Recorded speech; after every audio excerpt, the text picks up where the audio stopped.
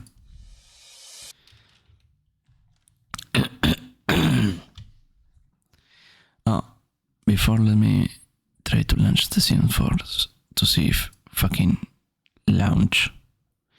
No, it's going to fucking install the Origin. Is Origin not?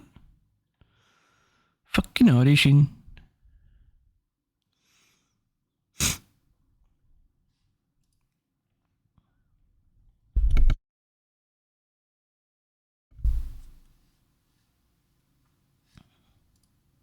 Okay. In the meantime, that everything decides to explode or not.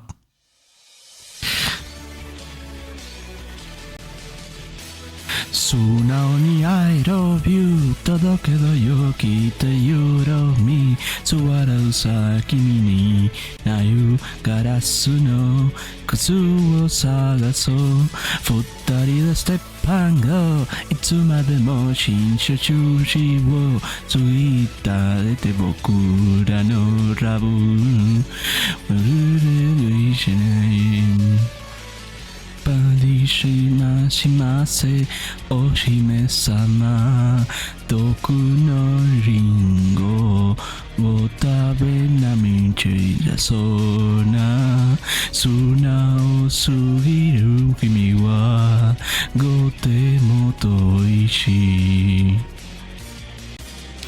当たり前以降宝物さ地球は回り日は昇り君は微笑む素直に I love you 届けどよきっと You love me そわするさ君になゆガラスの靴を探そう二人でステップンゴいつまでも新書準備書出会って僕らのラブましくは時計はしないし石の割山マハにも急な雨にも寂しい夜にもへこと足りない君がしゃはり愛しい遠く離れて会えない日は星に流って夢で明日は晴れるや一緒に I love you 変わらない So you love me I cannot this version is very trash fuck that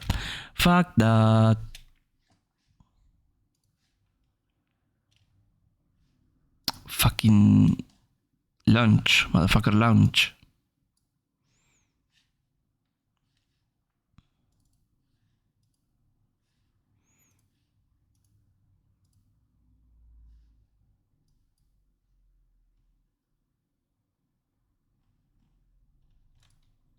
who is the fucking name of who is this shit called Origin right Origin I don't have Origin installed, that's why. In the words of Courage, the things I do for love. Origin launcher.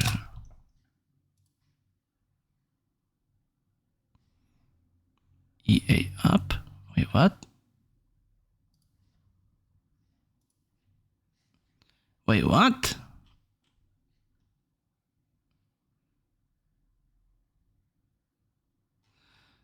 EA destroyed Origin, and what the hell? And that what?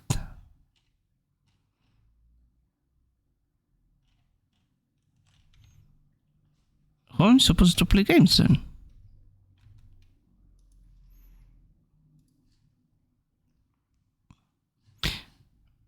be those. Do you have origin or do you have whatever new it is?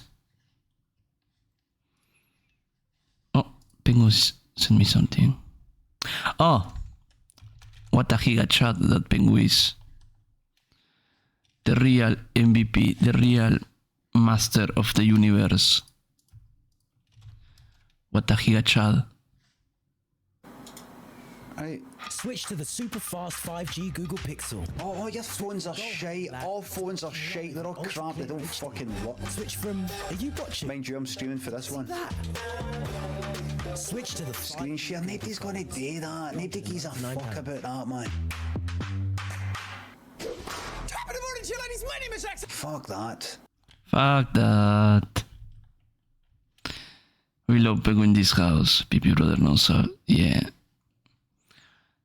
And you can tell he's lurking in the shadows. As a spirit he is since he toiled.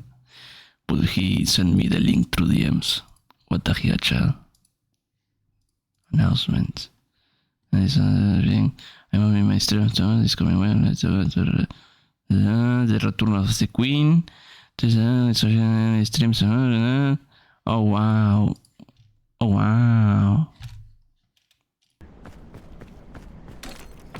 Look at Matt beat a good cat to the cunt cat. Over there. And he will hear her scream. Yes, I see. Oh.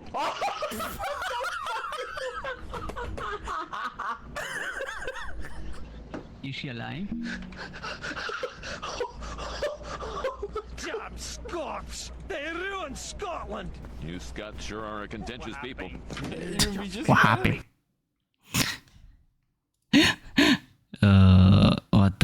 What a banger of a clip.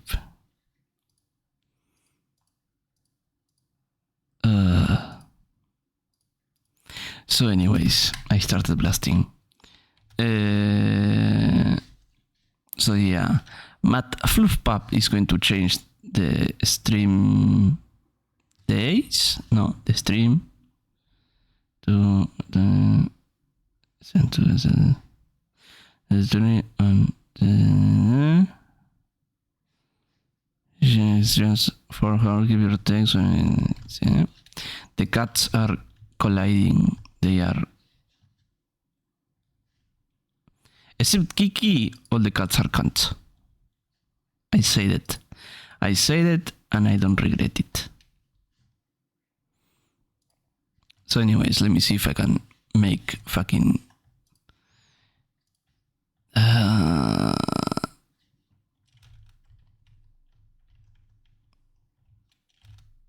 Wait, what? Except you, all the cats are cunts.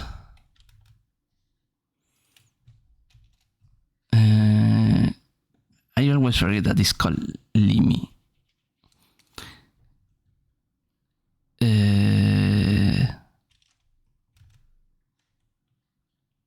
What? I cannot put myself to say you're a cunt because you ain't. You can be a brat, and only with Logan. But Matt, Ruby are cunts. Can't believe you will call. Matt is cunt and also cunty, so potato tomato. Fucking hell, fuck that.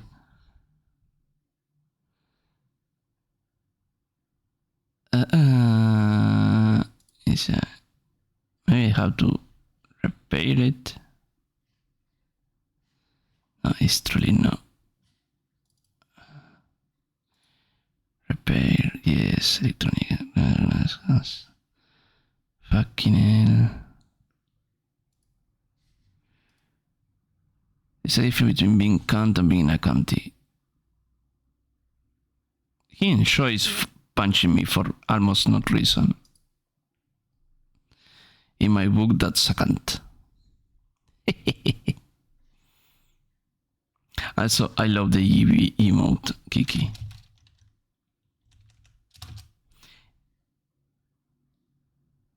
It's very cute. Yippee! Yeah, I love it. It's very cute and it's very mad too. I feel like Matt will be like, yippee! Well, yippee! Let me see how is this shite going on. Did it repair it? I hope so. Let's give it another go.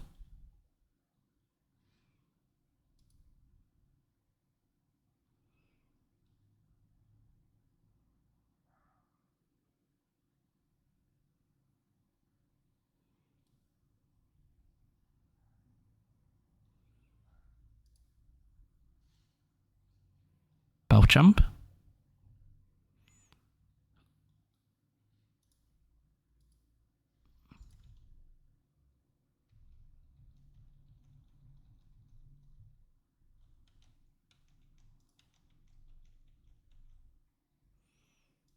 There is certainly an EA thing in my task bin,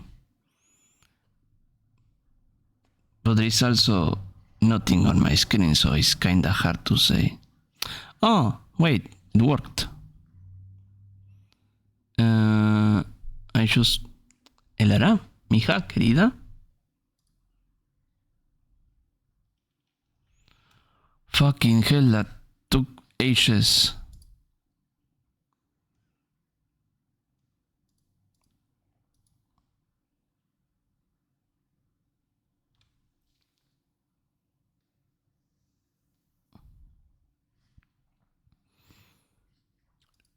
Fuck that. Fuck. Da, da, da, da, da, da, da, da. Game option. Window with full screen. Ultra. Apply chances. Yes.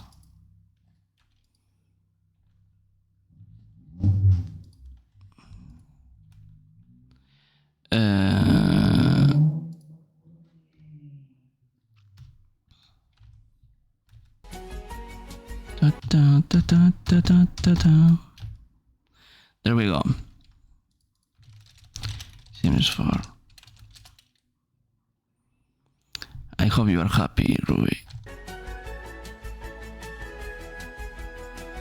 New game.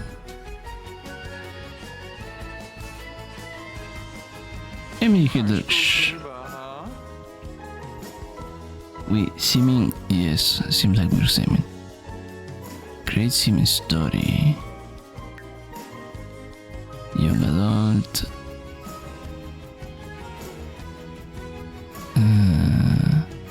What the fuck? New question. The internet is for inspiration, making money. I suppose making money. There's something I want but can afford. What do I do? Save money. What do I do to like outdoors? Nothing. I don't like to do that. Why the forefront have make active site, play games, surf the web? It's my friend's birthday. What do I do for them? What friends? Smile. Good question. What friends? I just met someone new to impress them. I just met someone to impress them. These are shite. I asked her on a date. What is my response? God, it could be fun. I mean, if I was asked to, I would probably accept. In the evenings, I enjoy stargazing to watching television. Stargazing with telescope. These are trash. Go around groups of people. Fuck that. The world is imperi. What do I do? I tried in other spheres. I'm the peril. What? My children told some fuck that. Myself, fragile, be mean to others, but with the family. If I want to cheer myself up, none of these ones. But the first things I do after clean the house, cook, take a shower. Clean, cook, take a shower. After a day of work, long day of work, probably take a shower. The first is what I do. Fix it myself. First me, then call people. Lastly, buy a new one. My friend needs someone to watch their child. They should have an need not to us. I can take care of a child. It's not that hard. Oh, feel low. I will know it happen when I feel it. I keep my opinions open. I will know it when I feel it. I will keep my opinion. The gamer question is a normal human question. Yeah, right, Vision. What approach I take to my show? It's a means to an end. Success is important to me. I trust my nation is a means to an end. I work to get paid. I don't. So your free but shut the fuck up.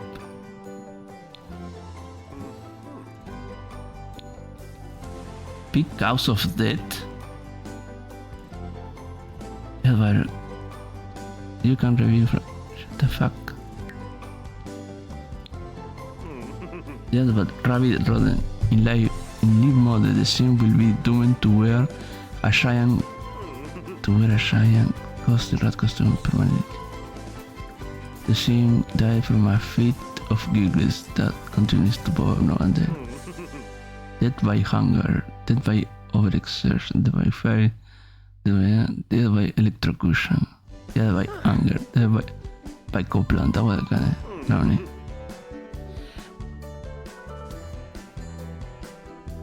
I will disagree with you. Oh, interesting.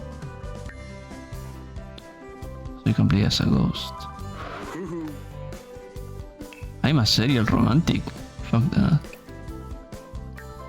I have non-committal romantic loner. I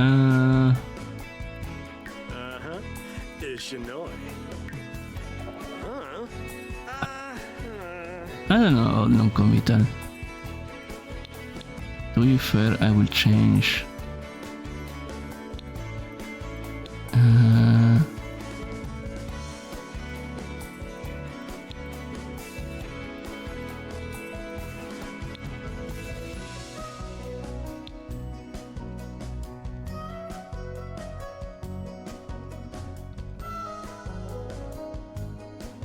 I like this one more than this. I consider myself a romantic despite being dry as fuck. Likes and dislikes. I like the color black. I like the color grey. I like the color white. I like the color blue. I actually like all these colors. Well, maybe not pink. Red, I like red. I like orange. I like blue.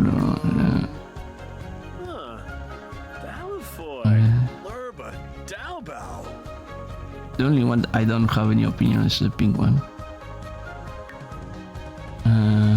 Activity. Computers, comedy. I don't like cooking. Sadly, it's going to hit me on the face. Gardening, mischief. I don't like mischief. I like phones.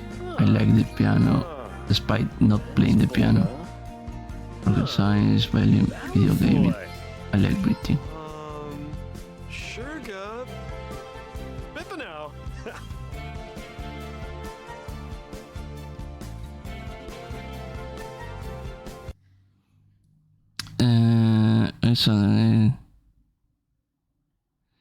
Can Can it be anything you want with mouse? True. It was super easy to mod nowadays with crossfire. Wait, you can mod it easily with crossfire? Oh yeah, mod it. Never mind. Ignore what I say. Music. I want to check anything because I like most music. Depends. Serial romantic. Alone in season was. No, I don't like that.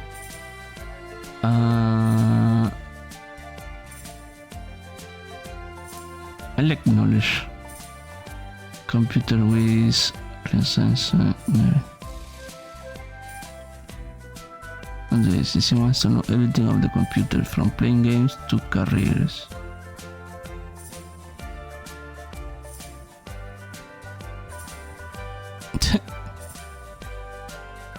I had a disc with tons of demos from a magazine. That's fun. What do you guys say? Nerd's brain or computer whiz? No, you know what? Renaissance. The odds are going. What's he doing?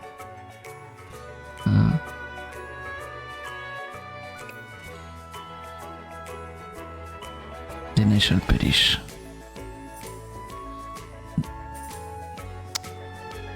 Wait. It's a reference to the whatchamacallit.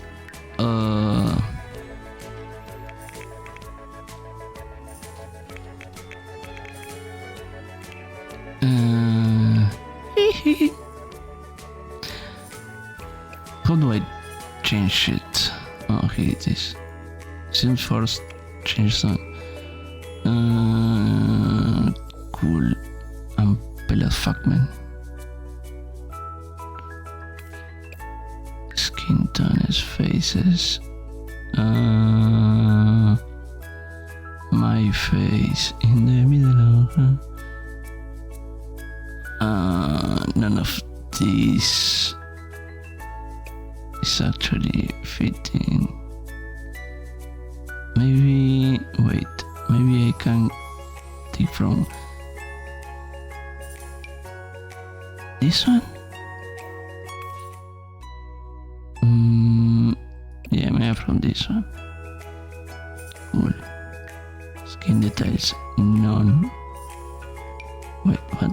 No, who do? What the hell? Teeth. Detail. Oh, beer. Now we are cooking with gas. Really, my beer is like that. Well, honestly, I would like it to have it like this. Wait. Hold on, wait. Where is beer? Here.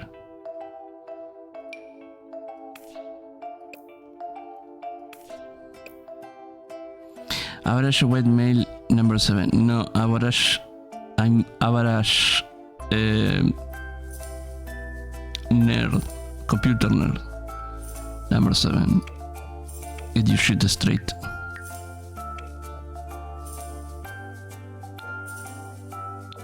That's not my hair color. It's not a darker brown. What the fuck? What is the difference?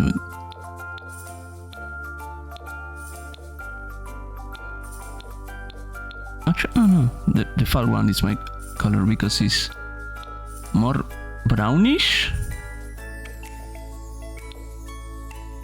Much air, yes. Oh, the ad forces are waiting for now. Let me see. Yeah, sadly it's close to my ear. Though I cut my hair now, so it's shorter, but beer. Disgusting.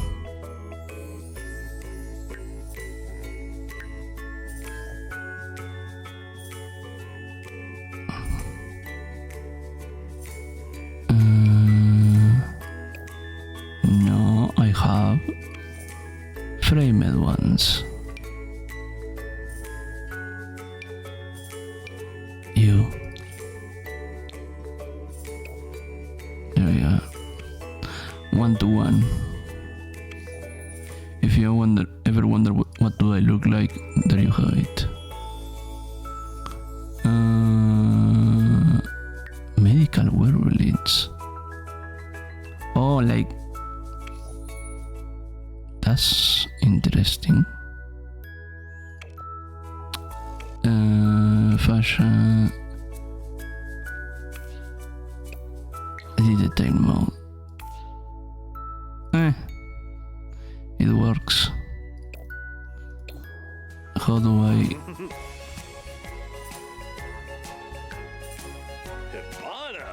I'm a chunky boy. There we go. Let me see, is there any best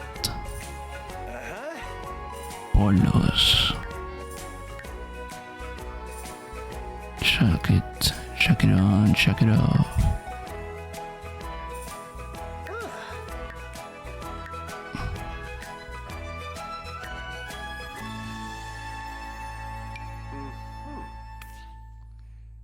You know what? I feel like this is something I could braziers.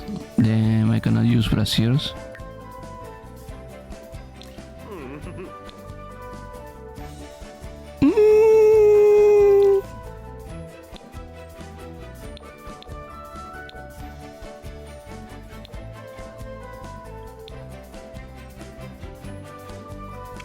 Yeah.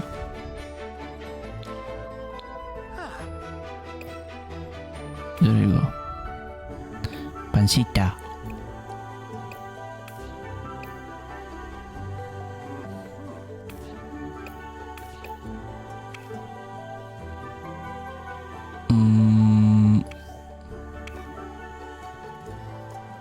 If there are crocs, I'm going to put crocs.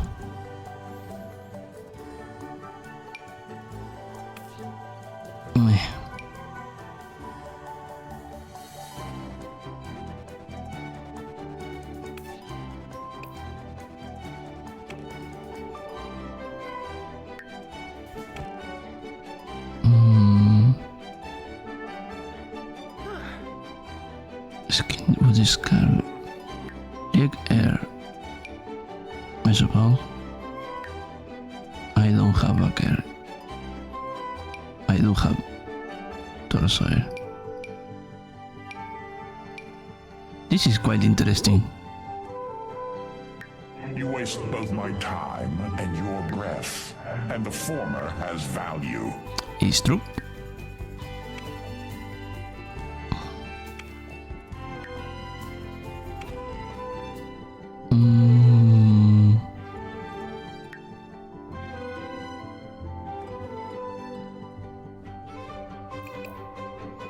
Can I accessories? I feel like I will wear at least all socks. Look at the socks.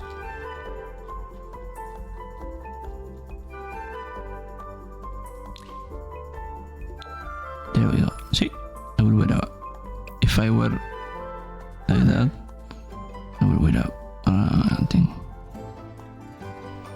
Where are the programmer socks? I already put them. These are the programmer socks. Leggings. These ones.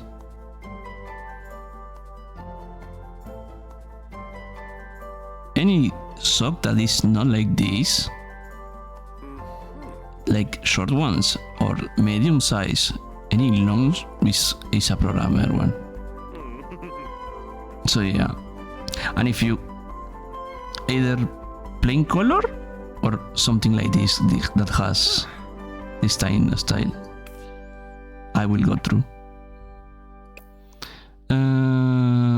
Skin effects.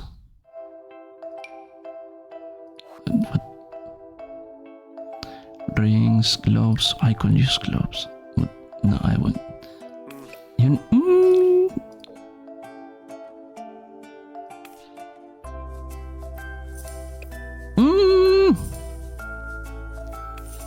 gonna lie, I kinda go because it got to me it's like a badass, but I don't know if. You know what? Fuck it. Fuck it, we will. Be thankful, Kiki, that there are not kidney bags in here because I will put a kidney bag ASAP. Oh, wait, maybe. Does this one have a. Maybe.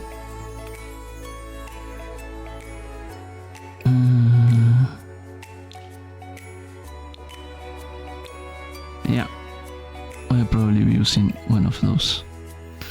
Okay, what's next? Is there anything else from here? I'm a loner, I'm romantic, and I'm creative. I'm a quick learner, I like Princeton Sims. My story. Skill, charisma, handiness. Did I change anything of this? No.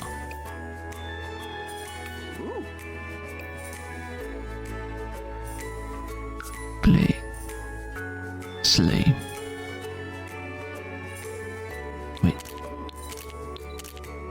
I like that one. More select. Recommended Willow Creek or Lassie Springs. Willow. What if I want this one?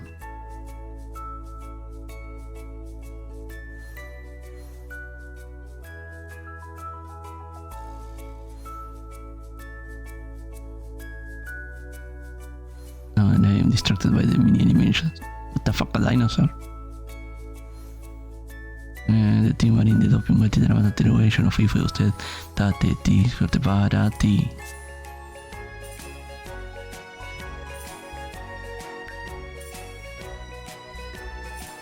Yep, there was a rhyme over there.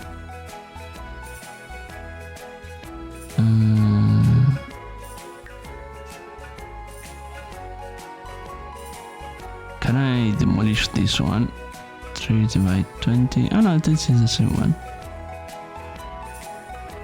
Oh, this is smaller. I will like a smaller one.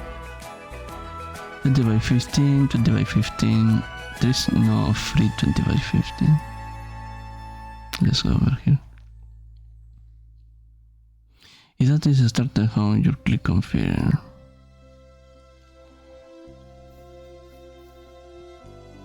Sure, why not?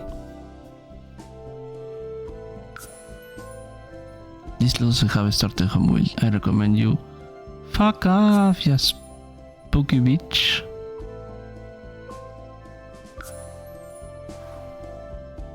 I don't want my handheld.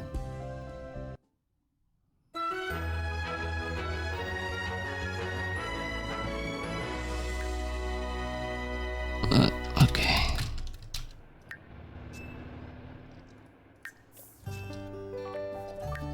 The fuck, love, fuck. Listen, control time. Finish tutorial. Give me my free money. Oh, that was a lot of free money. Okay, time to wheel.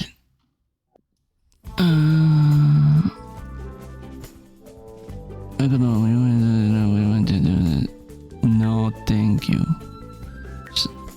Fuck off.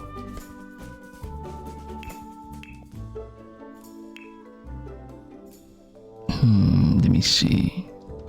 What do I feel to wheel?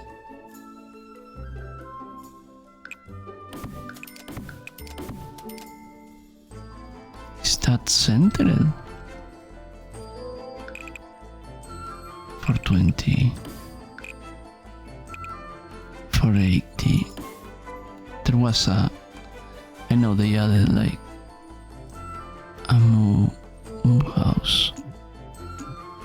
Fuck off.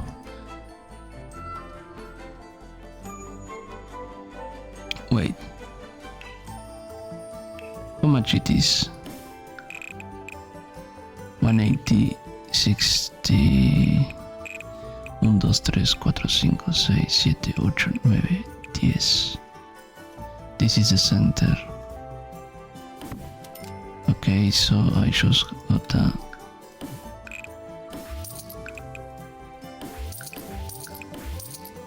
Okay.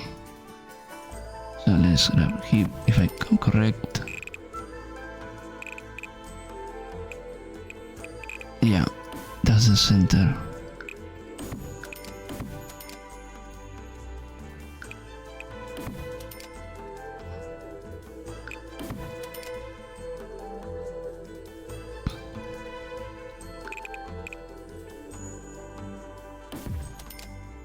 That's for that's 4x5. Let's make it 5x5. More rounded number.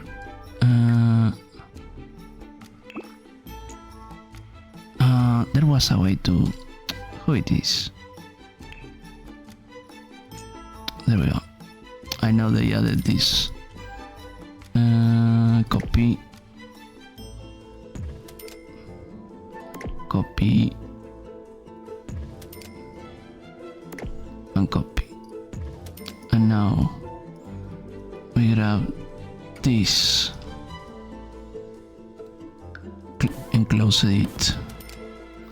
We break down this wall and this wall. That's pretty much it. We grab this one and we put this.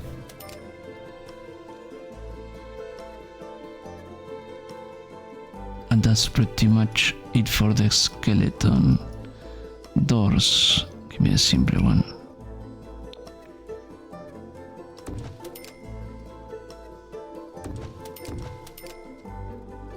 There we go.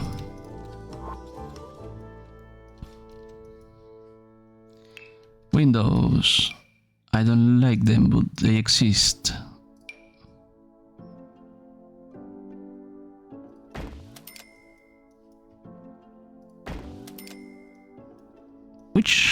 Which side is the... Ruby, do you know which side is the correct one? I never had this. Actually, this hard. Can I? No, it's not going to let me, right? Yeah, it's not going to. Window, yeah. How do I know which side is the interior side? I never understood it. Oh, okay, that part. Okay. So the exterior side is the one with the arrows. Okay. Press interior is the non-arrows. Yeah. Thank you, Ruby.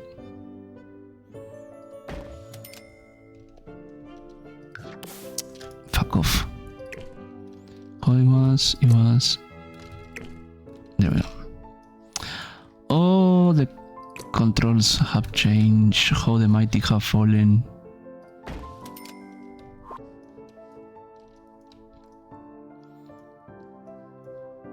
Actually, it should be higher.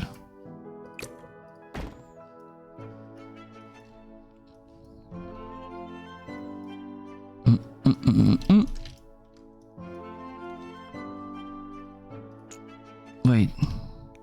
1, 2, 3, 4. What the hell? What the fuck? What the hell, man? Why is 6 by 6? It should be 5 by 5.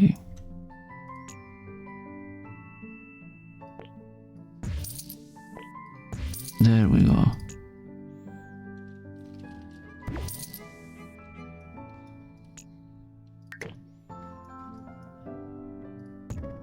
Oh, wrong button.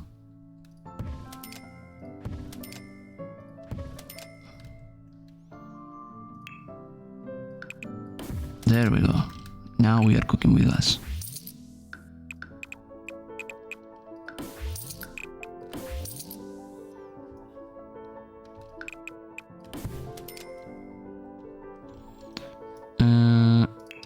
Let's redo the door thing.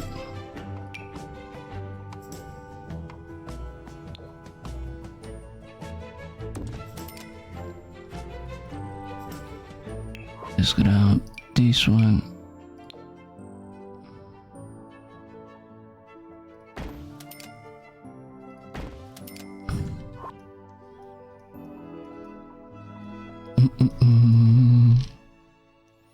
Doors.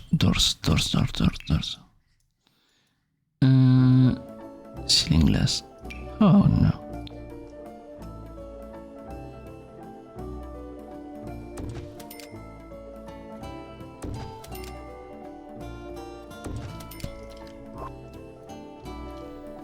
Okay.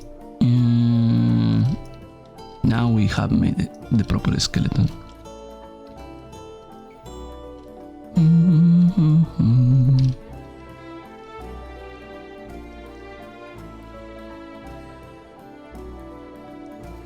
I see. Why not? Let's go fancy.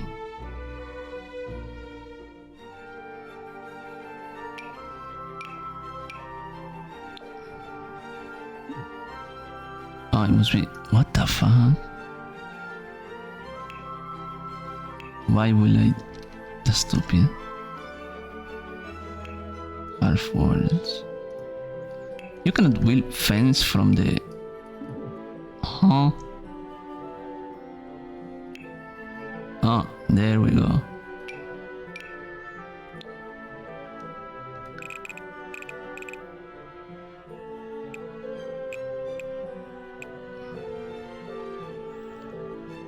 Is that 5x5?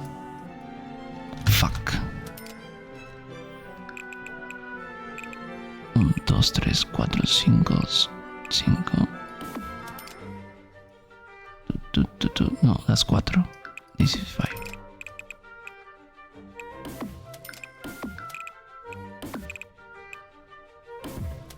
There we go.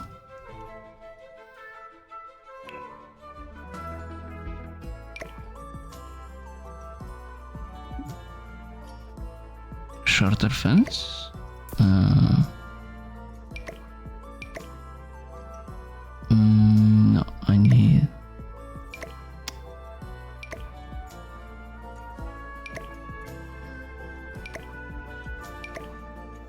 Are you fucking shorting me?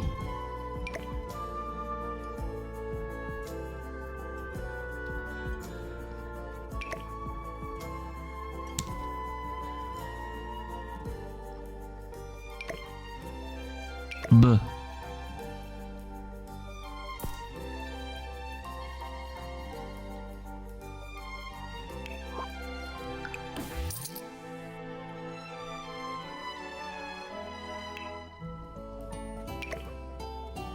And I cannot. This is supposed to be this the better. Fuck that. Fuck that. Give me a smart one then.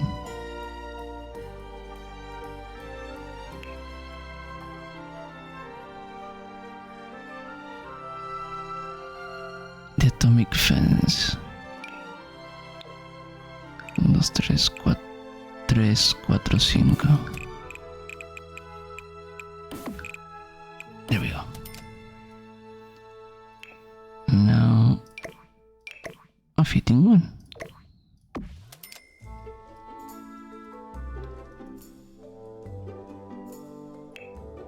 Wait, no.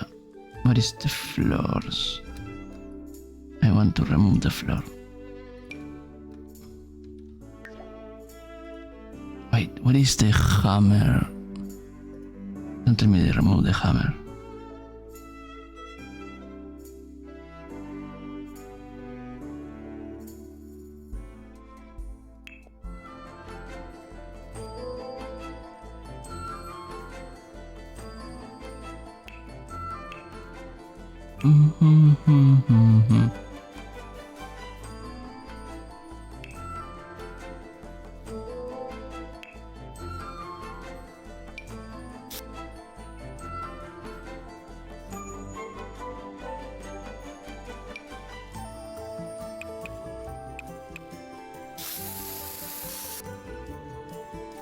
Ew, it's ugly.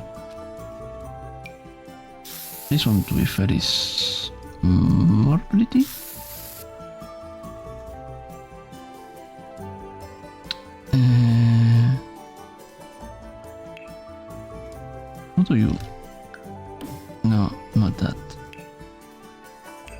here.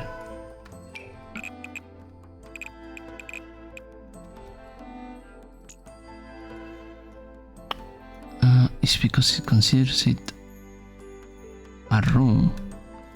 Oh, there we go. Remove floor. Oh. Why did it make it so hard? There we go. Okay. Now I kinda have the skeleton of the house. I need to finish putting windows in a sensical way. Octopane.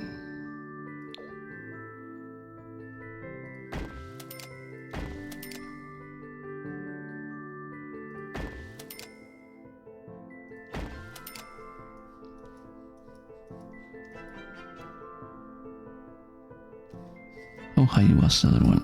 Almost very high, I will say.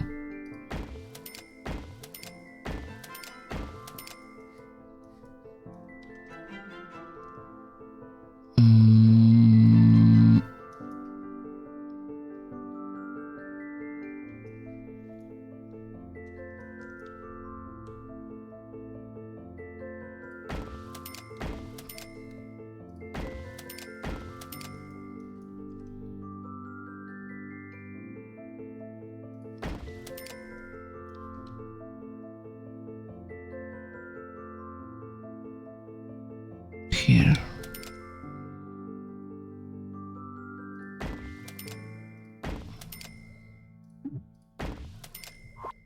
Now this one is removed and this one is removed and changed by this one.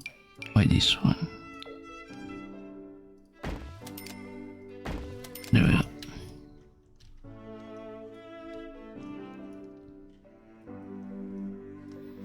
Okay, that's windows.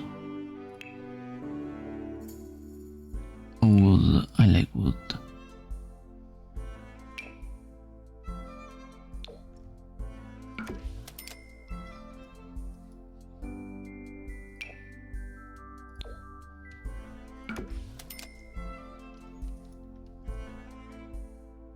Carpet? No, fuck that.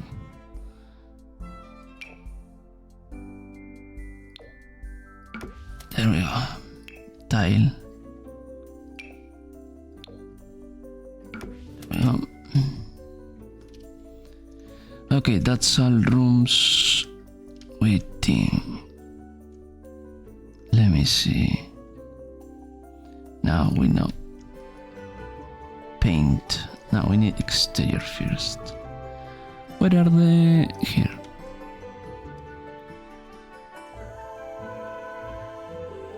Paneling, sliding, masonry.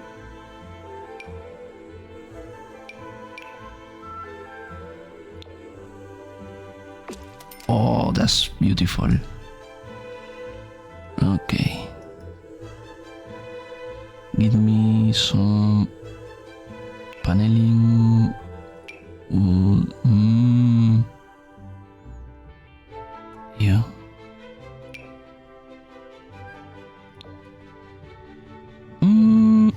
It's not black and white. This one. There we go. That's pretty. I like it. Now paint. Pure expression. Good.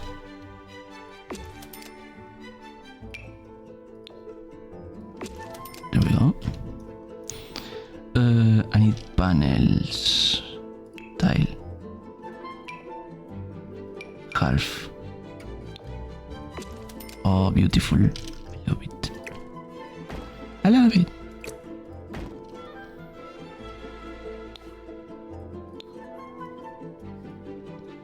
Okay, good. I like it. Can I? Where was this? There we go. That's pretty there. Let me see. actually the top roofed. Wasn't there a way to automate them? No, there isn't. Lovely. Fuck that.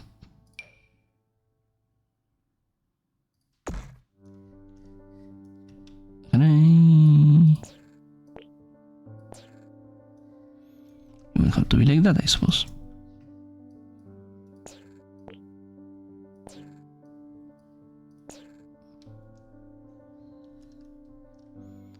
And now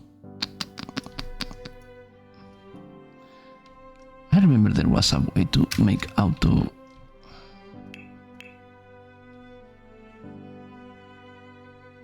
Roofing is fun, smile. Yeah, I can tell because there is nothing too far. That's so stupid. That's so stupid. And it forces you for a 3x3. Fuck that. It's okay, I can work with this. Ah. That's horrible. No, it ain't.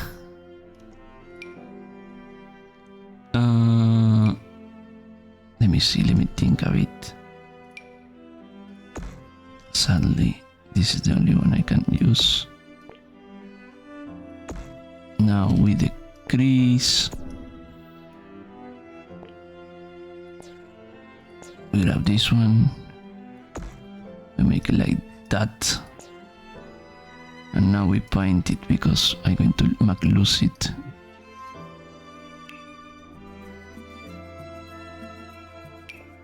Actually, this is pretty nice. I had a change of heart. Okay, why does it look brown? Does it look brown for real too? This of course is going to look brown. I can live with that. But here in the connection with the actual building looks brown. Oh, don't tell me that I have to. No. Oh.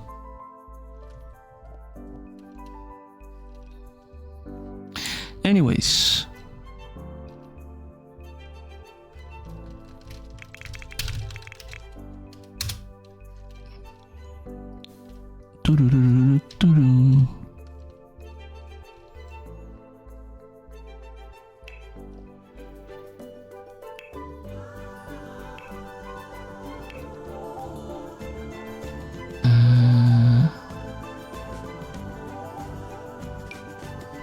Uncomfortable.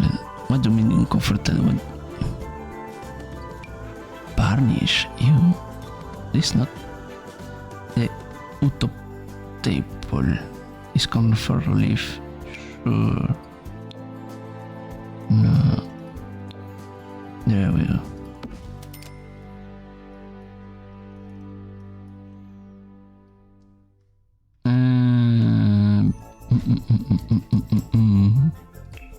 Dressers.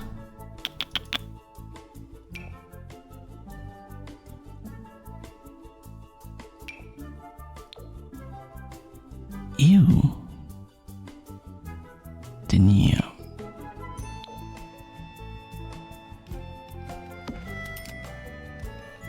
That's a bit. Should I? No, I prefer a win. But there is no space probably. Okay. But I don't like windows in there. Fuck that. Hi, location. To the ranch.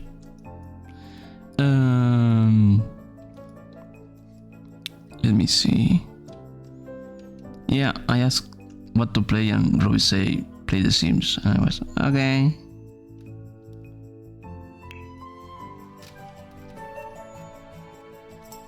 Now comes the funny haha. I'm thirsty. Y'all are going to make me die of overhydrate.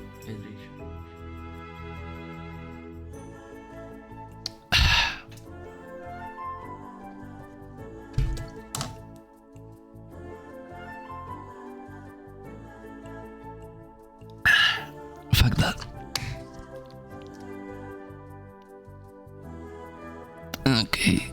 Is this all the ones there are? They are ugly as fuck. No, I can work with this.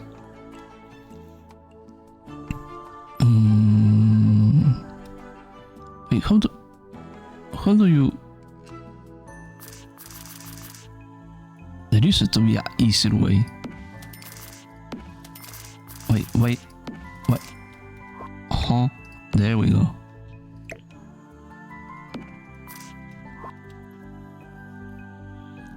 Cockwell. No, Cockwell. Cockwell is not. Yep, No, it's not the Cockwell.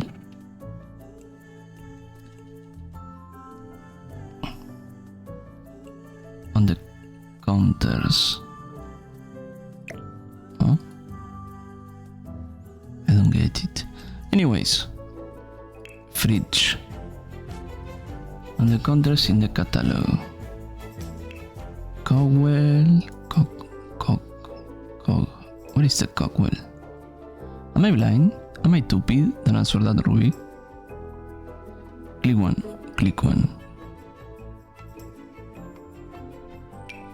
Preferable the one I already select. Yeah. It's not going to. Fuck that. Anyways. Moving on. Next to the colors. Oh. Thank you, Ruby. That's very stupid placement. Let's see. What is the you can It is. And you still defend this over the Sims 3? That's stupid.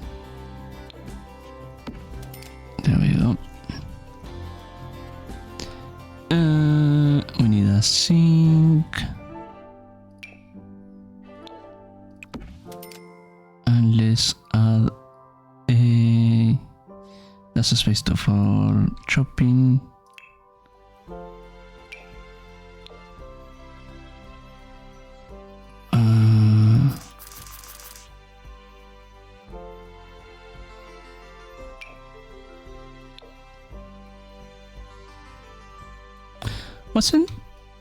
Wait, hold on. Wasn't a way to put it in like this, the small square? Oh, fuck that. I don't have time to. There we go. Pretty. I like it.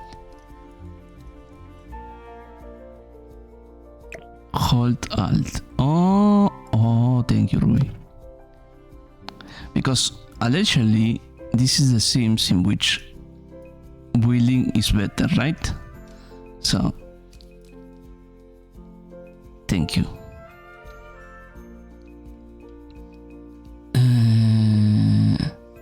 Okay, that's the kitchen. Let's go to the bathroom.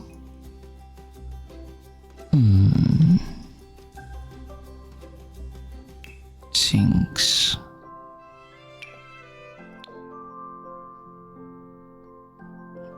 If you use the cheat code, you can also place stuff in place that makes sense. Correct. Oh yeah, I know because Candy actually explained that they always use it. There we go. Candy. Interior decorating. What do you mean interior decorating? Do you like my decoration? I'm certain. Maybe move objects on.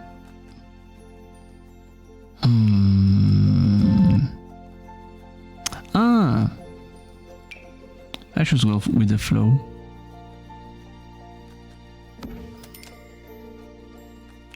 Okay. Now this is the question. Here or here? What y'all think? Like number 1, number 2, number 1 or number 2? Number 1, 2. Kiki, what do you think? This is number 2. This is number 1. Or shoccation. Anyone to break the tie.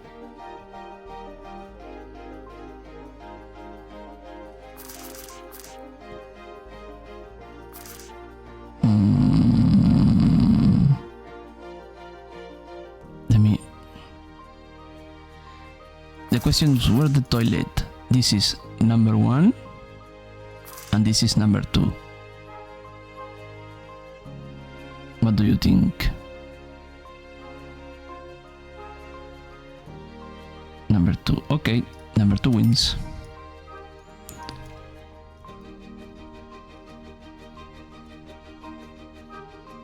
Okay. We got food, we got room, we got cheater. Now I need to finish my study and that probably is going to be it.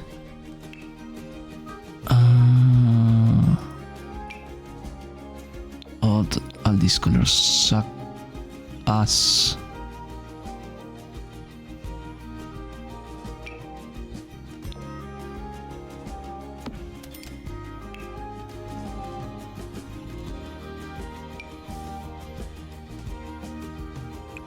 There I am. I'm running out of money, but I don't care.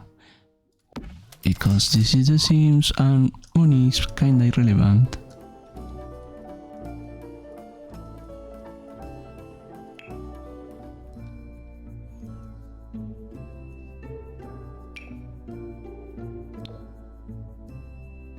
Oh, that's kinda nice.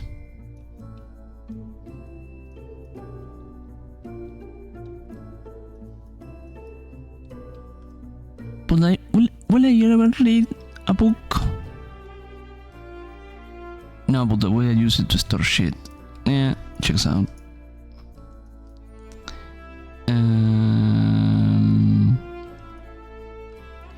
I need.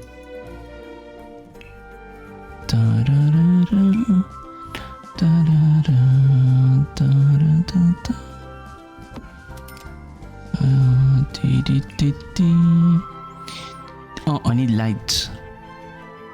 I need ASAP light. Show lighting. Very, very frightening. Yes, we need lights. Kids selling light. The super suitors also light. Power efficient. Listen, as far as it works. Oh, it's super tiny. I love it.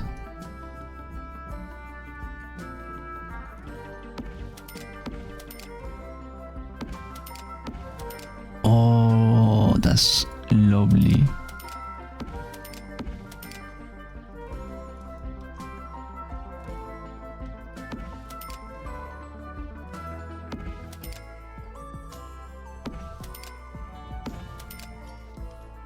We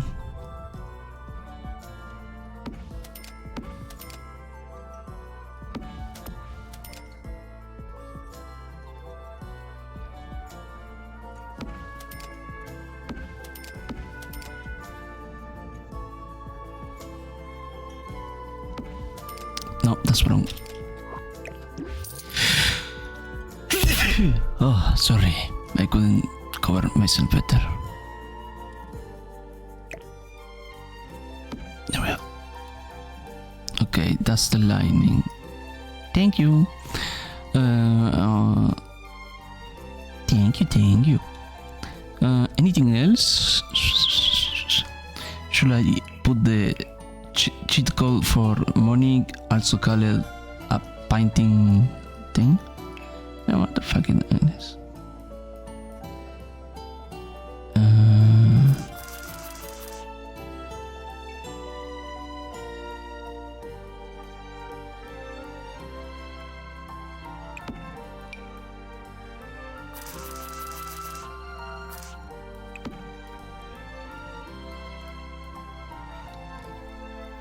What do you mean? What is happening? This their drama? Drama? Rui is returning and she's going to play Tomodachi Life. I can't wait for it. Honestly, I miss you, Rui. I need you, bitch.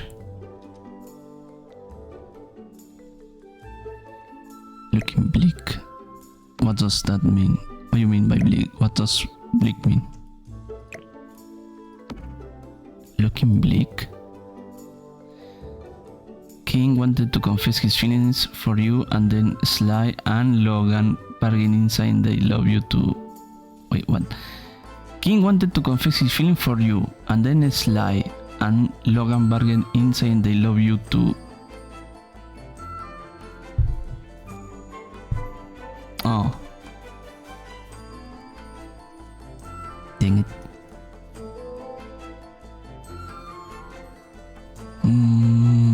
Am I missing something, Ruby? I feel like that's pretty much it for a starting house. It's quite neat even. There is a PC, there is a PC. Do you think a nerd like me wouldn't have a PC? Smile. Okay, good. Bed, bathroom, food. Oh, the freaking kitchen. This. 21 monitor. These are the Sims.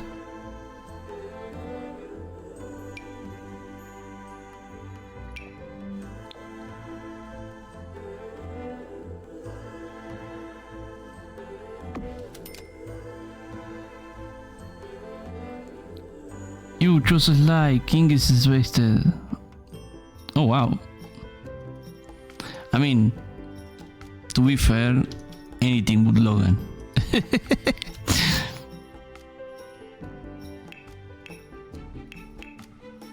Fuck that. I want to change that. This couch is horrible. I don't like it. That's bad. TV, no, fuck TVs. Though, actually, talking about TVs. Wait, this is well one. Oh, that actually could work. Here vision. Double monitor setup. Smile. Ugh, it's not well hanging. Ew, wait. What are the simple times in which they just stood there like something? Why they hang so horrible? What? Yes, gaming looking up. No, they are horrible. Never mind, fuck that.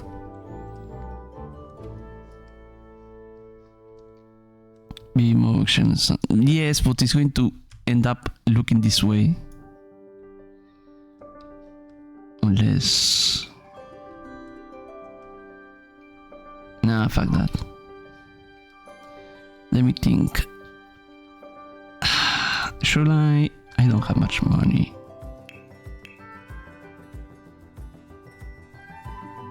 Where is it?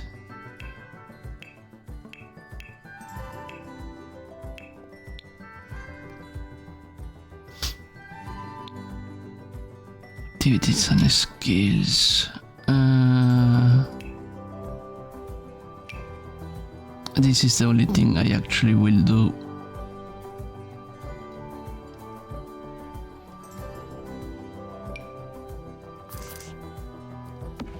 There we go. Okay, that's it. Save. And now we go living. Oh, I already have a show. Assistant to the manager. Manager of what?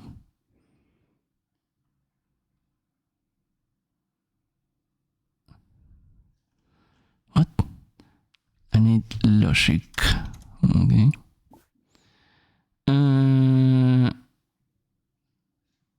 Computer security settings. No. Web, socialize, upgrade, practice programming. Sure, let's practice programming. I forgot programming skill is its own.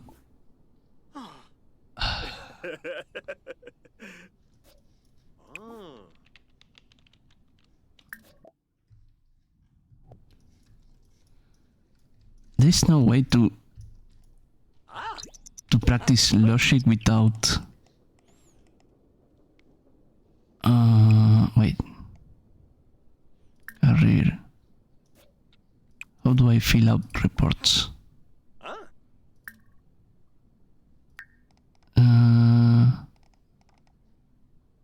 Clerks. Just table or we a logic book in web. That's so stupid.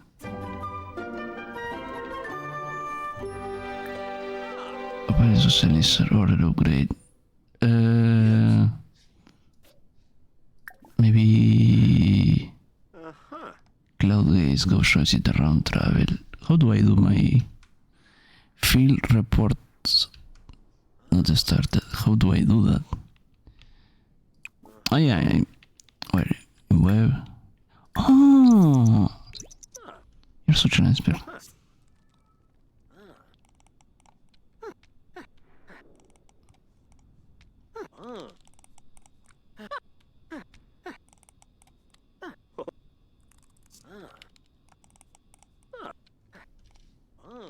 I always hated that. Knowledge is so fucking big, and I don't want to get addicted. Oh, well, fuck that.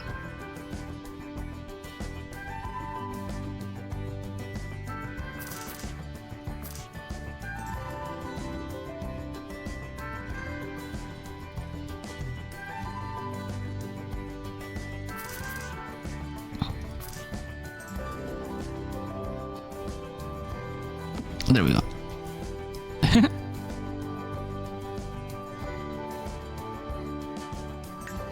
The classic.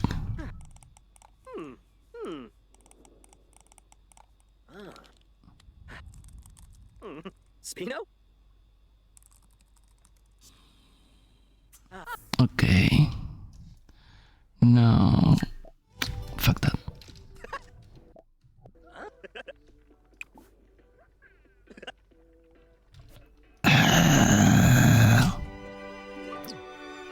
I'm flirty. Scoring similar.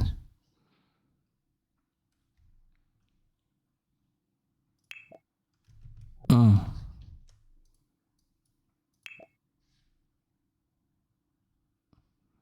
How many different ways to make what?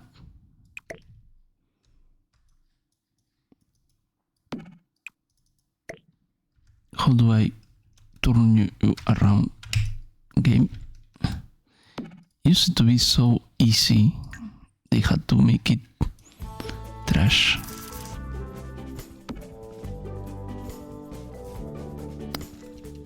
Coma, that's so far away of where my hand is. Craft. Observe this guy. Where is my notebook, phone, show calendar, skills, career?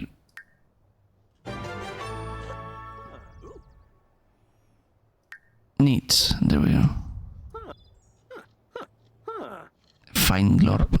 No.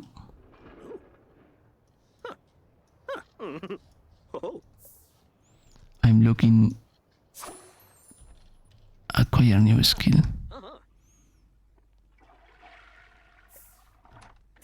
No, go back to observe the sky. Oh wait, is that free food?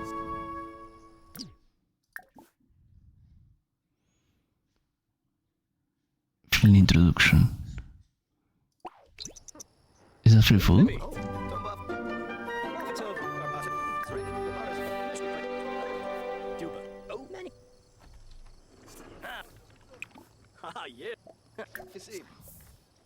Give me the fucking free. Free food! Take a piece.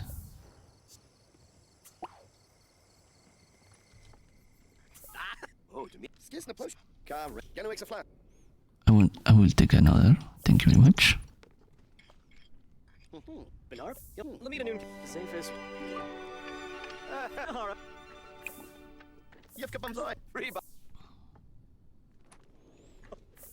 Bafani Zenji Hulk of Yasanor. Naturip who moved Chevy. Hulk of Sawada. Wait, no, hold up. Ah! Oh, you got a prep. My pause is 0. Who broke? Who hurt you, Sims? There we go. Now it's in the fridge. I think. I hope. In the bed.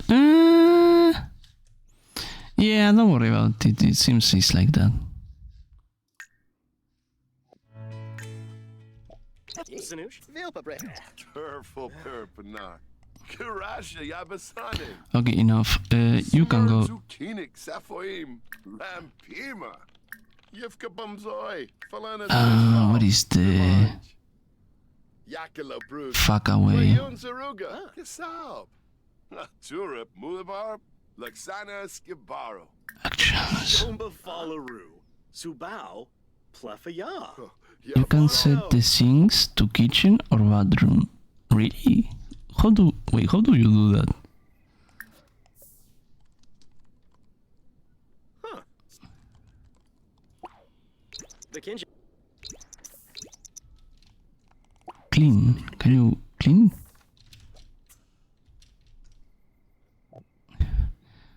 Oh.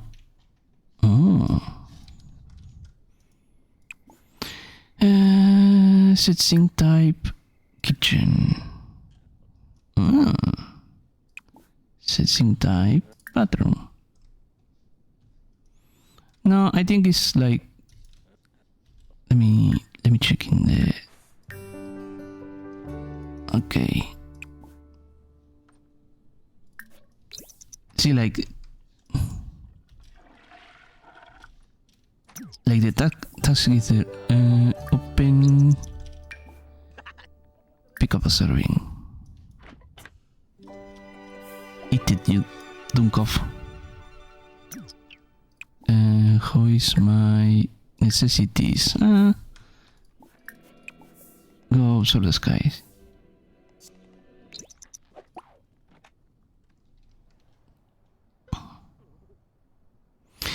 I think I messed up with the Wait. Oh, go to work.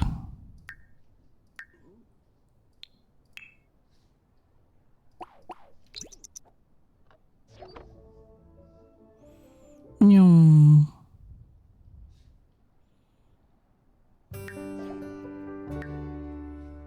Navigate needs.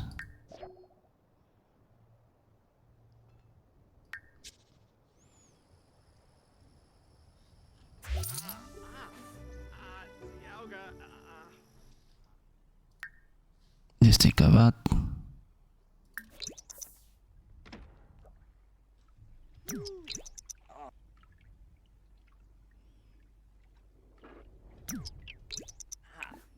Let's use the good thing.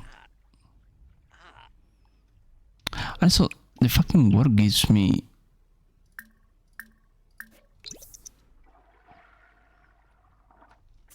work to do outside work. That's stupidly messed up. Varric. Huh.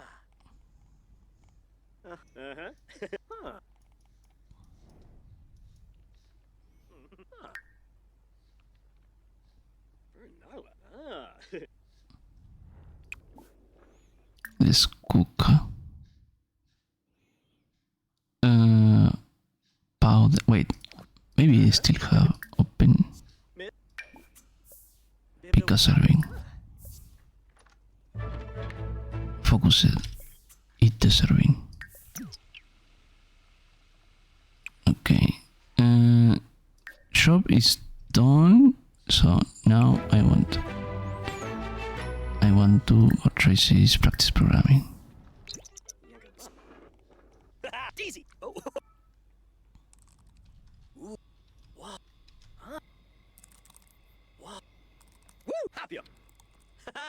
I guess it's kinda realistic.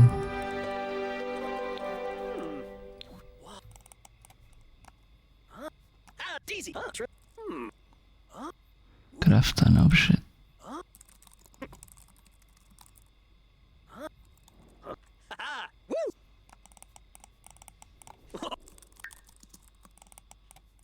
Okay, go the fuck to sleep.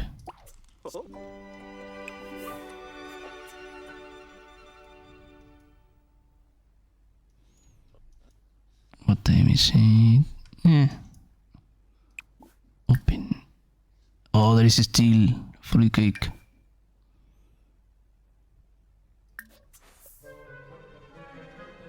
Uncomfortable. Why you mean uncomfortable?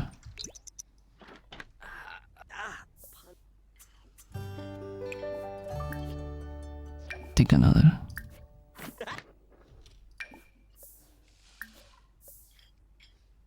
There you go. Now, what is the work now?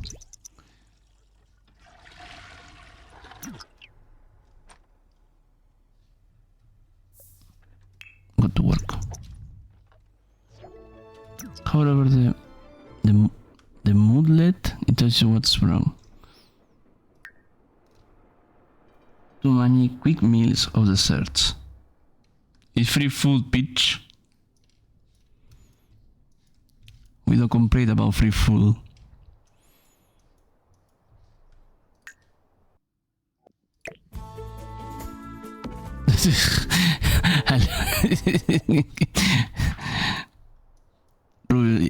Ruby understand.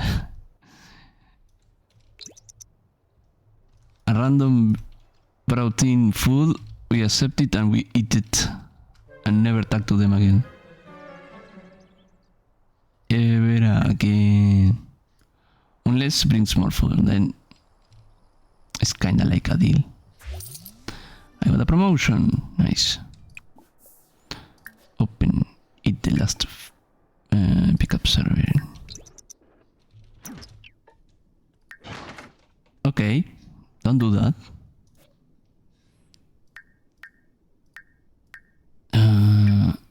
Eat. Now clean up. Now take a bulb up.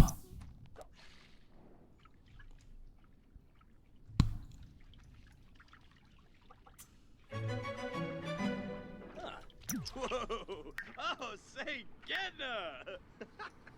Charisma skin, huh? Oh, I can do that. Me Elfris, Fwis, Tannen, Gradub, Stanzo, Pando, Snursh, Libis, Dams, Garza, Lino, Noi, Fras, Bima, Ziu, Hot, Good what? Steve, Elfris, Drovoy, Udas, Mishi, Yoba, Pando, Snursh, Xanahoy, Tuwe Wagla, Pimba, Ooh, and Yabano, Bonning on a Fleece, Hada, we get the tubes, Hish, Tevene, Gradub, Udas, Mishi, Yoba, E. Boyev, Steve's, Tannen, Elfris, Drovoy, Tuwe Wagla, Noi, Fras, Xanahoy, Bonning on a Fleece, Hada, E. Boyev, Fwis, and Hish, Gradub, Noi, Fras, we get the tubes, Save Rim, Pando, Snursh, Tuwe Wagla, Bima, see, we get the tubes. Hada.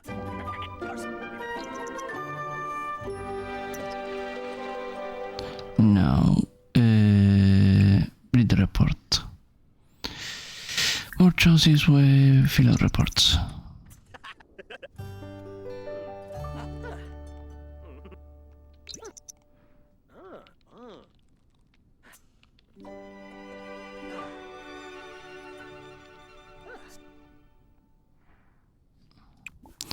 And then go sleep. Do you take the time, Ruby, of assigning like the side of the bed that your sim sleeps? I feel like that's just stupid for me.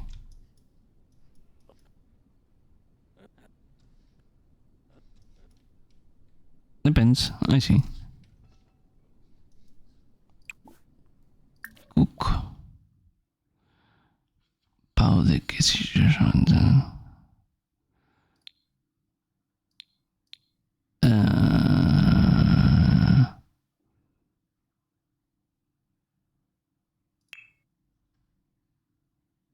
family size.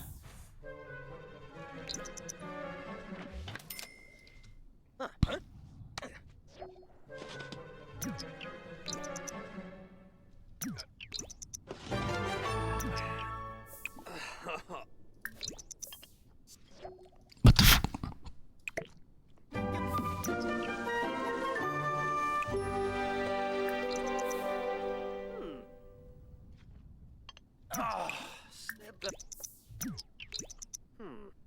Feel that hunger bar your bitch and clean up. Oh shit, work. New.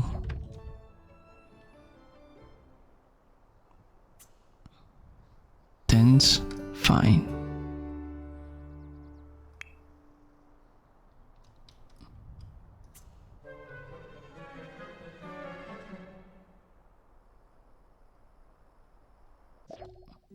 Screen civilian.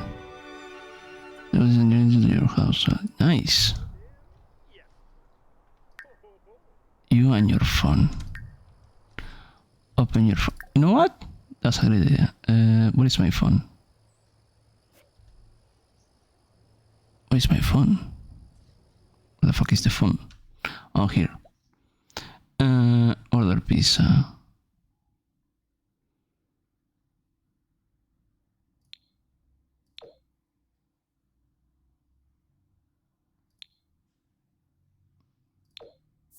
There we go. Business. Good job.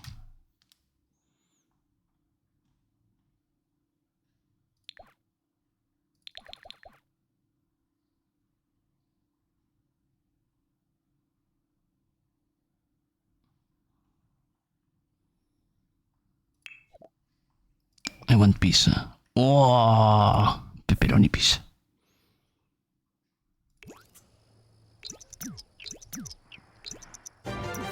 And now I have to take a photo. Take a selfie. What the fuck is that?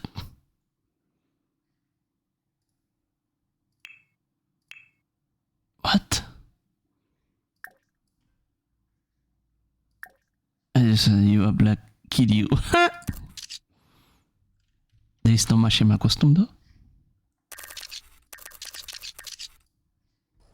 There we go. Done. Is the sim or play a game? You bitch, I'm going to play a game.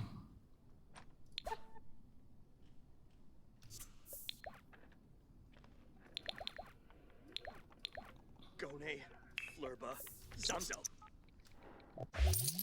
There we go. Mission accomplished. Take pizza. Thank you. Take a slice. Take 2 slices then. Actually, no, go save it.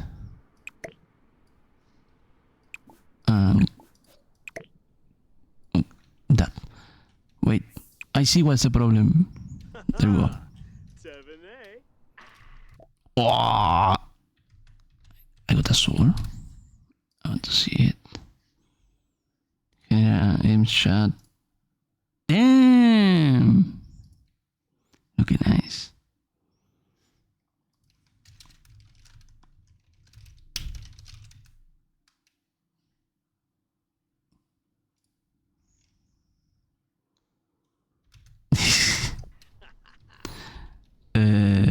Energy Shane. Let's more choices where fill out reports.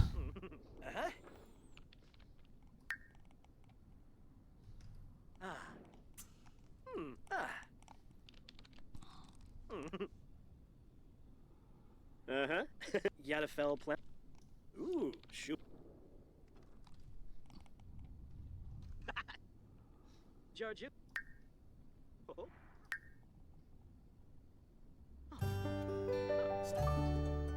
Okay. Let's go. Ip.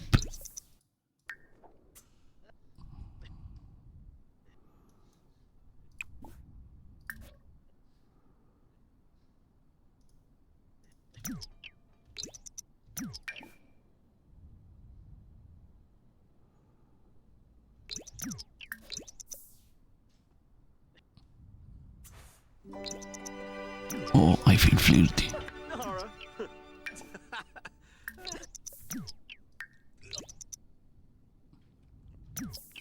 This barely feels anything. Eat pepperoni pizza.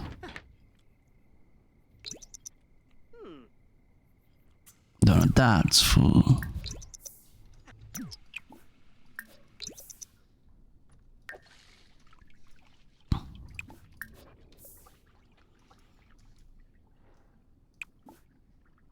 More choices. Program. Make a plugin. Why not? Left a.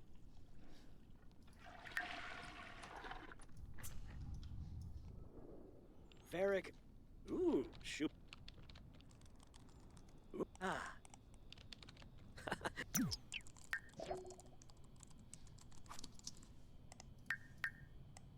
Wow. Open the aspiration panel. Aspiration. What is the fucking is aspiration panel? What is the aspiration panel? She. Finish level up. Okay.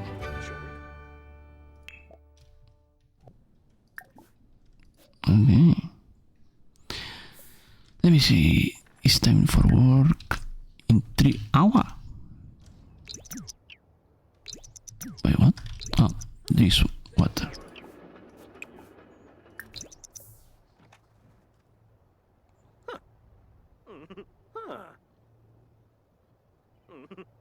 Ooh.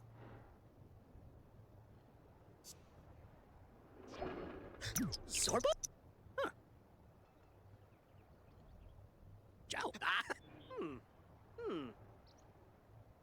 Huh. Ooh. Hey.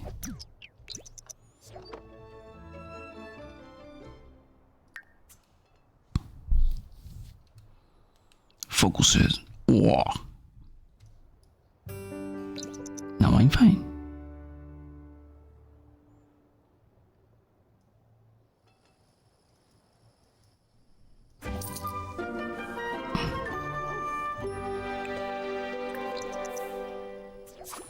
There we go. Done. Now take a bath.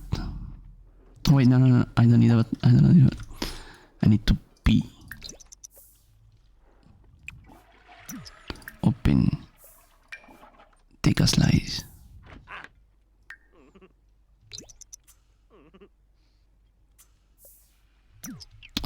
Energy. Let's go. Eep. And whenever I wake up, I do the fill out reports.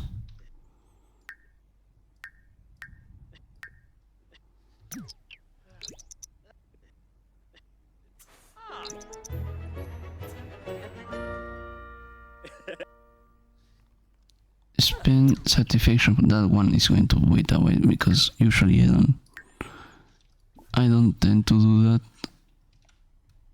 so fast. Reward star. Shame rat. Will fun and doesn't lose hygiene while exercising. I usually only take perks. So yeah.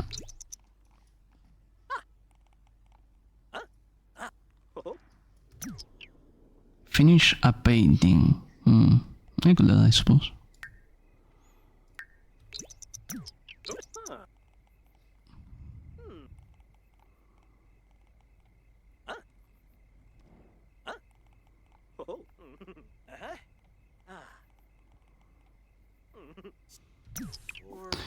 More choices. Program. Make a plugin. Why not?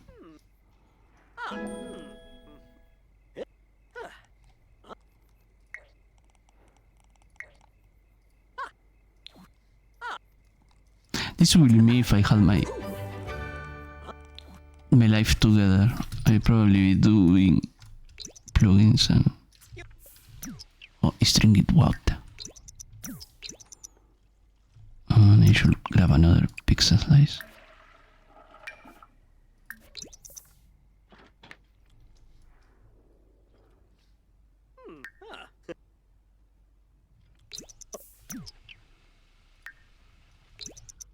Working 5 hours. More choices. Program. What a game.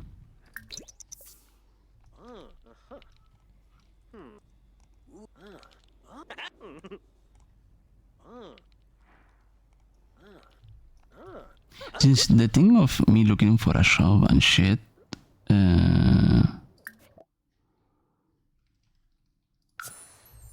I've been thinking in doing shit as per commission. Or do something I can quickly sell.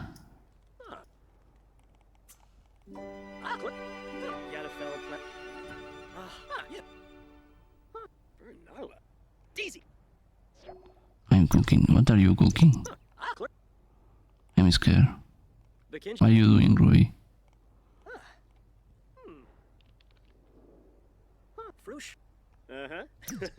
Time to go to work. Tururururu. You will see soon. I don't know, I'm scared. Kiki, help it. I'm still waiting for you sending me a good boy thingy so I have it as a stone alert. What's cooking in the kitchen? By Ruby. Oh, I forgot. It's okay, take your time.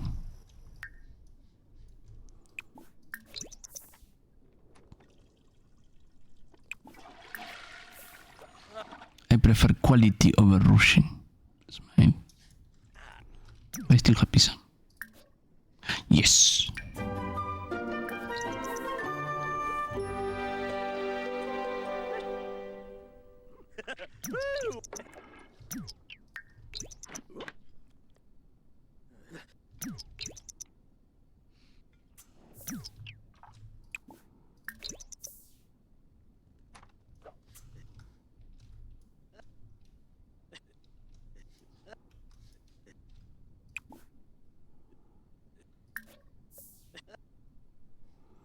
Oh, it's Saturday. No, it's Friday. Fuck. No, work is in 3 days. Yeah.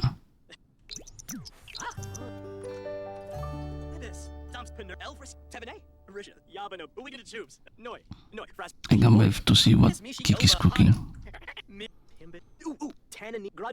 Something's cooking in the kitchen by Kiki.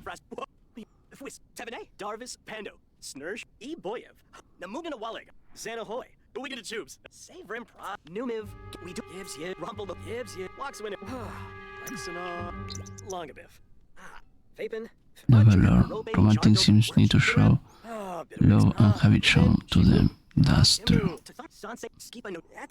I'm proud of it. I'm scared. What y'all doing? I'm scared. You two are scaring me. We do Wirch, Yibs, yeah, Chardo, Shimpet, Numiv, Bitawix, Kanshu, Ebo, Junk, Varope, Rumble, Binrab, Numiv, E Boyev, Two-Way Wagla, Xanahoy, we get the tubes, Tanan, Steve, Tevene, Yabano, Noi, Fras, Two-Way Wagla, Pando, Snursh, Garza, Lino, Bima, see, we get the tubes, Venosa, Bra, Noi, Fras, Fwis, Pimbit, Elfris, Radu Stands, There we go. Open. Eat more pizza. Why does the treadmill look like a bot tank from Star Wars? Wait, what? Let me check something because I don't know. Granted, EA has the rights of Star Wars, so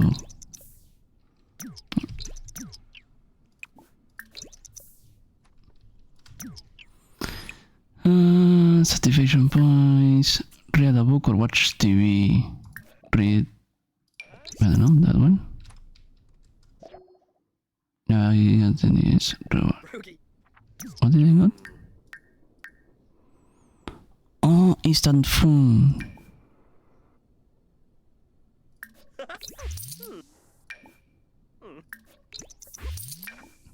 Uh-huh.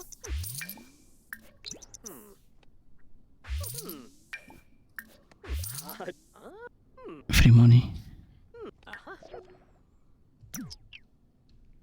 And learn social skill.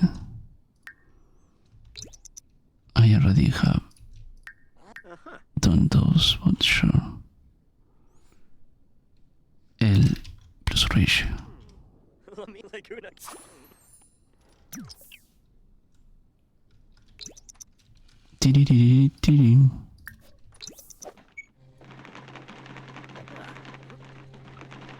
bitch, run.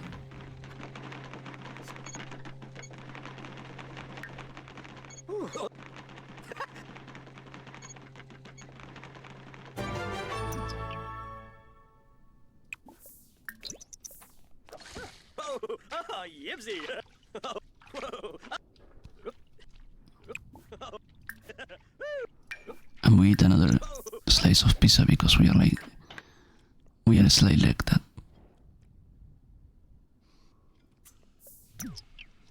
Let's go on more choices. Program. Make a plugin.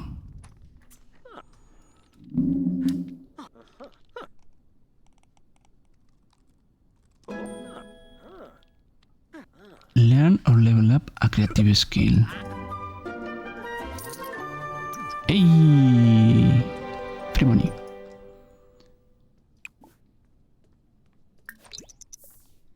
Oh, yeah. Fleurs. Skibidi. Yigla. Nar. Chop. A creative skill. I will say programming is a creative skill, but people will. What the fuck is wrong with my chat right now? Nar. Crosum. Baranga. Schwabi? Oh! Yeah. Kaluba. Need to stretch. Darzan. Stretch everybody. Schwabi? Darzan. Kaluba. Chop. Darzan. Fly. Baroche. Nar. Kaluba.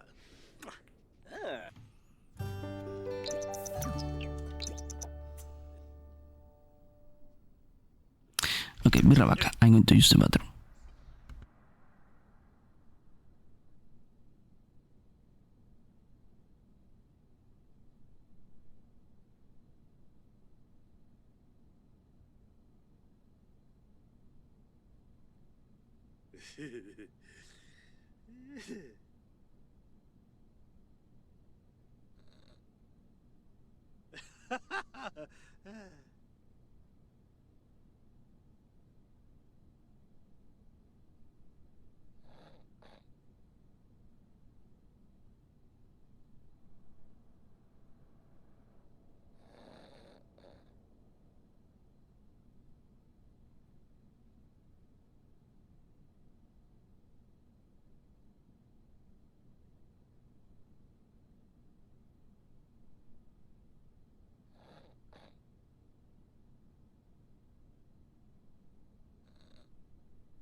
Stupid.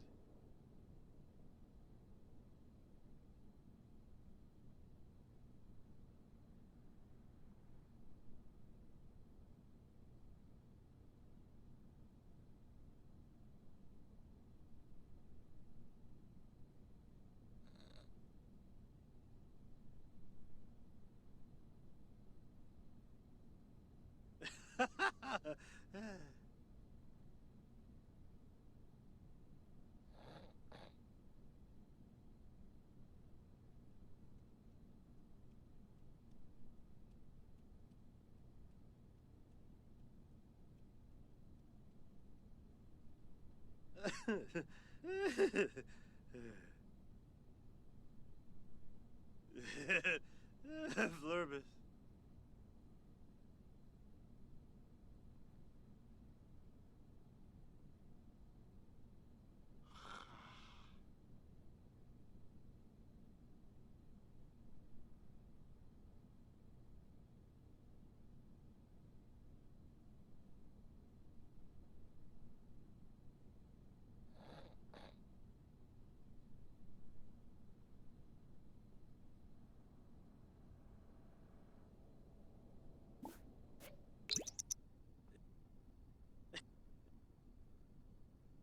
I'm back.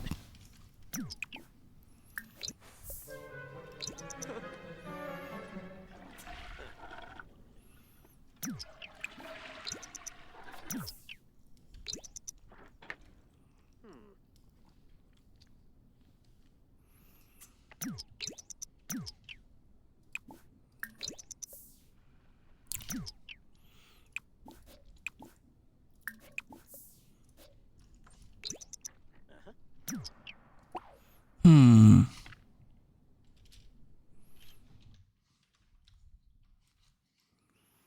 Let me see.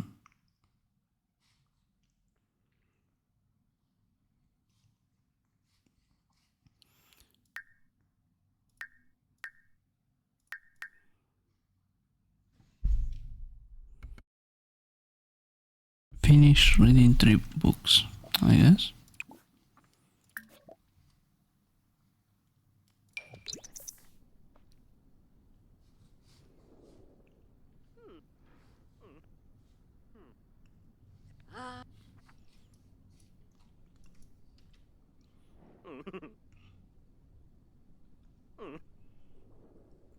Quosene. Ah.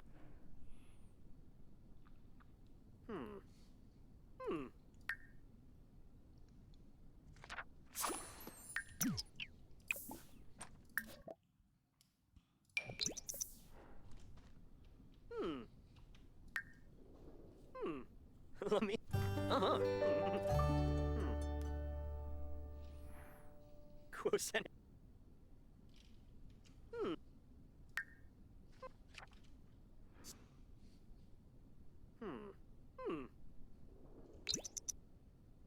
Uh-huh.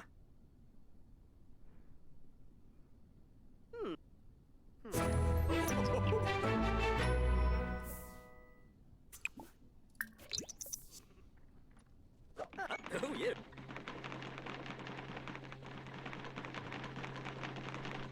Gosh, oh.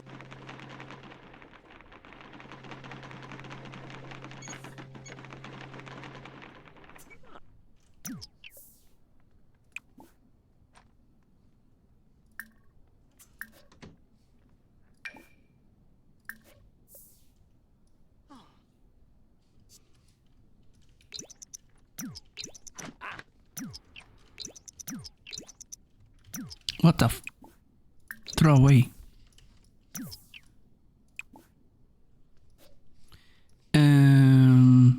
I need social.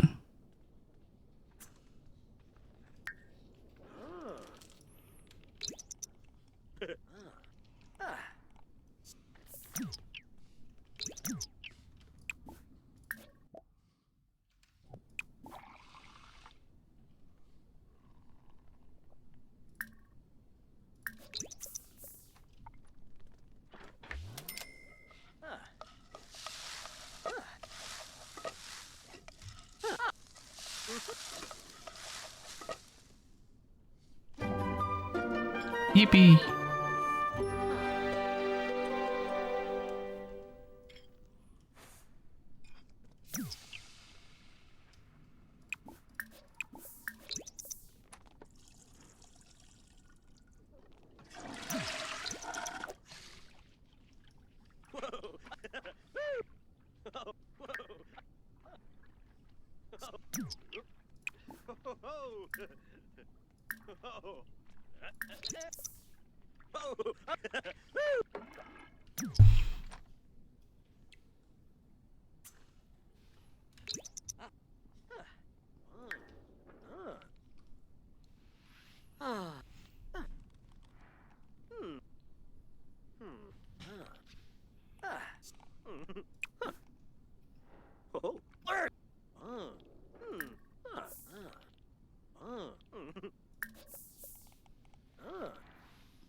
Okay, let's see.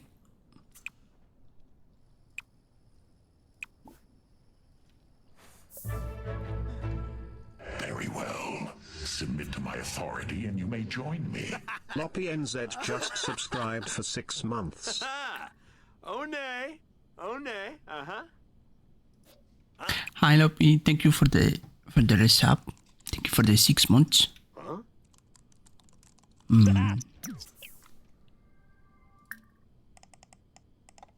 So socialize.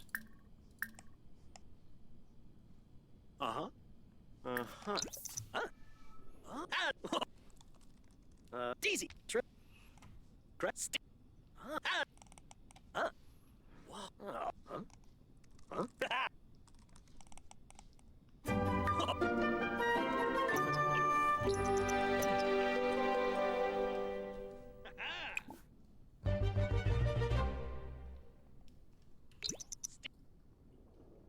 Woo! Daisy.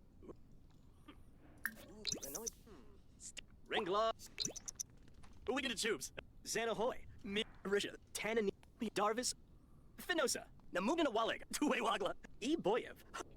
Noi, Frat, Finosa, Pimbit, Steve, Elfris, Yabano, Hana, Garza, Lino, Noi, Fras, Pin, Tanan, Tevene, Darvis, Xanahoy, Mabish Witosa, Yabosa, Hana, Finosa, Noi, Fras, E Boyev, Namugana Waleg. If you wonder why I'm playing The Sims, Ruby told me to.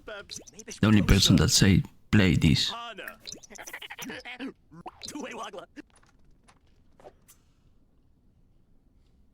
Okay.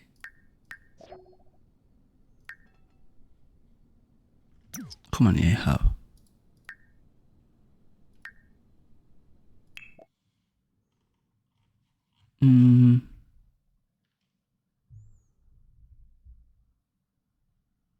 Supplemental free services. There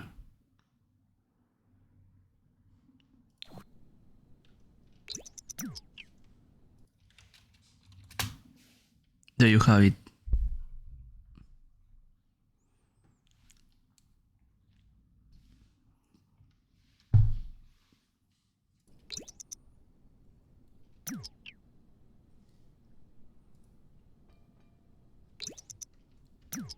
You're welcome.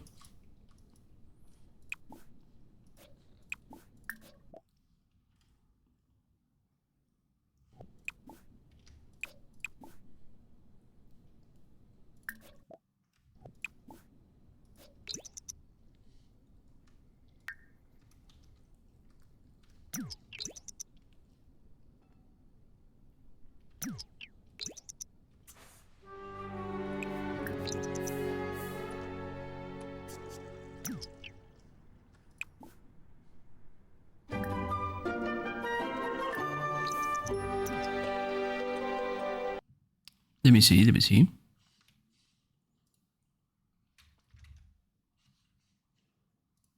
Can I show it? Can I show it, Ruby?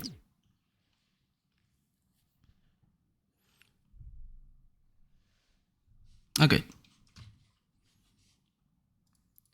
Ladies and gentlemen, let's watch Ruby Raven's latest video. Smile. What the fuck is this?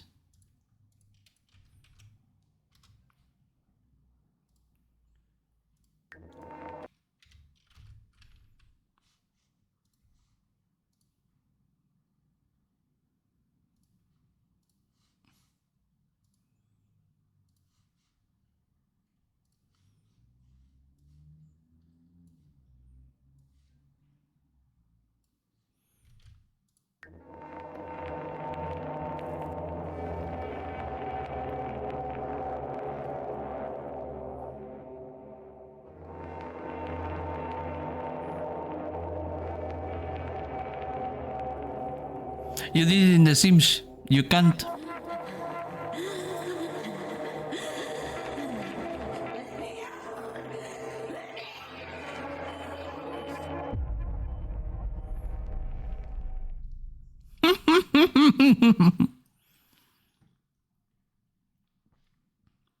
I love you did it on The Sims.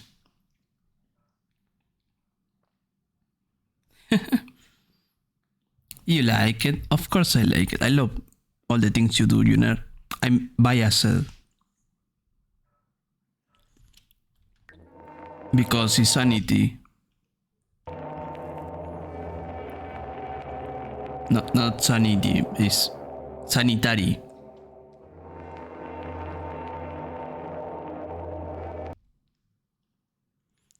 See, you have a camera. Wouldn't you want to clean your hands after touching Ruby? She cleans herself, for fuck's sake.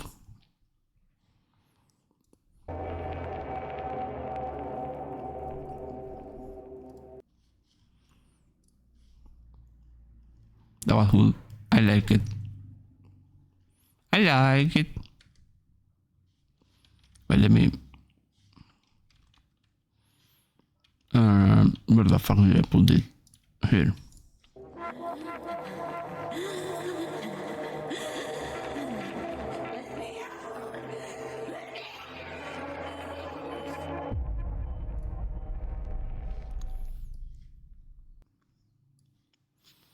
Oh, you did it? Check us out. It's lovely. It's lovely. I like it. Very, very accurate. She's fucking batshit crazy.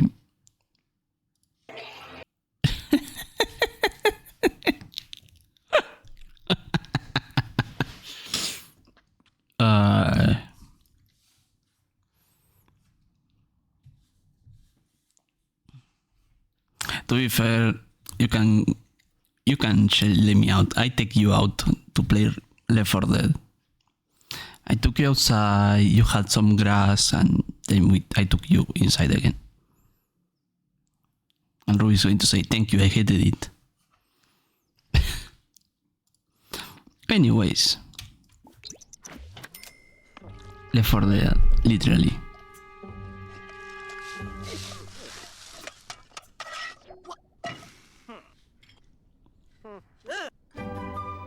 I hate cooking.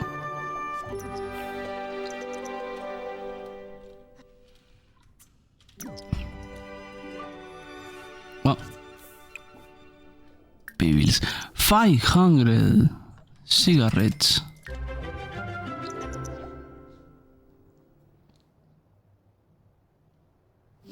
Shut the fuck up, Ruby.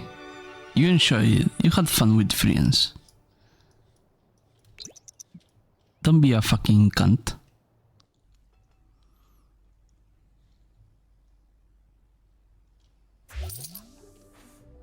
The voices. Shut the fuck up, cunt.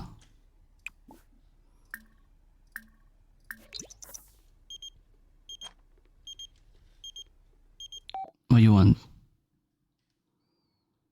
I want to ask if you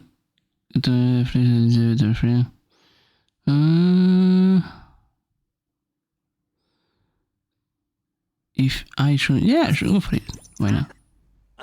The fuck if I care.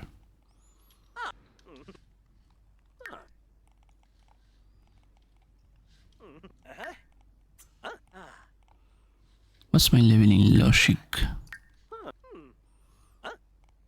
Logic is 3. Oh, okay.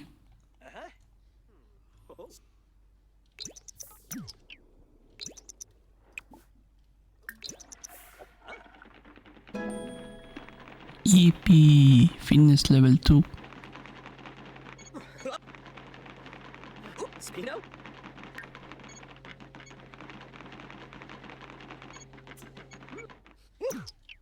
So. Oh, say.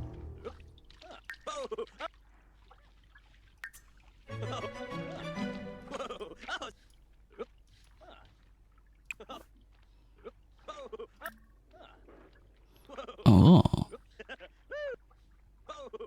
Tacos.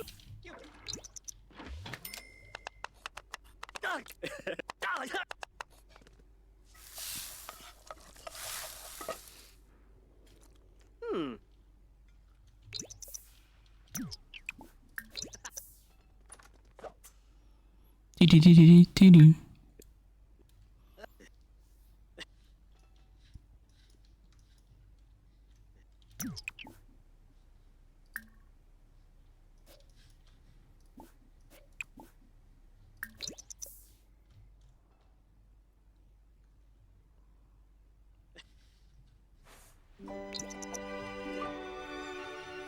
Left a.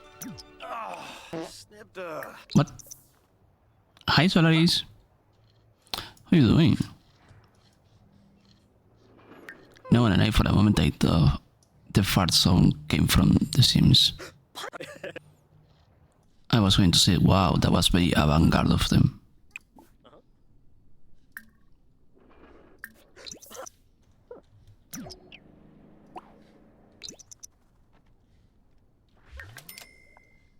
Oh.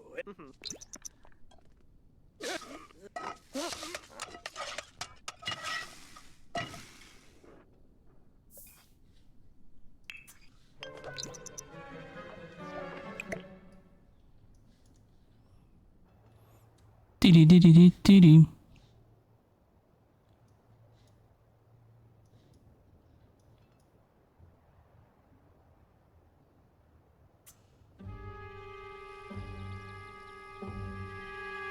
Oh, Shushka.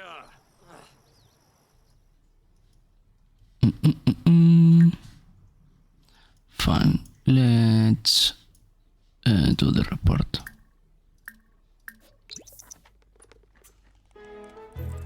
Uh-huh.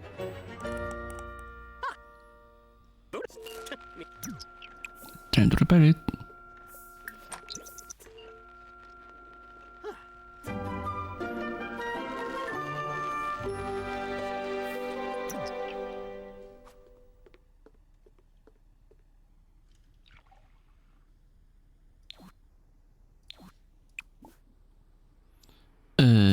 Macrosis web field reports. What the fuck do you want?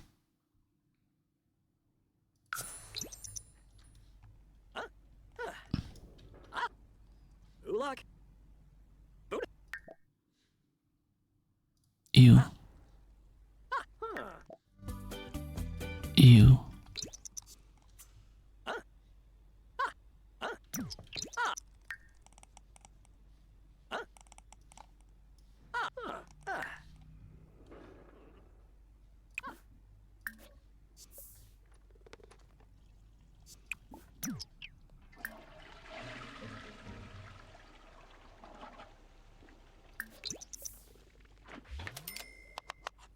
Uh-huh. Kinod. Oh wow, I have an existential crisis. Lovely.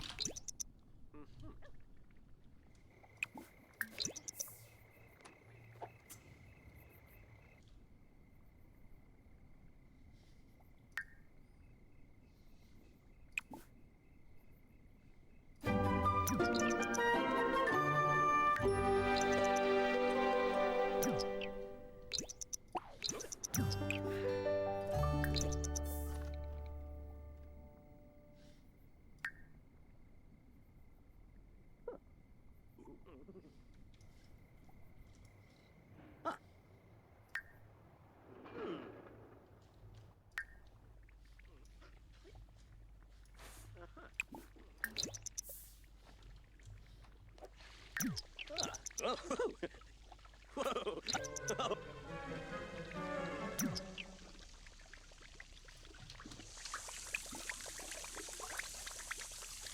Oh, it broke. That explains it. And there's also a glass of water over there.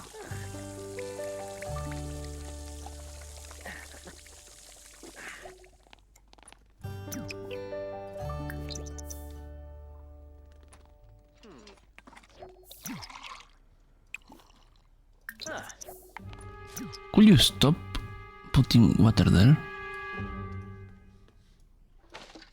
There we go.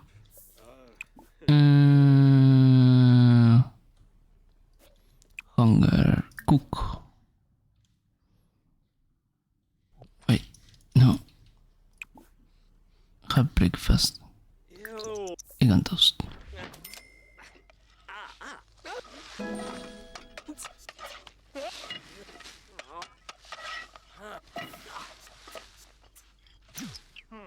Oh shit, I have to go to work. Yup.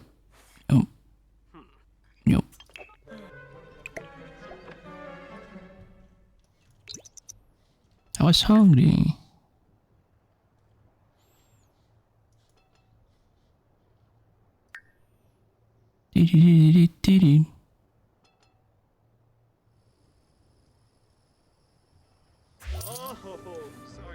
Senior manager. I don't even know what the fuck I manage.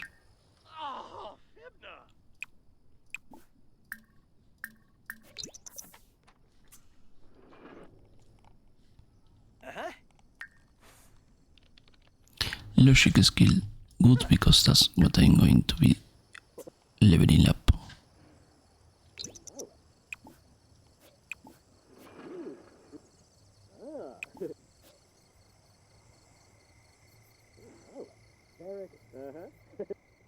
Got a fellow plan. No.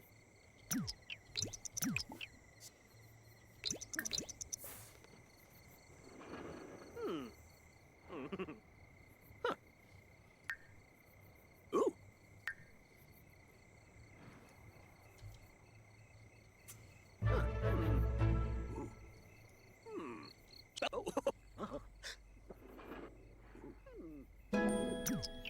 Oh, now,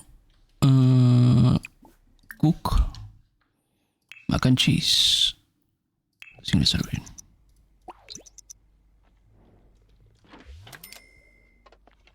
Masamu. Ulak.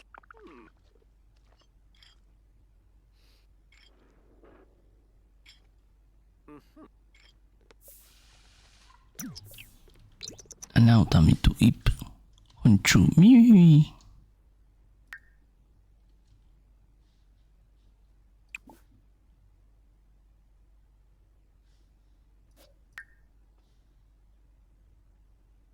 Diddy.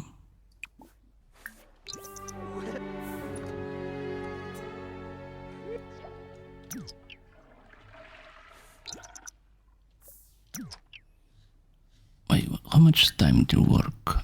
4 hours. 4 hours?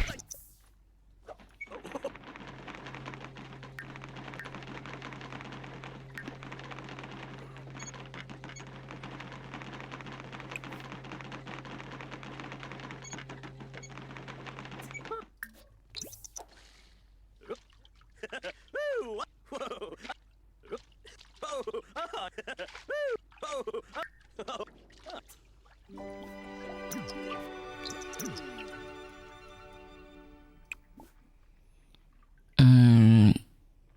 Sure, why not?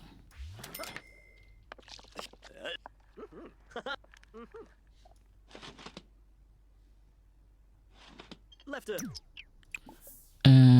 Put in inventory. Then do work.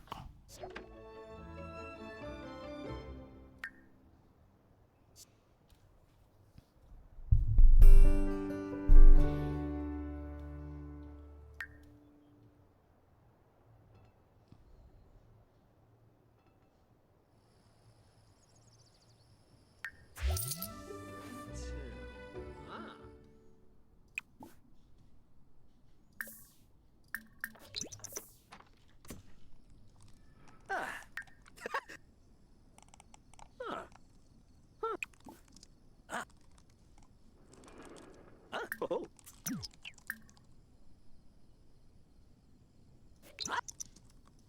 Ah. Huh. Oh. Huh. Ah. Ah. Yazip. Huh. Ah.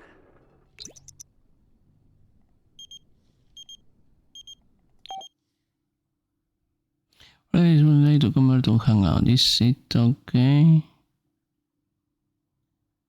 Sure. What the?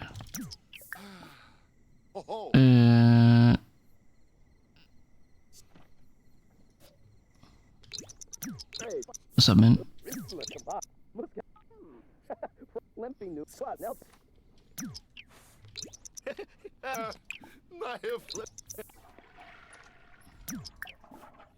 Look how handiness.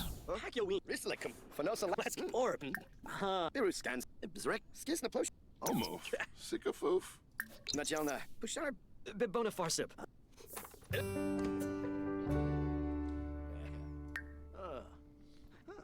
But me, I fell asleep while someone was invited.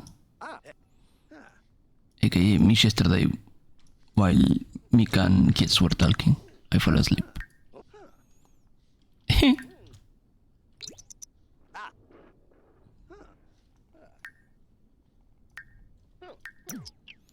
Where is my inventory?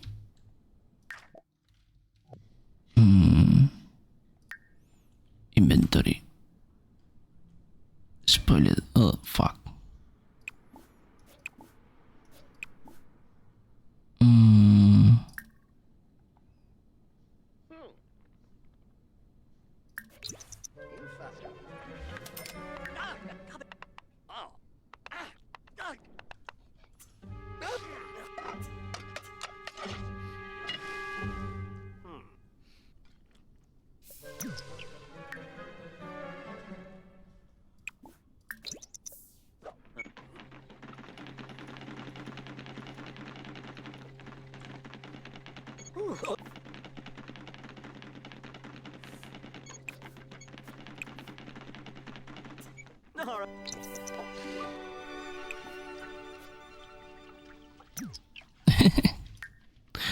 I mean, I have a treadmill. I don't use it because I'm lazy as fuck. I had a treadmill. I like it. I would like to see if when I have to work with Lopis playing Warframe and I cannot, doesn't make me see it.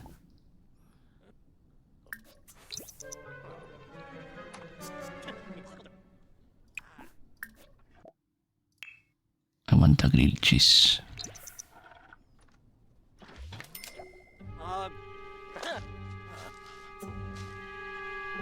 Damn. Those mood swings. Hi, Asami.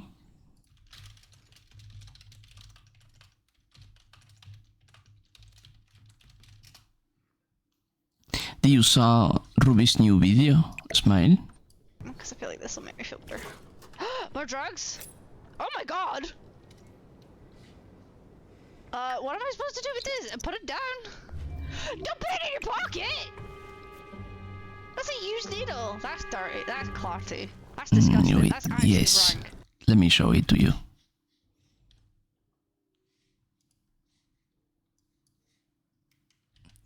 By Ruby the Cunt Wing.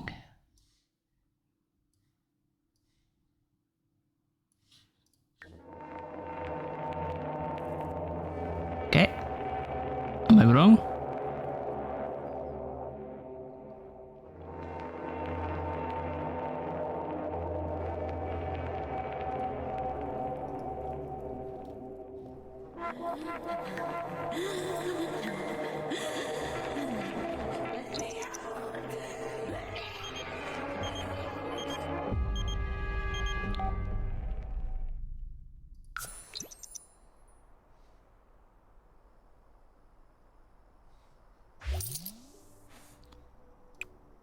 One more time.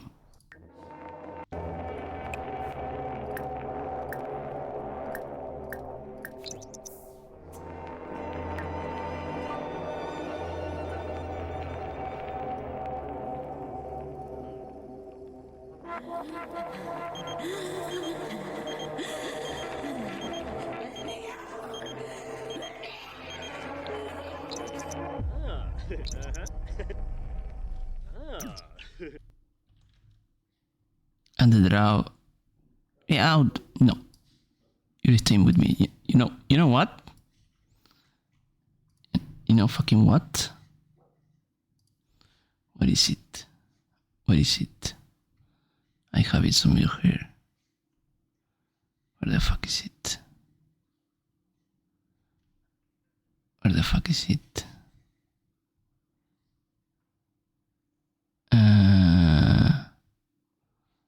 Where is it?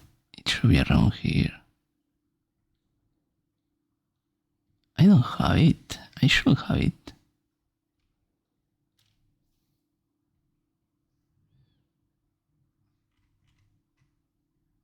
the fuck it is? Is the game paused?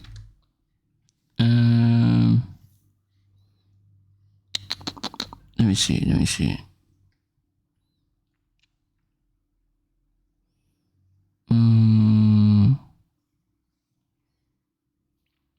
I should have it around here, but I don't see it, which is surprising, but I can use this nonetheless.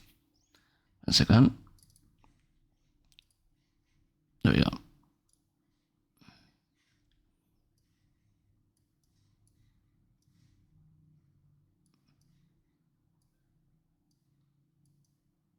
There we go.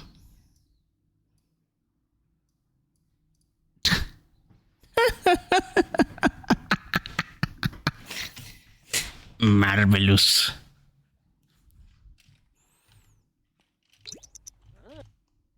That's fucked up. You had them worse. The Kinja.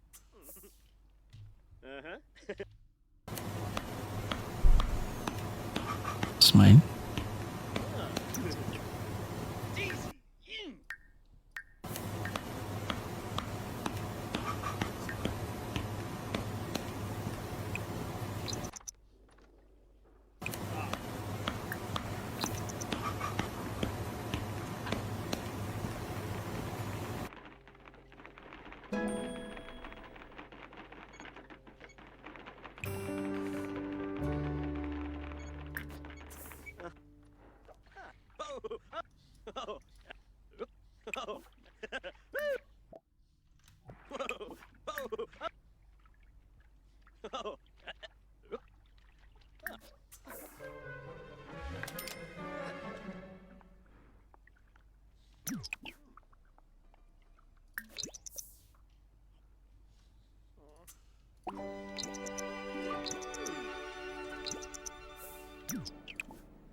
Oh, it's weekend. Nice.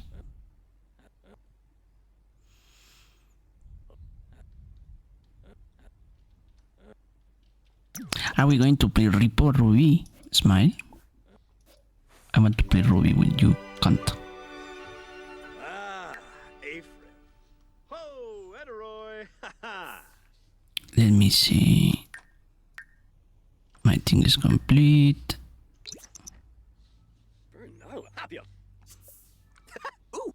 Using the interwebs to chat is extremely suboptimal. Kirker continues to be a cunt. Varric. Checks out. Yadafel plant.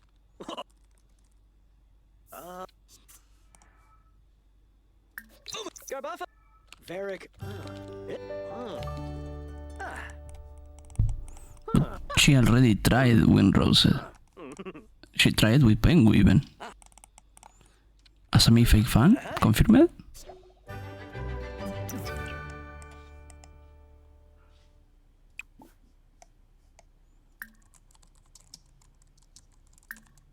Spova. Oh. Yeah.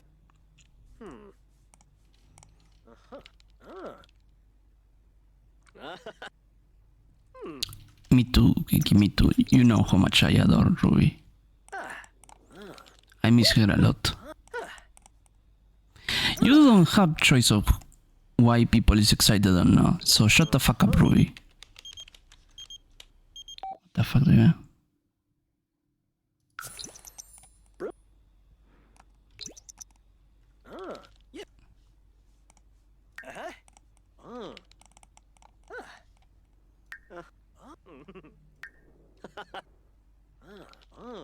The thing is that even if you say the fully thingy, it's not a full thingy yet.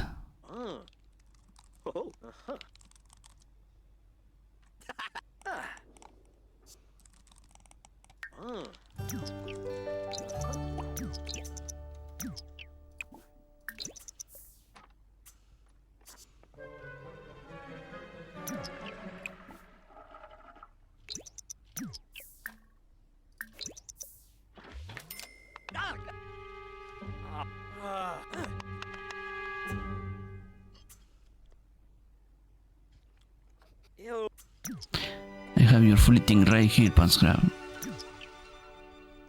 See? It's so small, so few content. I don't know that exactly. What tries this? Program. Make a plugin.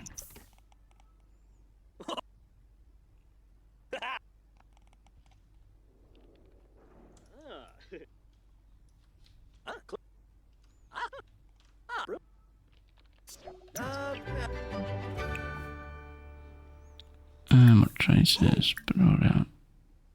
Another game.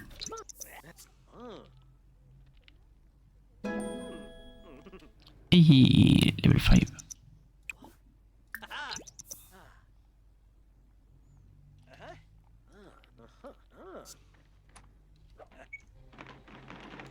New.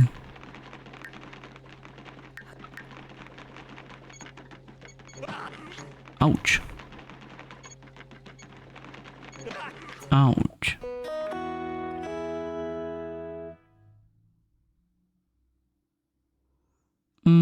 No.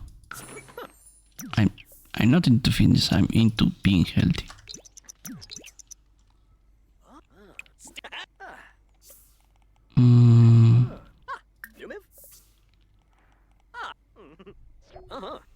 I picked up Penguin to Madachi and he says London, Badamp.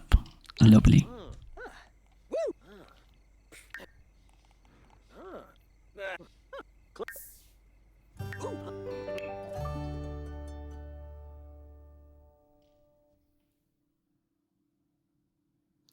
When fun and don't lose hygiene while exercise. Observe.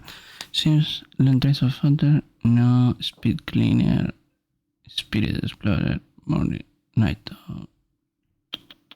super mentor. Let's start with night and the morning sim.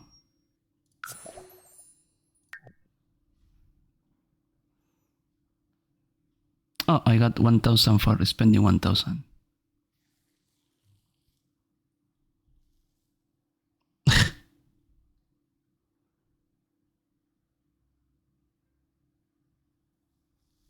Why you two studying teacher? To be fair, Penguin was lurking around.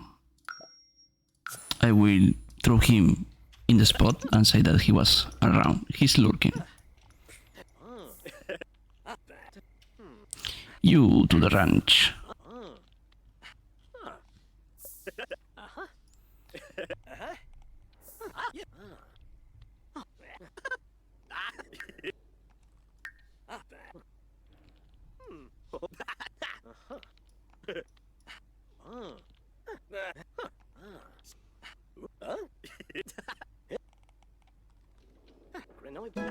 Level 2 in comedy. Yippee. Okay, let's go. Yip.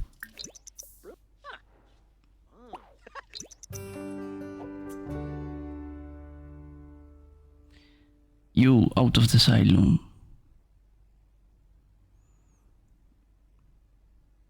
Don't worry, I already got her on the leash. Smile.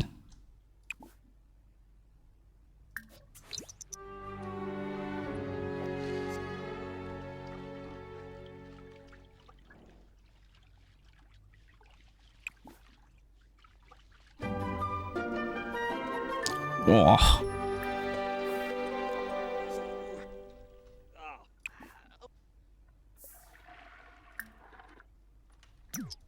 Pancakes. Kicks pancake.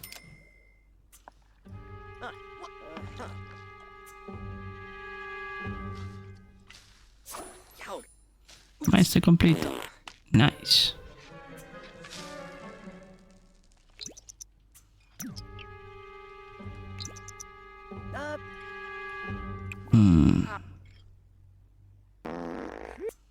Occasion, you might have to use the bathroom.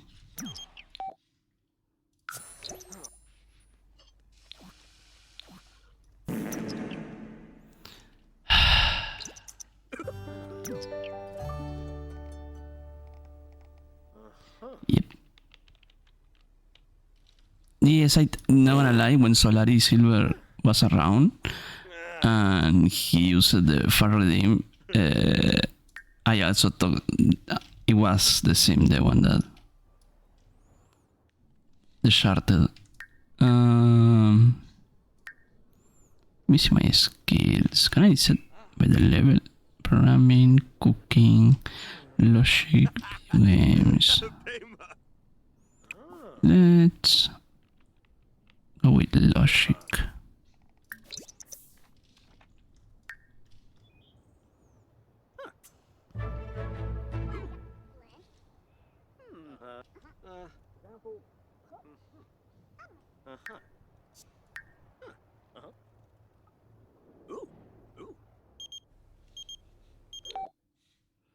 Okay, come to hang out.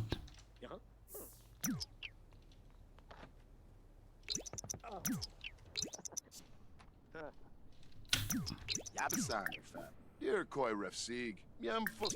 Arbo Vinia Claw. Sma Vadish. Zorbite. Chupaza S. Woundfix. Sakutoe.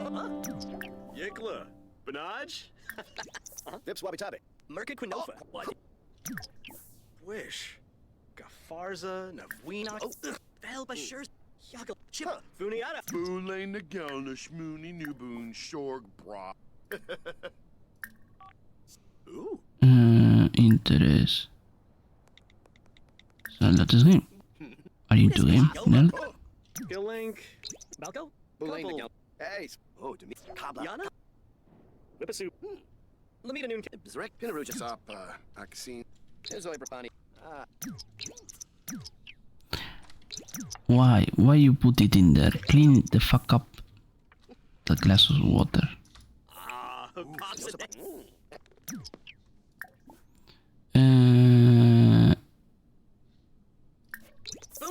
There's a winner. Yano Borp. Friendly. Macanerf. Jabini Nobe. Voice? Nilshaba. Excuse. Balco? Balconaru. Urazap? Aphin. Suna Nibnub. Chemray. Spola. Shomba Fall. Oh, to me. Pinkoba. How have you? Free. Sibunat Horrible Harbit. Tururum, tururum.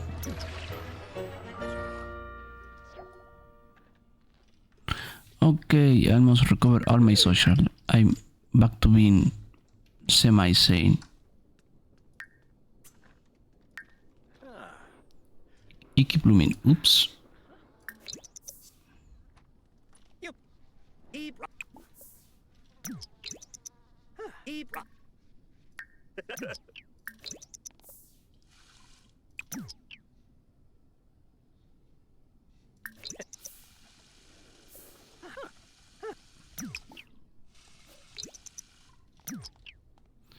Okay, let's work out.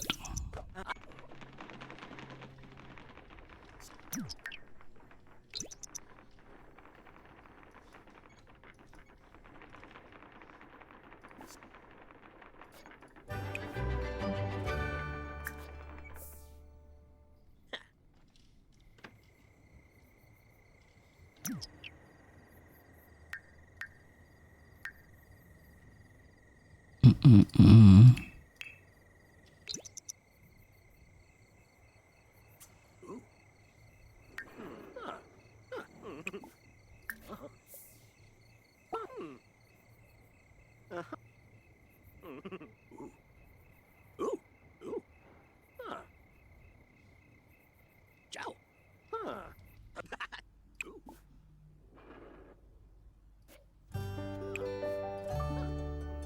Ciao.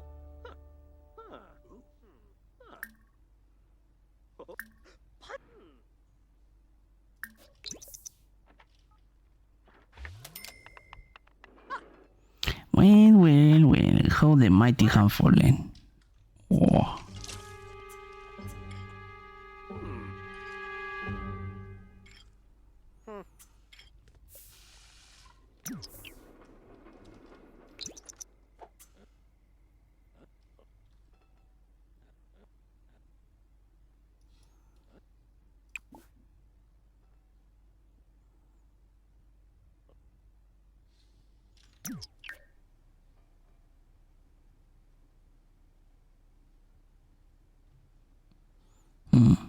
Can I sell them?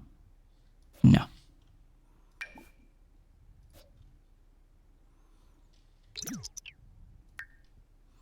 Working 4 hours. Okay, let's go use the bladder. Let's work out.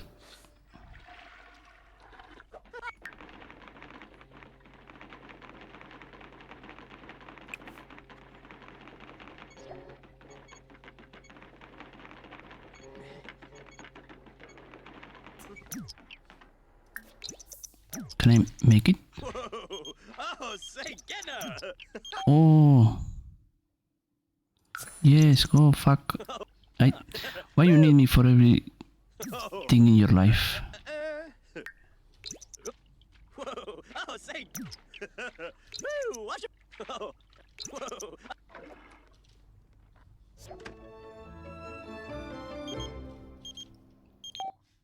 Ready or not, I got a new shop. Nice. It's an intern in space. Why? Who cares?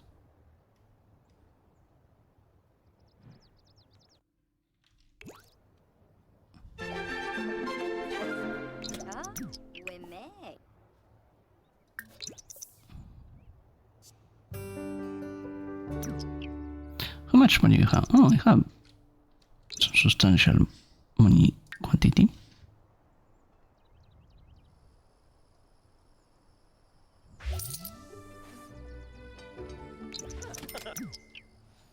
Okay. I'll try this web. Fill out reports. Ooh, shoot. Yada fell plan. Then use the thing, then have dinner.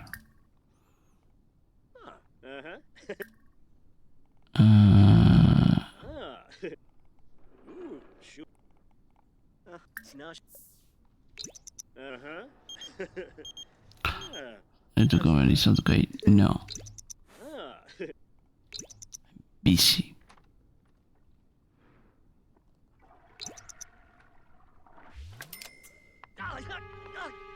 I got myself.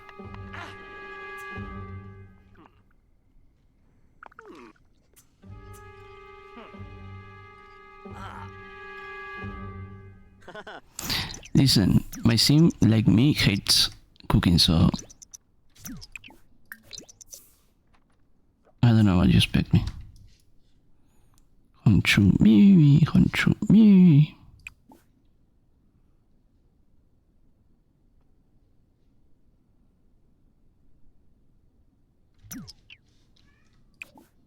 Meow.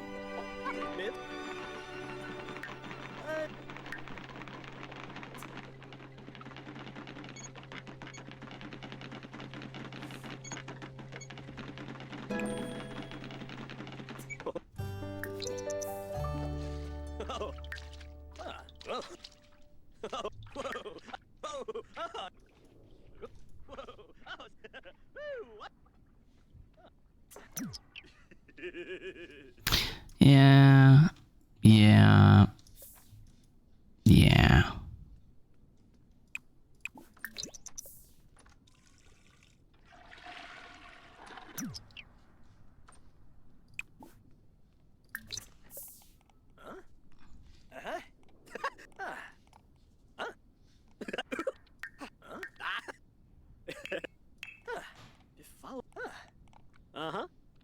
I know what's happening.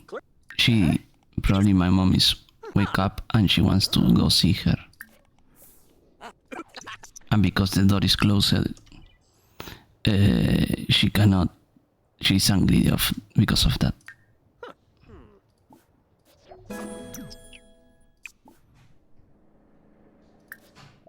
She's trying to open the door.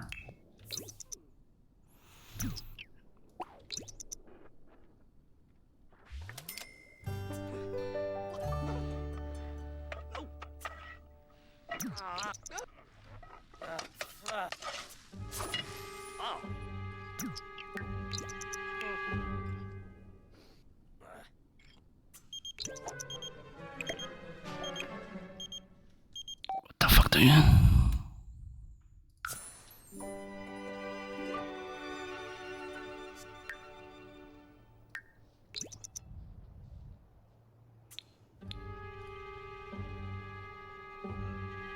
Meow. Investor management. Future trader. Future vice president.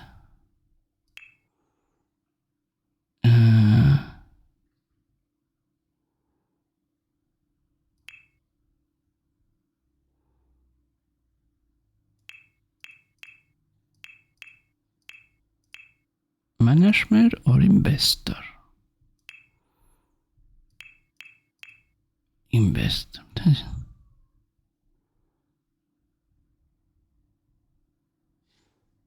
Eso no. Intraders.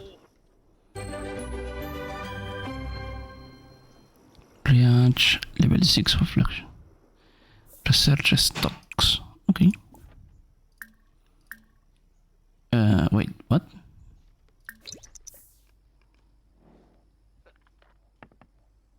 No, I'm not here.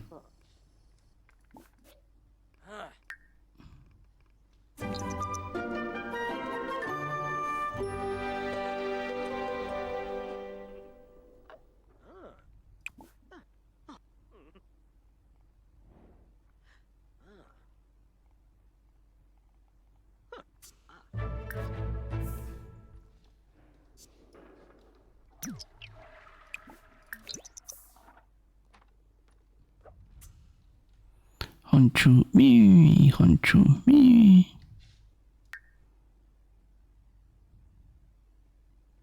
Wait, I didn't finish. Fuck off.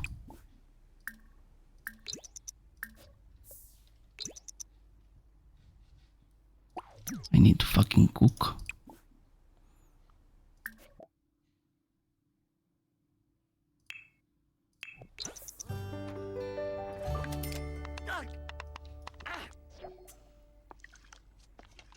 Oh, I forgot gourmet cooking is a whole skill on itself.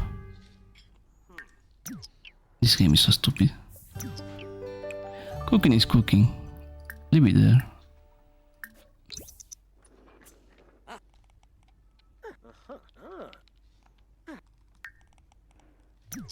Okay, I research. Can I wait? Why I have still? There are no reports of files at this time using the store. Invest in stocks. Sure, why not?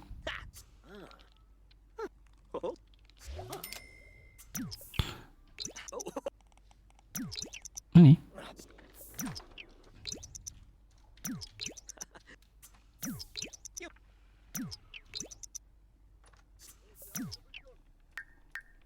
In 3 hours.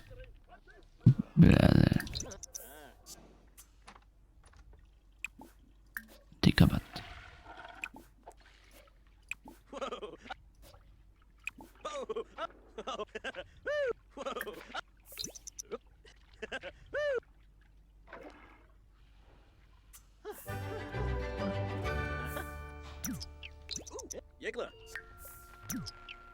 Fuck off.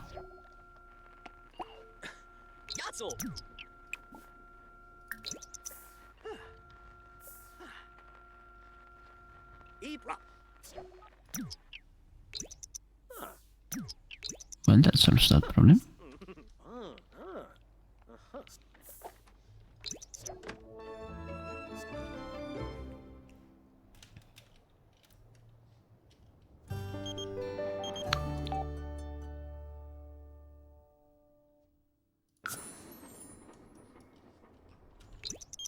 What the fuck, man? I don't fucking care.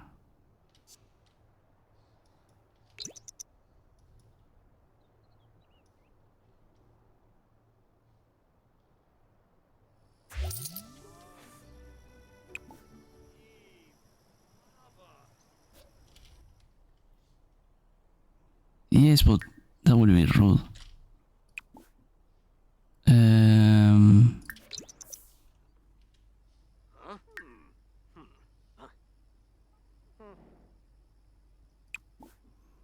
I should.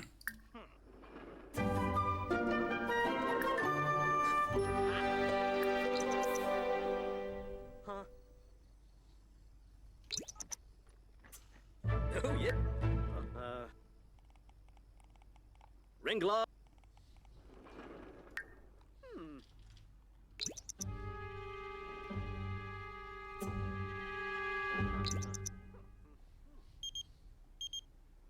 I took a hangover. No.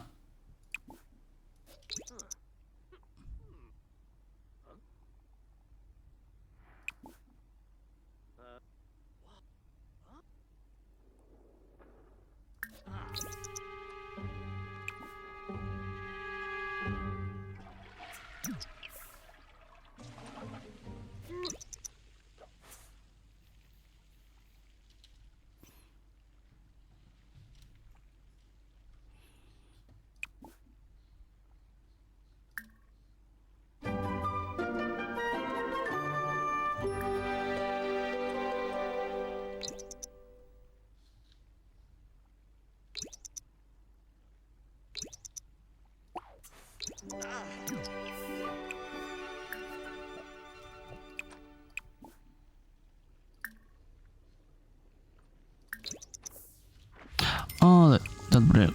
That's what. That's the problem.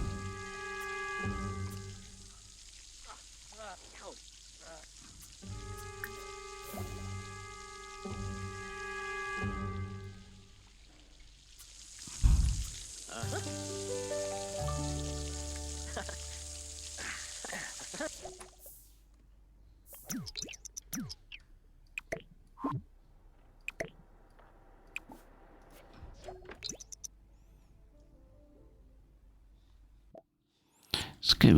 Lawrence invisible has lost money and reflecting on his nose. There's a good chance that he can make it look like someone else acceptably.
What?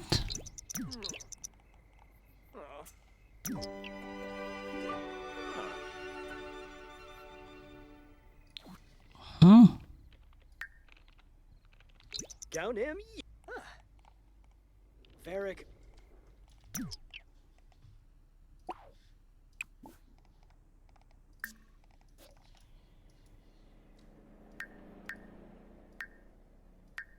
Let me. What Where's my inventory?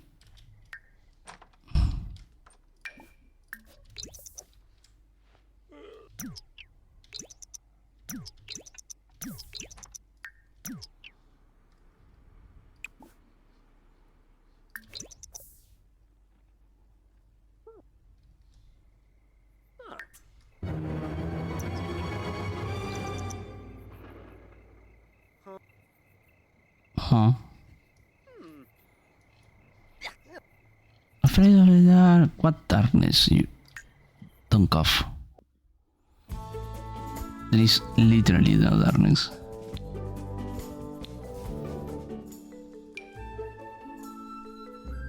There. Are you happy?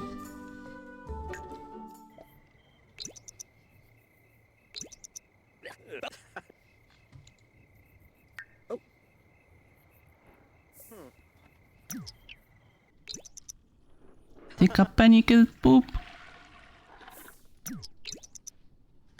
Why are you sleeping? You don't need to sleep. Ah. Are you Jana?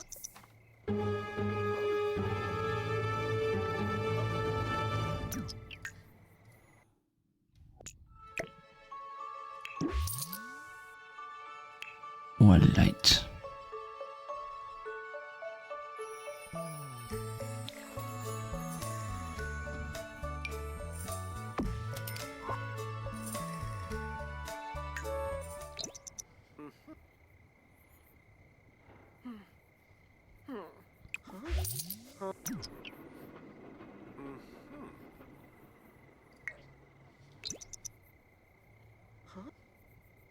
Uh-huh.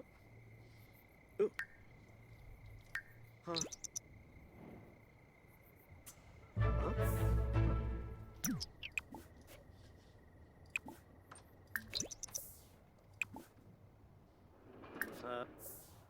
Ooh. Ooh. Ooh. There we go. Okay. So breaks the scrambled egg and bacon. Sure, be scared.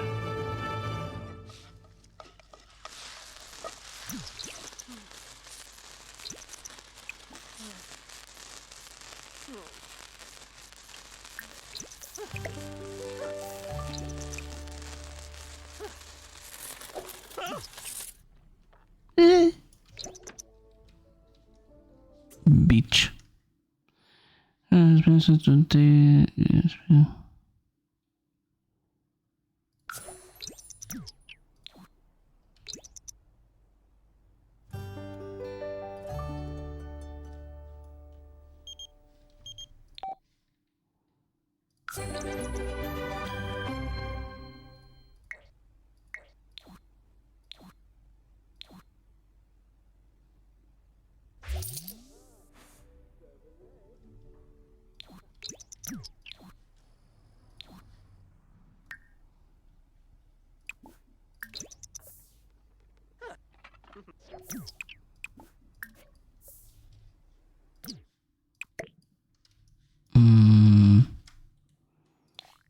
Let me see.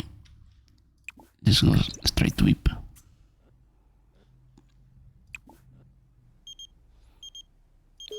This guy is annoying as hell.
need an outdoor trash to take the trash. Well, you started with an outdoor trash.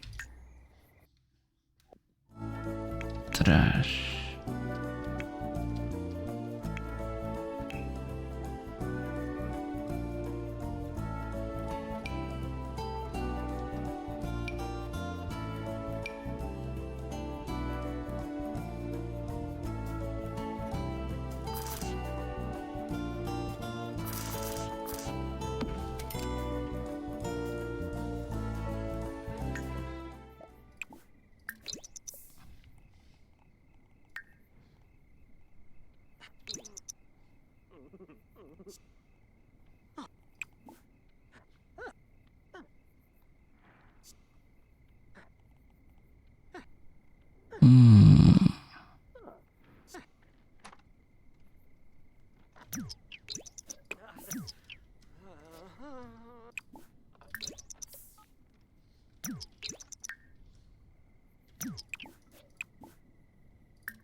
Oh yeah.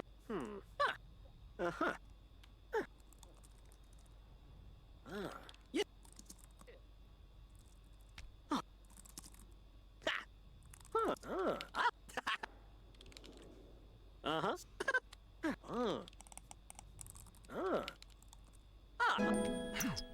Nice.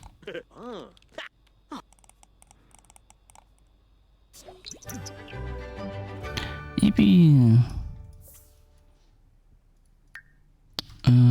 Let's run.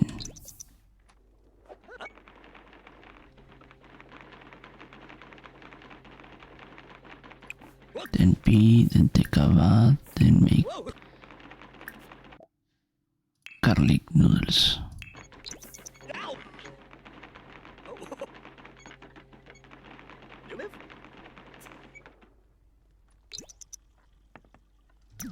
Who the fuck is it? I'm biting.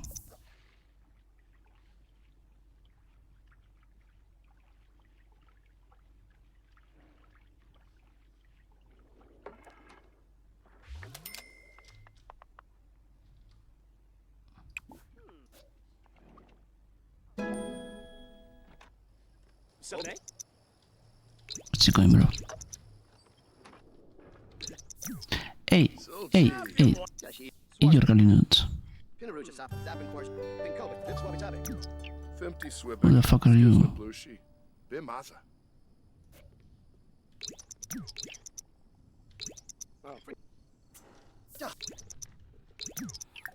More choices. Friendly hobbies. Yo Ween. Spino? Pinaruja Sapa. Boulain Nagelna. Shmiln Henthip Bevo. Uthay. Shabini Nib. Yibs. Zilnoi. Schmezel Cliff. Spearcoin. Arbo Vinia Quar. New Yapana. Control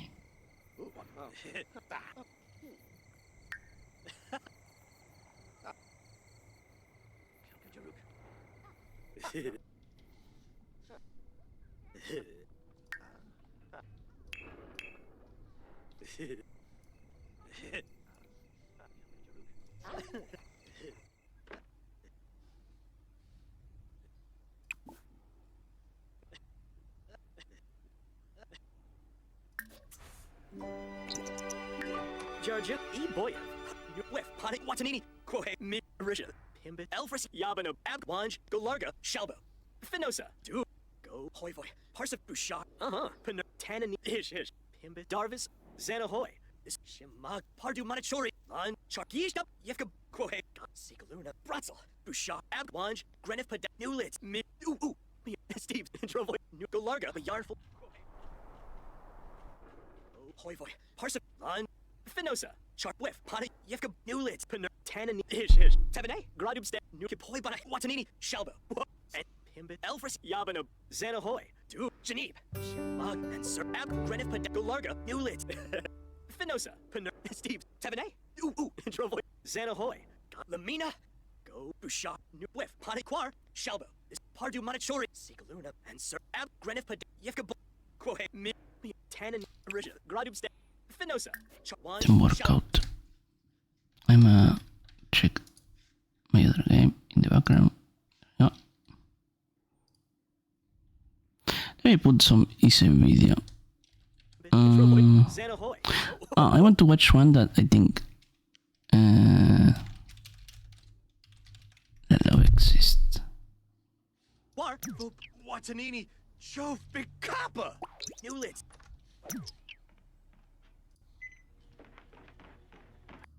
A man must be loyal to what matters. A man must be strong so the weak will not come to harm. A man must lead others to a better life than his own.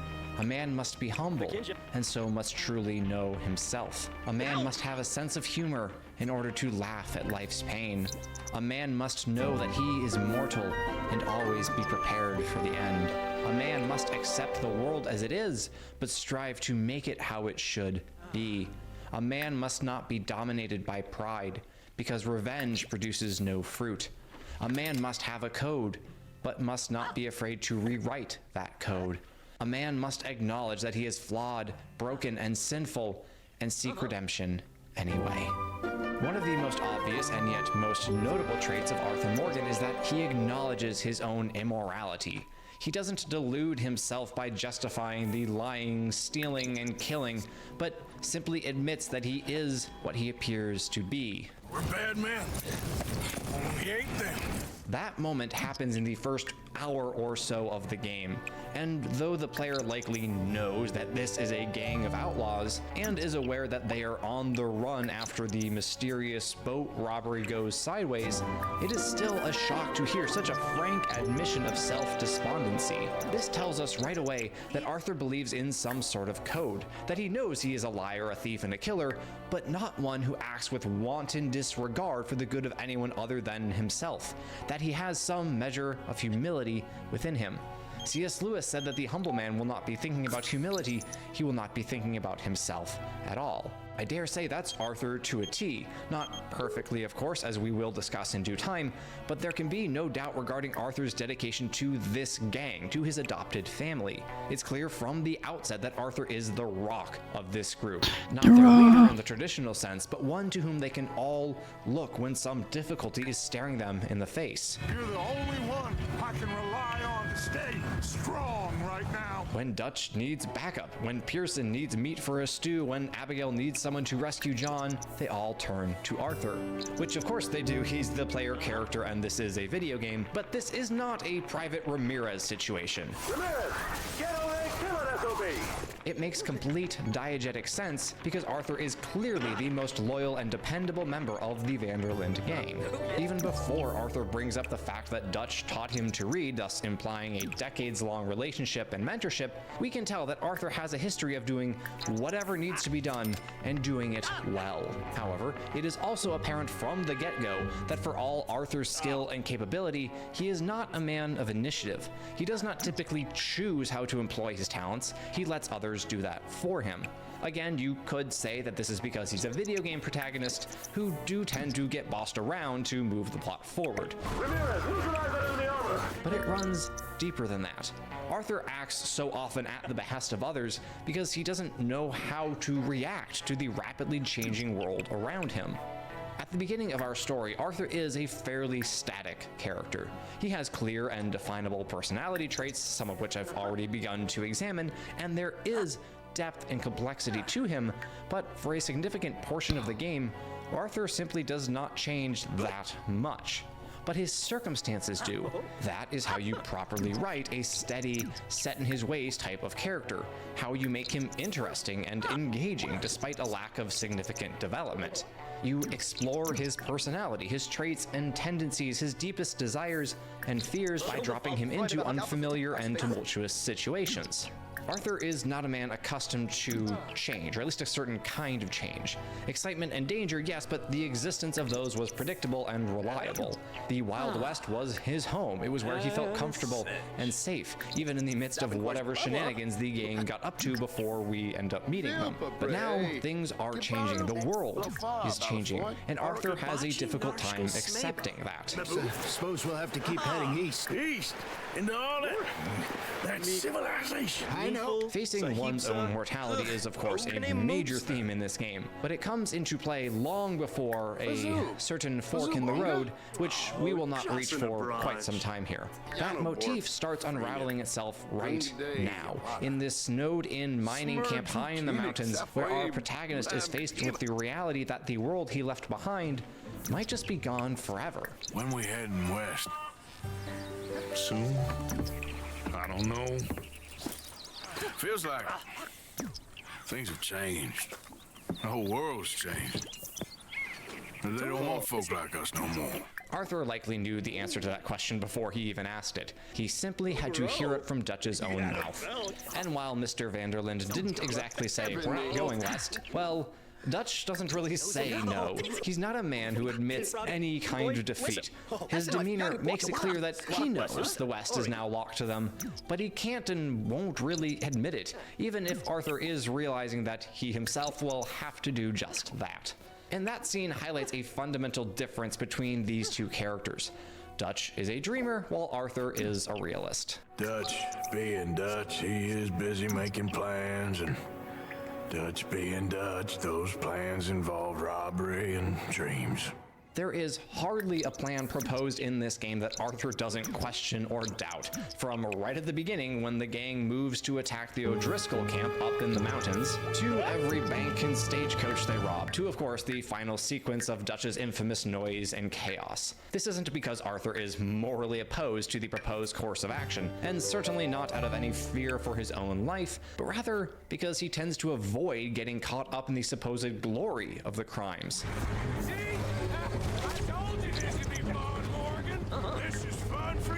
When several members of the gang suggest returning to Valentine, a town they fled due to their involvement in a rather deadly shootout to rob its bank, Arthur isn't too thrilled about the proposal. Can't believe you got me going back to Valentine. Don't tell me it ain't hurt you leaving that bank behind. Not really. Work a town and not hit the bank? That's downright pathetic. One of the first effects that humility will have on a person is stripping away silly and prideful ideas. And while Arthur does have a significant ways to grow in that virtue, he clearly is among the humblest members of the gang, and his pride isn't wounded at the idea of not robbing a bank just because outlaws are supposed to rob banks, and what kind of self-respecting outlaw doesn't rob a bank?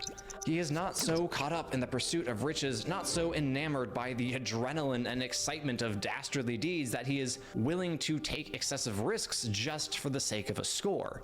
And yet Arthur is quite committed to this life that he has chosen, or rather fallen into. I said a minute ago that the character of Arthur Morgan is quite static throughout a decent chunk of the game, and yet is still worth exploring because it is rich and deep. One such level of complexity is that the man himself knows, or at least believes, that he is stuck, that the life he has now is the life he will always have. Despite his awareness that he is a bad man, Arthur has no hope of leaving the gang, of going straight. Truth is, there's never really any getting out. And staying in, it's hard. You know that. But Bessie and I made it work. Why? You thinking about getting out? Me? No, of course not. This is the downside of Arthur's realism. When one takes the world, takes one's circumstances and situations as they are, as Arthur does, it can be easy to lose hope for a better world, for a better life. Despite all the change happening around him, Arthur has no intention to change himself, nor does he have any belief that he could change in any meaningful way. Things are how they are, and he is who he is. The thing about people who realize their own faults and failings, however, is that they do not necessarily want others to walk the same path they once did and end up in the same rotten place. A sign of a good man, or at least a redeemable one, is that he does not desire others to be as despondent and miserable as he is. Even if he cannot see his way to a better life for himself, Arthur is more than willing to give others what he could not attain. This concept is highlighted when the player first meets Mary Linton, Arthur's former beloved, and a reminder of the life he believes he can never have. Mary asks Arthur to rescue her younger brother from a cult, and Arthur does so, even sharing a bit of wisdom with the kid in the process. There ain't no shame in looking for a better world. Or I could point out how Arthur willingly, though not for free, helps out two lovebirds as they reenact Romeo and Juliet in fake Louisiana. I love her, you know. Love who? Penelope. But it's impossible. Love tends to be complicated. Clearly, Arthur is speaking from experience. It's worth noting that his courtship with Mary ended due to their socio-economic differences, and Arthur feels no small amount of bitterness about that fact. And yet, when he encounters two young fools willing to attempt to bridge the chasm that would otherwise stop their own love from flourishing, Arthur does not resent them for pursuing what he so badly wanted for himself, but which was denied him simply due to who he was. A lesser man would begrudge Beau and Penelope for succeeding where he failed, or simply for having wealth and opportunity through no merit of their own. You think an O'Driscoll would be out here delivering messages and shooting cousins so these two can forge a better life together? I think not. Like Arthur said, he's a bad man, but he ain't them. Or you might say he's an outlaw with a heart, and something of a conscience to boot. The gang does, after all, have a code. We shoot fellas as need shooting, save fellas as need saving, and feed them as need feeding. In other words, we give people their just due. Arthur, to some extent, believes in that philosophy, at least as an ideal. It's a pretty classic justification used by those who swindle and steal for a living, and one that will come up repeatedly as the story goes on. It is also key to Dutch's maintaining control over his gang. If he can make them feel that their actions are righteous, or at the very least not condemnable, then they will be all the more willing to follow him. We like people who validate us, who make us feel good about ourselves, who give us purpose. As John explains to Kieran early on, he views Dutch as a teacher, as someone who actually seeks justice in the world and isn't merely concerned with survival. This is why you're an O'Driscoll, O'Driscoll. You're out to survive. We're out to live. Free. It's clear that Arthur has been a consistent adherent to Dutch's philosophy since he fell in with the gang, and that worldview is no doubt responsible for his continued loyalty. Now, loyalty is an oft misunderstood concept. It is not blind obedience or subservience, as Dutch, especially late-game Dutch, would have his followers believe. Rather, it is the acknowledgement of the fact that we have a duty to someone or to some ideal, and that we must work to uphold that ideal or to seek what is good for that person. Arthur is perhaps one of the best examples of true loyalty I have ever seen portrayed in fiction. Again, because of who he is and the life he lives, his loyalty, like all his virtues, is far from perfect, but he absolutely understands that being loyal does not mean being a mindless drone or a gutless simp. When Dutch proposes an unprovoked raid against their rival gang, Arthur questions his logic. He's here for us. I doubt that. No, you're just doubting me. I would never doubt you, Dutch. You always said revenge is a luxury we can't afford. Our loyalty to our loved ones demands that at times we challenge them, that we ensure they really are acting in their own best interest and do not give in to their pride or their base emotions. By pointing out Dutch's questionable motives, Arthur is in fact being loyal to the man who saved him from the life of a street urchin. Loyalty is a commendable virtue, but only if it is properly ordered. Loyalty to a lesser good cannot be allowed to subvert loyalty to a higher one. Arthur understands this, even if he can't quite articulate it yet. But that is why he challenges Dutch, because his loyalty to the well-being of the gang comes before his loyalty to Dutch, specifically to fulfilling Dutch's designs and desires. But sometimes people we love will make mistakes despite our best counsel, and often the only thing we can do is walk with them and attempt to guide them off the road they have chosen, if possible. Not that Arthur is exactly the mentor type in the early game anyway, certainly not to Dutch, who he views as something of a father figure, and who he knows is the only reason he has this adopted family that has stuck together through thick and thin. Despite his own internal reservations regarding Dutch's plans or motivation for those plans, Arthur tends not to voice those fears publicly lest he sow dissent and cause strife within the gang. He is in fact quite defensive of Dutch whenever doubt is cast on their leader. It just isn't like Dutch to lose his head like that. Things go wrong sometimes. People die. That's the way it is. Always has been. Arthur clearly has his own concerns about what happened on the ferry, and we'll hear later that he was sour on that job before the gang even embarked on it, but he keeps that to himself for now. Even well into the story, after moving twice due to the gang's unscrupulous behavior, Arthur still supports Dutch in public. Trust me, Arthur. If it's business, well, business is business. But questions him more in private. You better be right about this one. I am. I've heard that before, and usually I've been right. If you say so. But I'm getting ahead of myself. I know we've strayed past this on a few occasions, but at this point in our story, we have barely left the mountains and set up camp at Horseshoe Overlook. My intent in the past 10 minutes or so was to outline and preface before examining them more deeply Arthur's essential traits. His loyalty, his strength, his quiet leadership, his humility, his acceptance of his own mortality, and his acknowledgement that he is a bad man, yet one restrained by a code. Oh, and his humor. I forgot about his humor. How much you cost anyway? Well, ain't that a nice way to talk to a lady? Oh, I didn't know I was talking to a lady. In the intro, I said a man must have a sense of humor in order to laugh at life's pain. So often, humor is a coping or defense mechanism, something we resort to in order to lighten the tension in a room or to stop ourselves from going down a spiral of negative thoughts. Arthur certainly uses humor in this manner. He's surprisingly witty, but his jokes, even when directed at himself, are often biting and sarcastic. For example, when Abigail asks him to take her son fishing, Arthur deploys this quip. Why? Because I'm your preferred nursemaid? Because you do what you say. But he takes Jack fishing anyway. Why?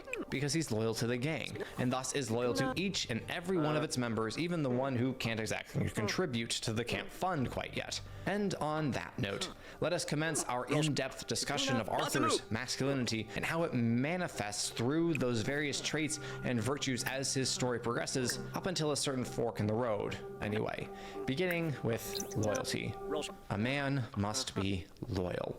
As we've already established, Arthur is supremely loyal to the Vanderland gang and all its members. It's clear from the few times that Arthur mentions his life before meeting Dutch, and especially when he talks about his father, that if it weren't for this collection of outlaws, he would be long dead in a gutter. Joining up with Dutch and Hosea gave Arthur the safety and meaning he needed. Safety in that he now finally had a man in his life who would care for, teach, guide, and protect him. Meaning in that Dutch's gang gave Arthur something to live for. One reason that loyalty features so prominently in this discussion of Arthur's masculinity is because when men choose to be loyal to something, we obtain that thing which men universally seek: purpose. A man who exists only for himself is hardly a man at all, but one who lives, fights, and is willing to die for a cause other than his own well-being is far more worthy of praise. When Agent Milton shows up and offers Arthur his freedom in exchange for Dutch, Arthur doesn't consider the proposal even for a second. They want you, Dutch. They offered me my freedom in exchange, they did. Why didn't you take it? Very funny. The idea of turning on the man who practically raised him doesn't find the slightest purchase in Arthur's mind. And while Arthur's loyalty is to a gang of thieves and murderers, okay, I don't really need to keep reiterating that point, right? You get it. Arthur was raised in messed up circumstances and has made a living through less than perfectly moral means. I think at this point I can praise Arthur's virtues wherever they can be found without injecting a caveat every 30 seconds. Anyway, it's clear that Arthur's loyalty is ingrained deeply, and that his ultimate allegiance lies with the gang as a whole, and not to any one member. You know, nothing means more to me than this gang, the bond we share. It's the most real thing to me. I would kill for it, I would happily die for it. But in spite of all of that, I would have easily left you here to rot if Charles hadn't stopped me. I don't believe a word of that, Arthur. Get him out of here. You're a great man, Arthur Morgan. The kind of young whippersnapper I can really admire. Shut up. Now, to be fair, I think Arthur was being at least a little facetious with Sean there, but I simultaneously believe that there was some truth to what he said. Arthur is not the kind of man who would risk the lives of 2 of his friends in order to save a 3rd, if he could help it. Saving Private Ryan would not be his cup of tea. When we are loyal to others, we often come to feel responsible for them, to value their good as higher than our own. So while Arthur would happily give his own life for any other member of the gang, except Micah, obviously, he wouldn't ask others to do the same. He does ask others to care about the gang as he does, however. Arthur's dislike for John Marston is entirely due to John running off on the gang and on his son while Jack was still a baby for a year or so. I've spoken to him many times. He knows he did wrong. He just wants to put it behind him. I'm sure he does. Running off on that kid is one thing, but there's code. He knows that. Arthur does not tend to be the accusatory type. His self-awareness of being a bad man makes him far less judgmental than most towards other people's mistakes. But when it comes to abandoning loyalty, well, that's the one thing that Arthur can't quite find it in his heart to fully forgive and forget. Does loyalty matter more than any other virtue? Not inherently. It depends on what that loyalty is ordered toward and how we live out our loyalty. But as Arthur does with loyalty, we all tend to have a favored trait that we hold up as the most important. Coincidentally, that always seems to be the virtue that we exemplify the most. The avid book learner believes the pursuit of knowledge to be of utmost importance and scoffs at those who are content in their education. The athlete believes all men should seek to perfect their self-discipline and maintain their health at all costs. The charismatic and charming socialite cannot imagine how those shy and introverted people even begin to function. I'm exaggerating, obviously, but the tendency displayed by Arthur is absolutely one toward which we can stray. We expect others, especially those in our close social circles, to care about what we care about. And it can be difficult to realize that maybe, just maybe, the thing with which I am obsessed doesn't matter quite so much to others. And perhaps I have overinflated its importance, have held it up as an ultimate good when it simply is not. Such is the case for Arthur and loyalty. But he won't come to that realization quite yet. How strong is Arthur's loyalty, you ask? Exactly how much does Dutch mean to him? Well, he goes to rescue Micah, so there's that. Now, I'm not going to go in depth into Micah's character and explain why he's a rotten little toadstool who should have been shown the door a long time ago. But I really would like to one day, so please help this video out with a like or a comment, but you're not allowed to do both. Pretty sure that's illegal. So instead, let's simply let Micah tell us all about who he is. Help with you boys, because I thought I liked action. Couple of days on the lam, and you lot have all turned yellow. When someone tells you who they are, believe them. Micah is in this life for the excitement, the thrill, the adrenaline rush that comes from robbing stagecoaches and gunning down their poor guards. He has no real sense of honor, no code, no behavior he won't stoop to if it gets him what he wants, and of course, no real loyalty. Except apparently to his firearms. Ain't much I care about more than those guns. So of course, Arthur doesn't want to break him out of prison, but he does, because he's loyal to Dutch, because he trusts Dutch's judgment over his own.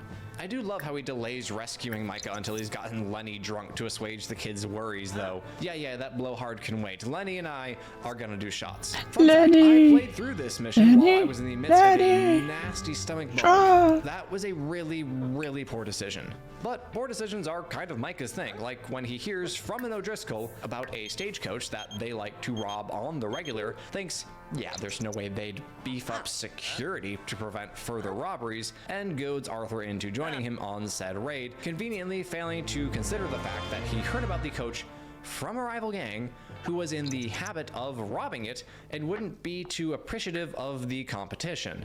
It concerns me when you put us in danger and we don't realize till it's too late. Arthur wants to give to others what Dutch gave to him. Safety and meaning?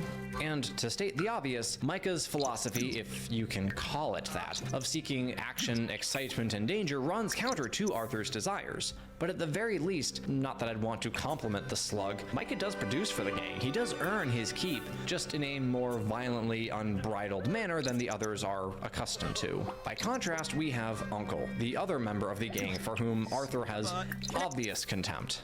Hey! Careful not to work yourself to death there, Uncle. I was thinking. Does it pay well? Eventually. So, while the rest of us are busy stealing, killing, lying, fighting to try to survive, you get to think all day. I find this an interesting moral question to ponder. Which is worse, to lie, kill, and steal in order to provide for yourself and your family, or to willingly and knowingly accept that others are lying, stealing, and killing so that you can eat, but refuse to partake in said immoral acts? I don't imagine either scenario has more than a hint of justification in it, but it's clear to Arthur which is worse. Being a hanger-on to a group of outlaws, refusing to dirty your hands unless absolutely necessary, is far worse than being upfront and honest about being a low-down criminal. Not that Uncle has any real moral objection to the lying, killing, and stealing, mind you, he's simply lazy, so really he's just compounding his sins. But I bring him up because his interactions with Arthur highlight our protagonist's steadfast belief that loyalty comes with a duty, which of course it does. If we want to be loyal to someone, we must be willing to work, even to sacrifice for their well-being. Loyalty cannot be a flippant word used to describe some vague feeling of attachment. Lip service does nothing to demonstrate loyalty, only our choices and our actions can do that. Although, when our loyalty is to an imperfect good, demonstrating said loyalty will often be done in rather distasteful ways, ones that even an outlaw will turn his nose up at. I prefer robbing banks to usury. Seems more dignified somehow. A man must have a code.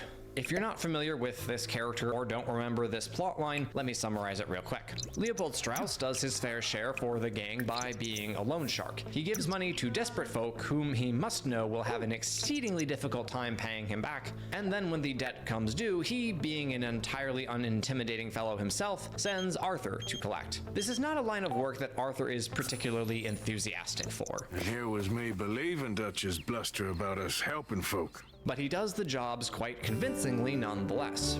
Why the apparent enthusiasm? I would refer you to the section we just finished. Arthur's loyalty to the gang, to its overall well-being, is paramount. Nothing trumps doing what the gang requires. And if you were to see Arthur only when he is actually in the act of retrieving those debts, you wouldn't have the slightest clue about his reservations. He does, after all, beat an already dying man further into his grave over whatever pittance Strauss lent the man, and recommends some rather drastic measures to pay off the debt. Sell your place. We already owe more than it's worth. Then sell your wife or your family or something. He even jokes about enjoying the perverse actions that he undertakes for the gang at Strauss's behest. There's no need to thank me. Like you said, it's pleasure I'm after. As is mentioned earlier, humor is so often used as a defense mechanism, as a way to deflect one's true feelings, to keep them from taking root and beginning to eat away at you. So what does Arthur really think about threatening and beating up poor indebted losers to recover a few dollars? Well, I'll let him tell you. This is filthy work. All of this begs the question. Why does Arthur hate it so much? Why does he resent Strauss for sending him on these debt collection missions? Well, to answer the second question, we should remember his feelings toward Uncle, who lies on the ground and thinks, while others go out and earn their keep through various criminal activities. Strauss's work, as he reminds Arthur, is not forbidden by law. It's legal work, Mr. Morgan. Debtors belong in prison. We are doing them a favor. But it certainly goes against Dutch's philosophy of giving each man what he needs and deserves. Preying on the poor and weak, who are Strauss's sole clientele. Well, people who aren't desperate don't seem so interested in my propositions. Of course. Is a clear and obvious violation of the principle we feed fellas as need feeding. Or as Arthur tells Sadie when she is finally allowed to accompany him on an errand away from camp. We rob fools to rob other people. These people, they're just trying to get by. Arthur believes that some lines should not be crossed, but if he is called upon to cross those lines for the good of the gang, he will, because his loyalty, as I've established, is paramount.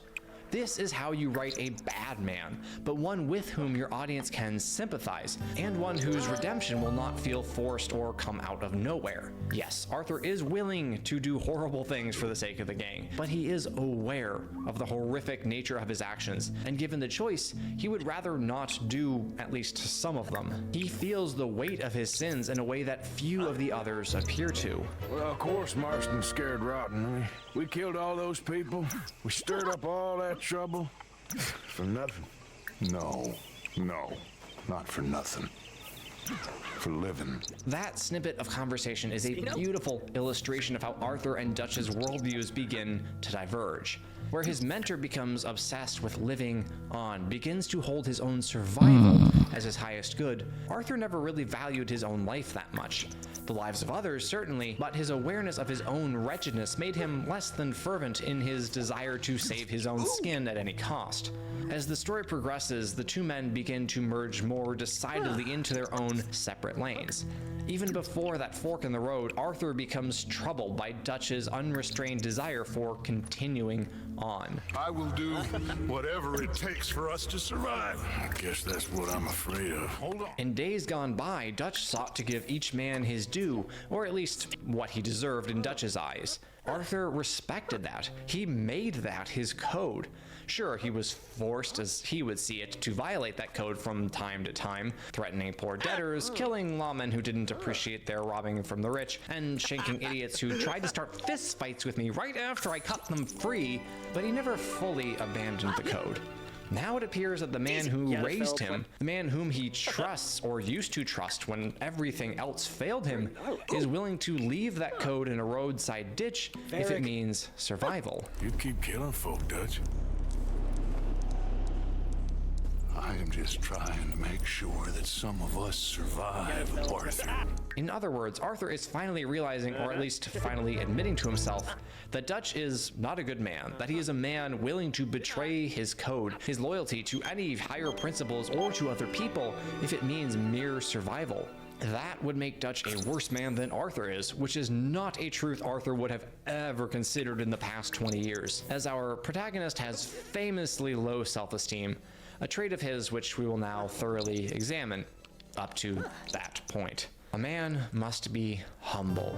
I don't doubt that Arthur himself would argue wholeheartedly that he is not a humble man, if only because he understands that humility is a virtue, and those are things with which Arthur repeatedly insists he is unfamiliar. I could probably show dozens of clips to get this point across. Arthur rejects every compliment anyone ever sends his way, but I'll play just a few from early on in the story that drive the point home well enough. Look, you seem like a decent feller behind it all.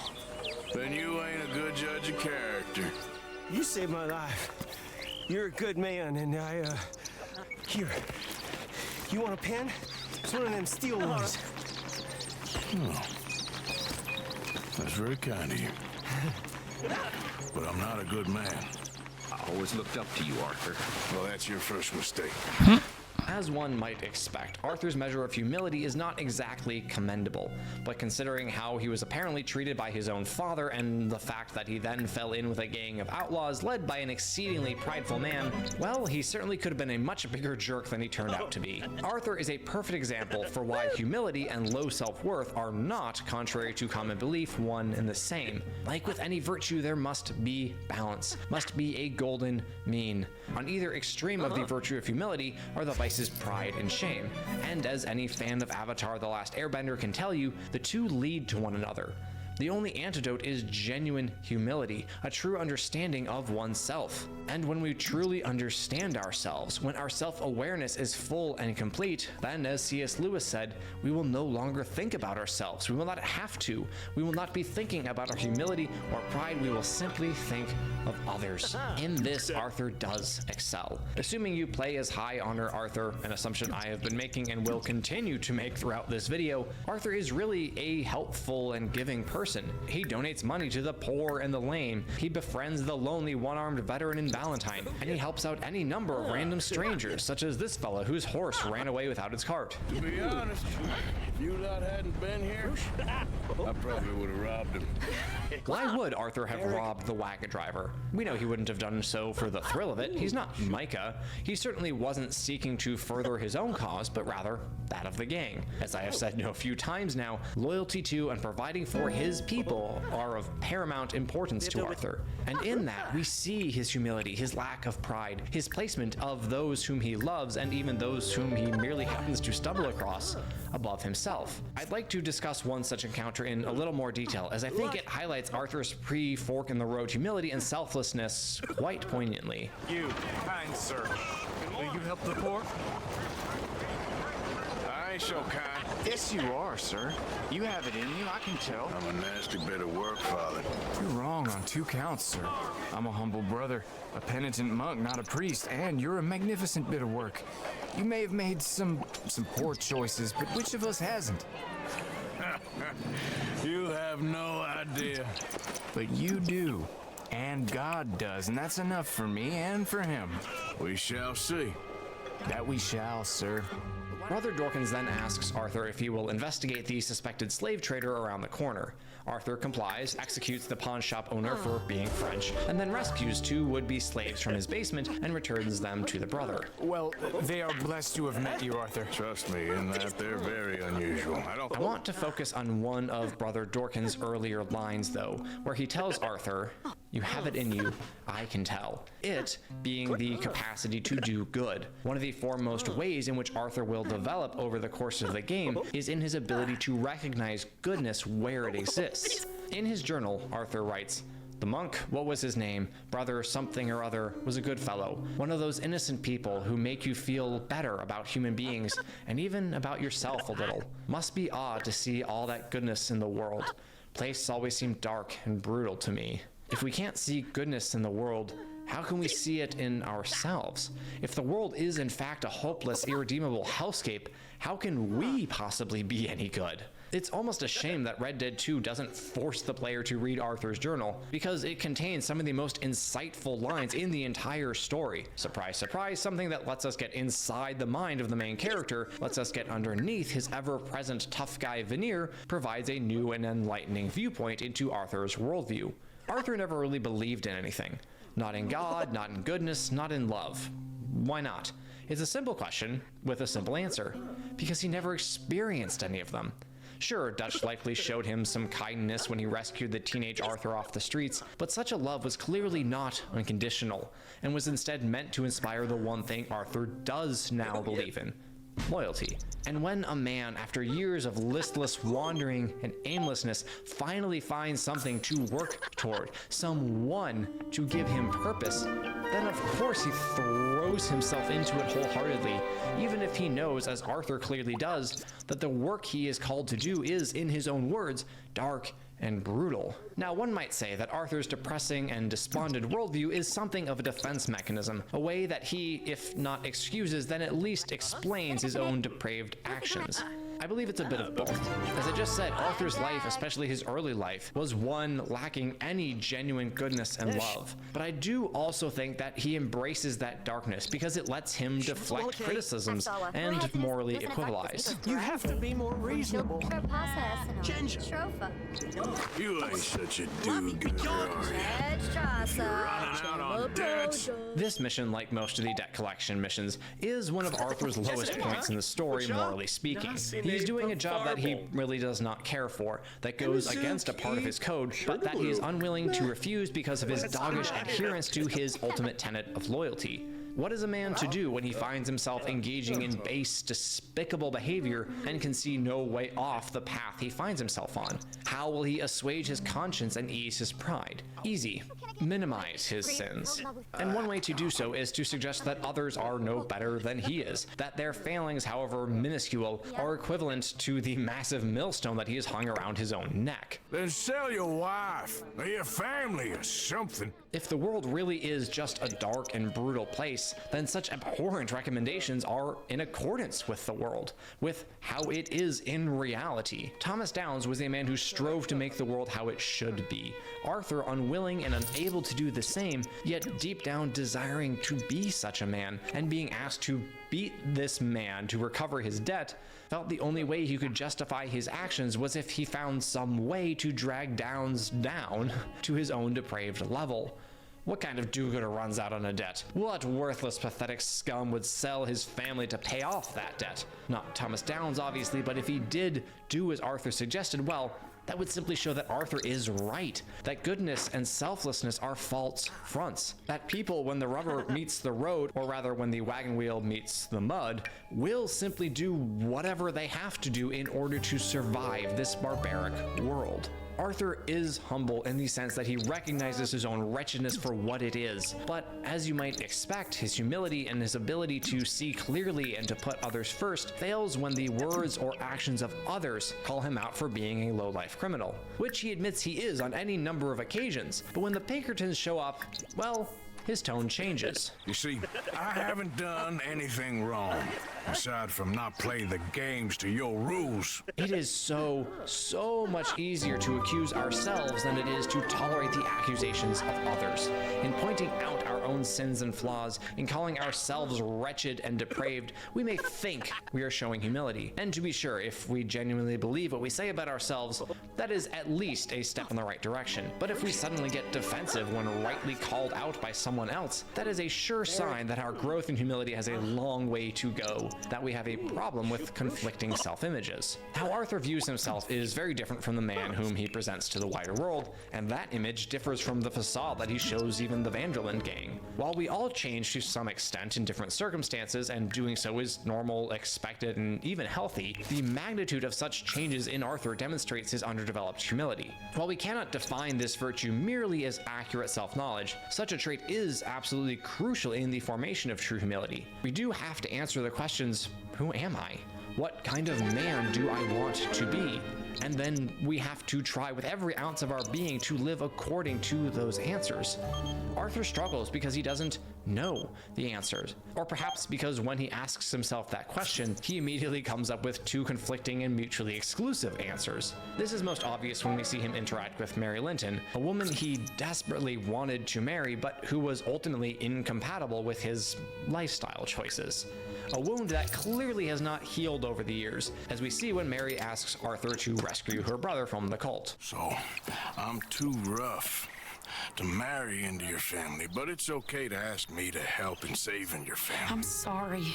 I just want him back, Arthur. If you find him, bring him to me at the station. I'll see what I can do. I'll owe you. You already owe me. Those last words of Arthur's are indicative of his defensiveness. He implies that it's ultimately to Mary's discredit that she decided not to marry a man who makes his living by thieving and murdering. Of course, he ultimately blames himself, but it is far easier to accuse ourselves than to accept the accusations of others. If we hate ourselves, well, that's only natural. But to be looked down on by someone I admire, to be thought of as lowly and base by the woman I love, that hurts more than words can describe. And to Arthur's credit, he would not see others whom he cares about suffer the same fate when it comes to love. Just do one thing or another. Not be two people at once, that's all I'm saying. It ain't that simple. You know that as well as anyone. Same as with you and that girl. What was her name? Mary? That was different. No, it ain't. I love that John immediately calls out Arthur for apparently being a hypocrite. But what is a hypocrite other than a man in the process of changing? Even at this point in the story, when the gang hasn't yet been run out of Valentine, we are seeing Arthur start to open up, knowing that this life of theirs cannot endure, and encouraging the people he cares about to seek a new and better life, even if he can't quite phrase it that way. Despite his constant verbal jabs at John, he cares about the young man, who, with his family, represents a life Arthur longs for but cannot now have, and Arthur wants John to make his decisions with the good of Abigail and Jack at the forefront of his mind. A freedom of choice that Arthur never believed was his, as we see when Mary once again asks him for his help, this time with her drunken father who has taken to pawning off family heirlooms so we can keep gambling on the ponies. I know Daddy was not kind to you, but surely you cannot hate a man for the sin of loving his daughter and wanting better for her than And me? than the choices you make. What choice did I have? Did I ever have? Oh, I know. You had to live by your code. But your code is... well, it's not right. Has your way been right, Mary? If I had to sum up Arthur's struggle with his humility and self-image in one sentence, it would be with those words. What choice did I have? Did I ever have? Arthur knows that the life he lives is one rife with a great number of evils, ones in which he willingly... Oh my god, 1 second, let me check.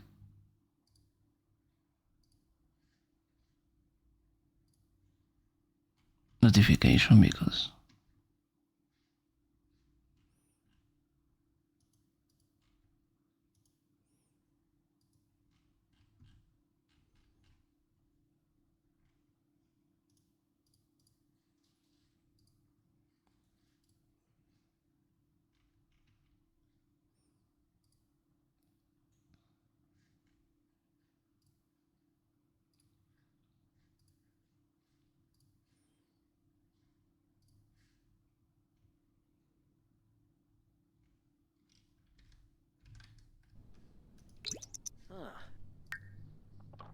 Piguna. Bajelja. Huh. Huh?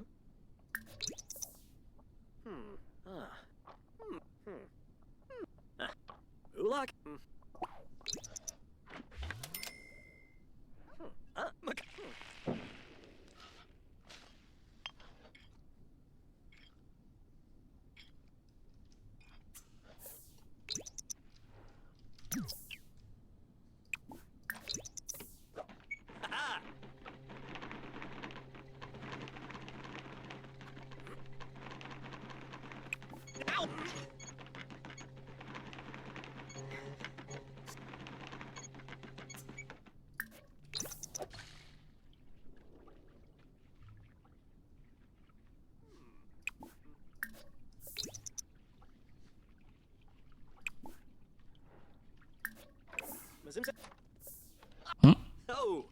What happened? willingly participates, and he tends to hate himself for it. But he feels stuck, static, unable to change to be better than the man he is now. And while there is little to admire in an outlaw who robs and kills mercilessly, what this story does fantastically is show us what happened.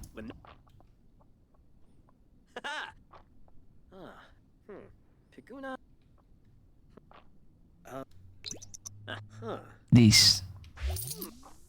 What's this? Pants craft. Oh.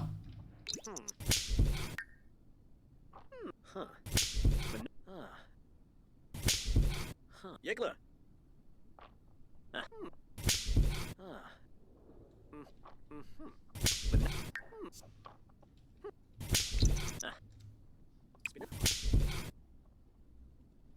Wanna play DVD nerd instead of wasting points?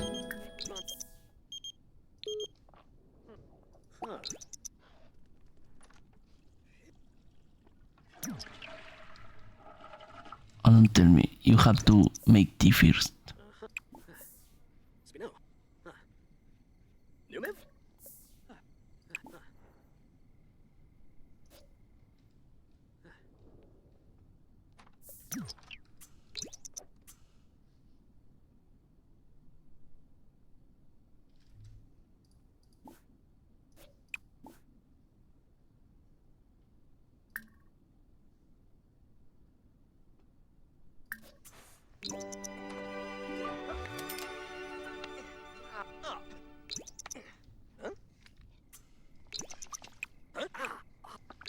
Oh.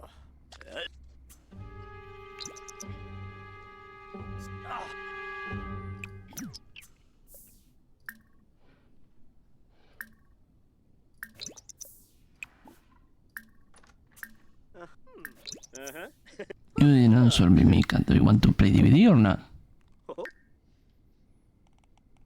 Varric.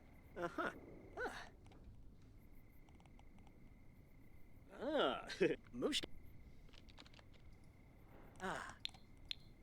Yadafel plant.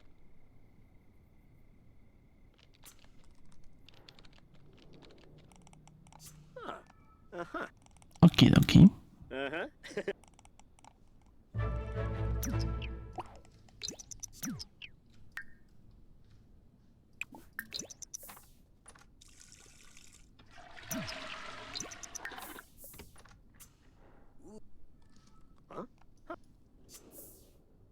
Yups.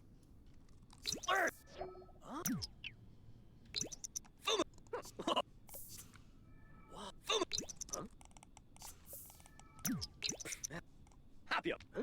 If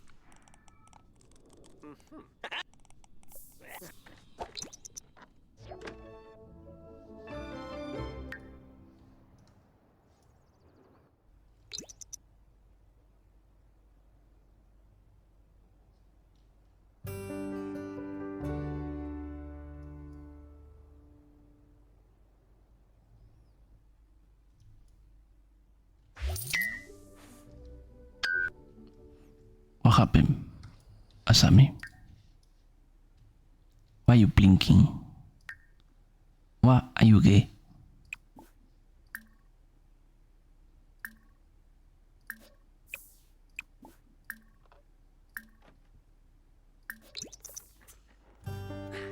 That Arthur's path to redemption is open, if only he would believe that it exists. The first step on such path is to admit his own lowliness and despondency, and one scene which beautifully and subtly illustrates his self-knowledge and his lack of pride in the crimes he commits takes place at the high society party in Saint Denis, when the mob boss Angelo Bronte literally looks down on all the various partygoers and sneers derisively at them. And all these people, these are friends of yours, Senor Bronte? No, not quite, not quite. But they certainly are afraid of me. Like that one. See that wretch? He's the mayor. Henri Lemieux. He'll do anything for $1, and I mean anything. All these vulgar people, they hate me. Non vedo l'ora di guardarti morire. The occasional cuts to Arthur's somber expression during this scene are so telling. Such pride and vanity are completely foreign to Arthur. He would never look at any group of people except perhaps an army of microphones and pronounce them vulgar, filthy, or base. Even when John and Kieran are arguing about the comparative morality of the Evangeline gang and the O'Driscolls, Arthur stays relatively silent. He views himself about as lowly as any man can, and while that is not ideal, it is at least accurate, and more importantly, it means that he is not interested in preserving his own pride or even his own well-being. It means that he can put others before himself, because he believes them to be far more worthy of whatever service he may offer than he himself is. And because of that humility, imperfect though it may be, Arthur is, perhaps surprisingly, an effective and genuine leader. A man must lead, and a man must be strong. Leadership and strength are highly correlated. No one wants to follow a weak man. Dutch may not be physically the strongest of the gang, nor even the best shot, but his strength of mind, along with his competency and ability to participate in the activities demanded by the life of an outlaw, allowed him to lead. Arthur exemplifies strength of body and will. No one is as resolute as he is. Men who can outduel him are the rarest of breed, and so on and so forth, but talking about Arthur as a leader sounds a bit ridiculous at first. Obviously, the leader of the gang is Dutch Van Dalen himself, with Hosea being his oldest friend and most trusted advisor, whose cautious and softer nature serves as something of a counterbalance to Dutch's ambitiousness and grandiose plans. Arthur is more of an enforcer, a senior gun, someone who doesn't plan, strategize, or philosophize, he just does. There are practically no schemes in the entire game, at least up until after that fork in the road, which Arthur concocts through his own initiative.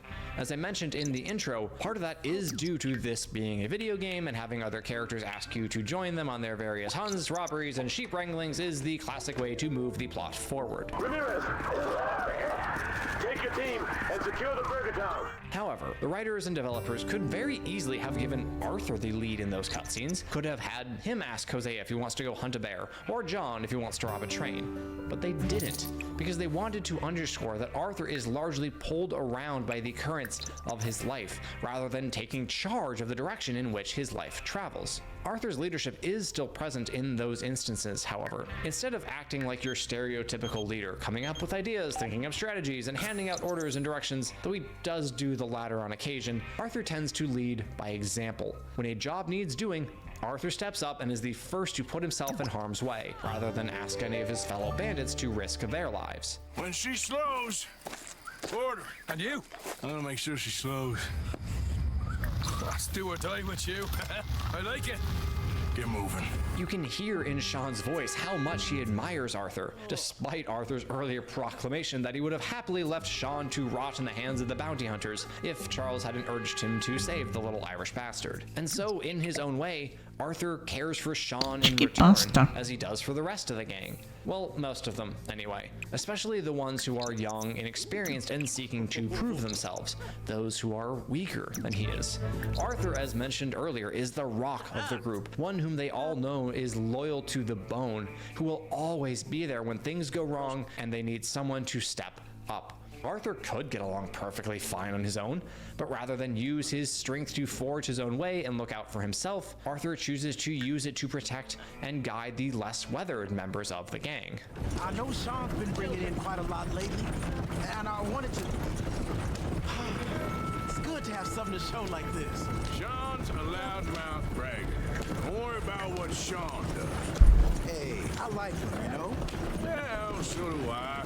It's no better judgment. Just worry about you, me and Dutch, and everyone who counts. We know what you do for this. Are you thirsty? I'm thirsty. Hi Meow, I am thirsty. I hope you're having a comfy moment. So, marrow, grave. Oh. What's the clip? What's the clip? Ska jag börja försöka prata med Skåne på? Vad i helvete? Vad fan? Vad Jag vill inte fan? prata skånska. Varför ska jag prata skånska för? Jag orkar inte. I don't know if I even can talk Skåne. Not that I want to.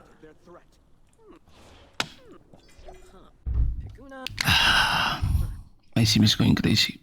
Check this out.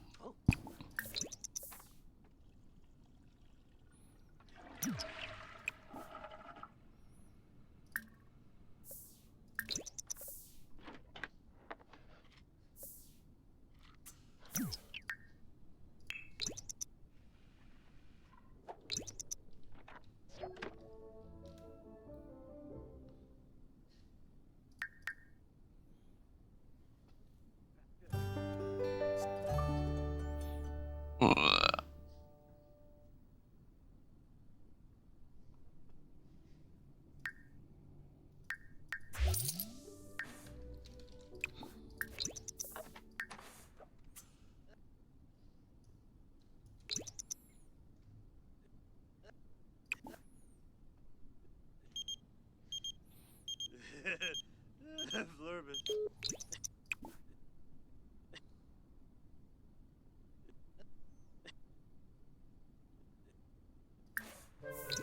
Oh.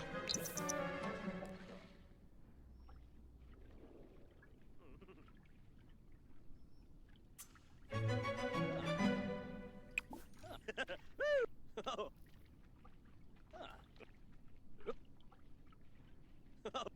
Whoa. Oh. Oh.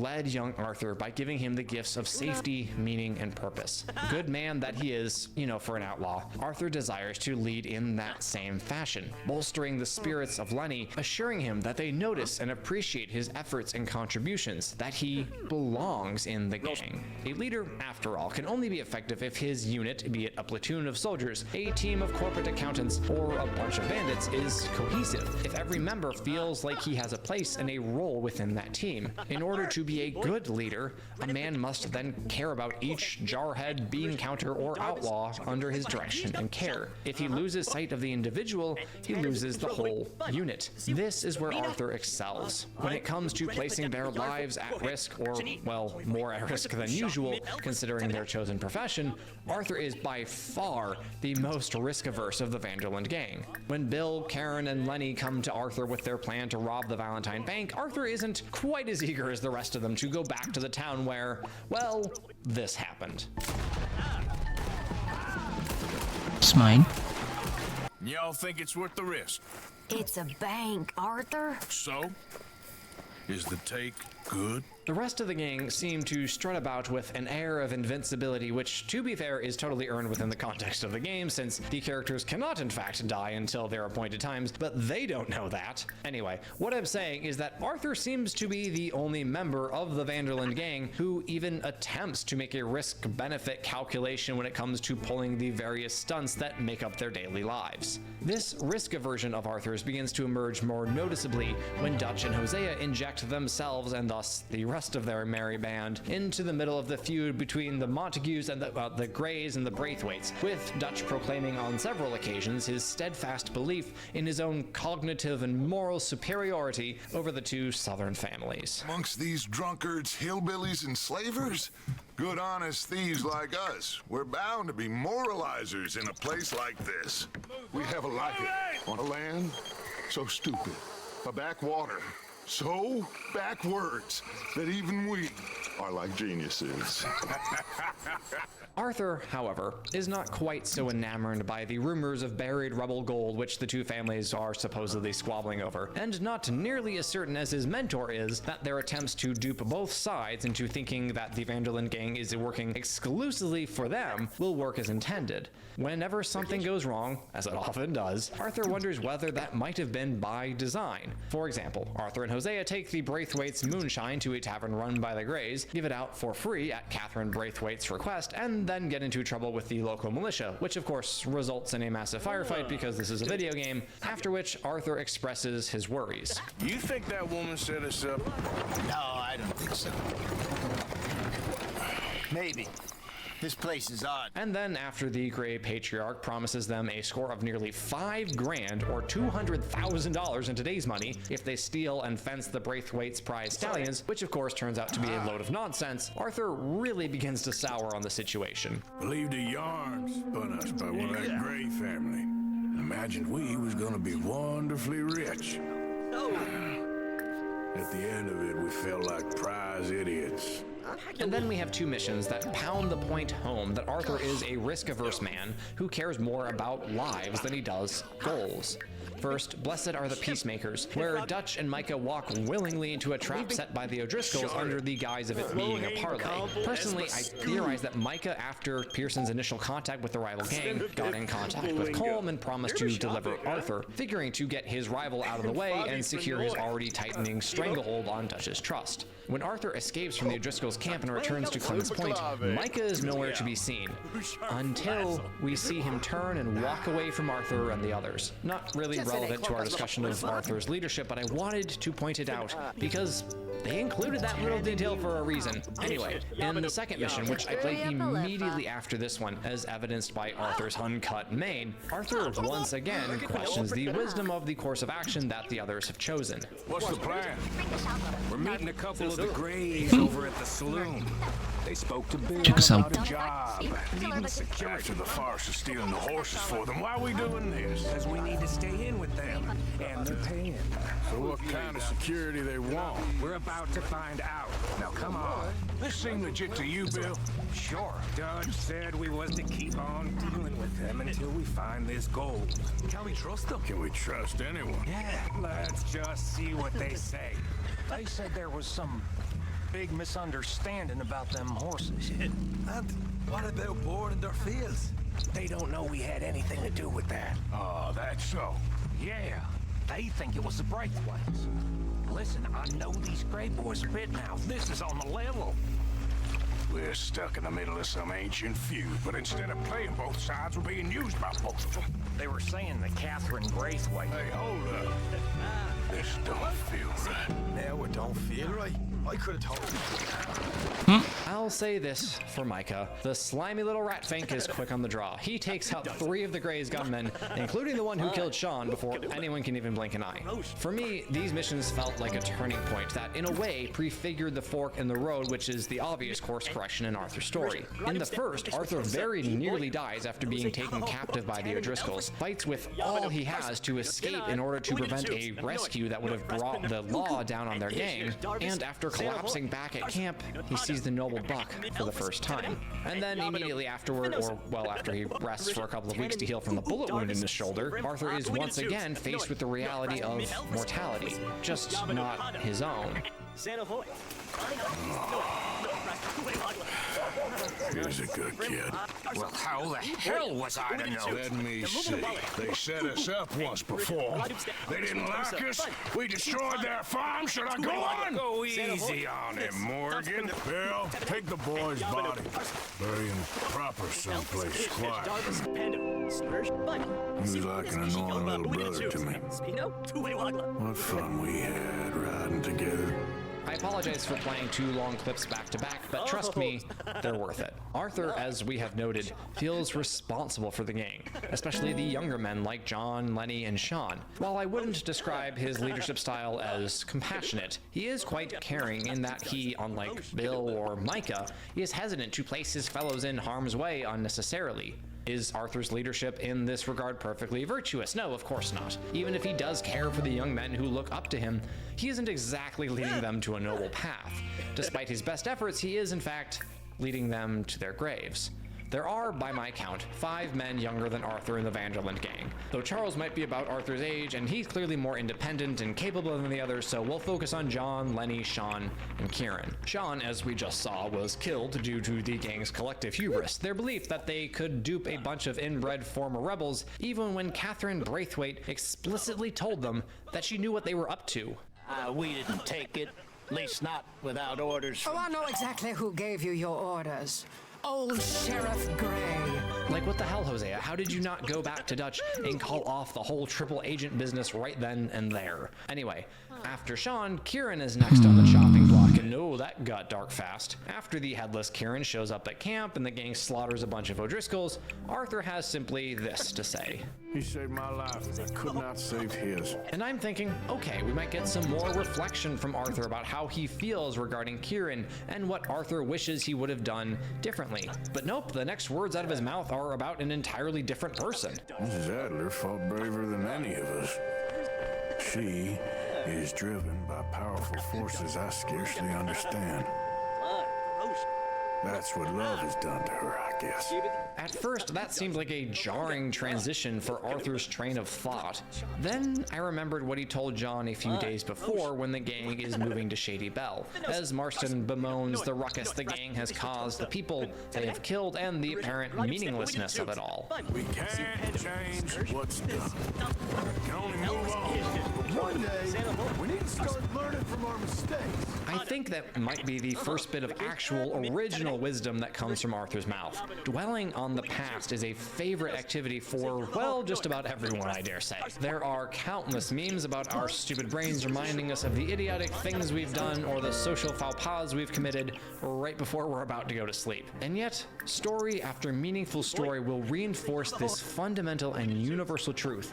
The past is the past. What you do now is what matters. Not that history, personal or otherwise, doesn't matter at all. As John said in that clip, we need to learn from our mistakes. but we shouldn't dwell on them. We cannot let them drag us down, convincing us that we will never be better than the man who committed that sin, that we are doomed to repeat those errors time and time again until we die.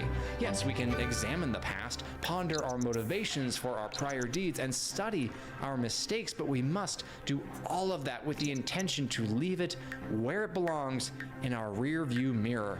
We cannot change what we have done, we can only do better in the future. Or as another epic cutscene puts it, don't you know what I've done? Yes!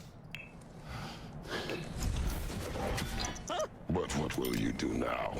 Whatever you or I have done in the past need not, must not define who we choose to be now. Arthur, at this point in the story, as the gang has established their pattern of causing an undue amount of chaos due to their delusions of grandeur and overconfidence in their own abilities and cunning, is becoming increasingly concerned with the well-being of those for whom he feels responsible, and is beginning to acknowledge for the first time that he needs to step up and lead. His thoughts about Kieran being interrupted by his reflection on Sadie Adler's actions and state of mind are not indicative that he is an uncaring bastard who will quickly discard the memory of fallen brothers, but rather that he is seeking to care for and protect those whom he still can. Sadie, if you don't remember, was the newly made widow whom the gang rescues from the O'Driscolls in the very beginning of the story, and whose house Michael burns down because he's a dumbass. We'll examine her character and how Arthur relates to her more when we talk about pride and revenge, but for now, suffice it to say that she has also become one of the young and relatively inexperienced members of the gang whom Arthur has taken under his wing. And she is also one of the last. Most of the game's heartfelt and poignant moments play out during the cutscenes that break up the time spent horseback riding, hunting, and decimating the population of various towns. But on occasion, something dramatic happens in the middle of such a firefight, and there is no time to say what we would like to say. I am, unfortunately but inevitably, referring to the bank job, the one big score that was going to get them to Tahiti, which of course went horribly wrong because this gang has become utterly sloppy and predictable, and it cost them dearly. Hosea first, then John, according to Dutch anyway, and then, just when you think you might be home free, Lenny. The way Arthur stops beside Lenny's body, hardly believing what he just saw and having to force himself to let go and move on, it's heartbreaking. Also, keep in mind that he just lost John, who was reportedly arrested by the Pinkertons, so Arthur's failures as he sees them are suddenly compounded even further with the death of his drinking buddy, a young man who looked up to him, who trusted him, in no small part because Arthur is about as good an example of a virtuous servant leadership as you could possibly find in a life such as theirs. With respect to his leadership, the virtue that Arthur does his best to exert is that of prudence, of using reason to best discern what is the right choice to make in any given circumstance. Problem being, Arthur is an outlaw, a subset of society whose lives revolve around taking stupid and unhealthy risks. The Outlaw's Trinity. Luck, skill, and just a dose of stupidity. The prudent man looks where he is going, but the Vanderlyn gang, well, they like to plunge headlong into trouble at the behest of their leader, his sights set on a tropical island while barely paying attention to the chaos that he himself is stirring up and refusing to consider its consequences. Even after the disaster at the Saint Denis Bank, the shipwreck, and the tumultuous escape from Guarma, Dutch refuses to give up on the dream. Working it all out. Once and for all, Arthur. What now? We're back, and I'm sitting here, and I am contemplating the great journey of the sun and considering a famous chess move. Those oily enactors of a mediocre justice, the Pinkertons, and their benefactor, the depressing millionaire Leviticus Cornwall, they want us, Arthur. They want us. And they are going to have us. Maybe they ain't the problem. Meaning? I don't know. It's just...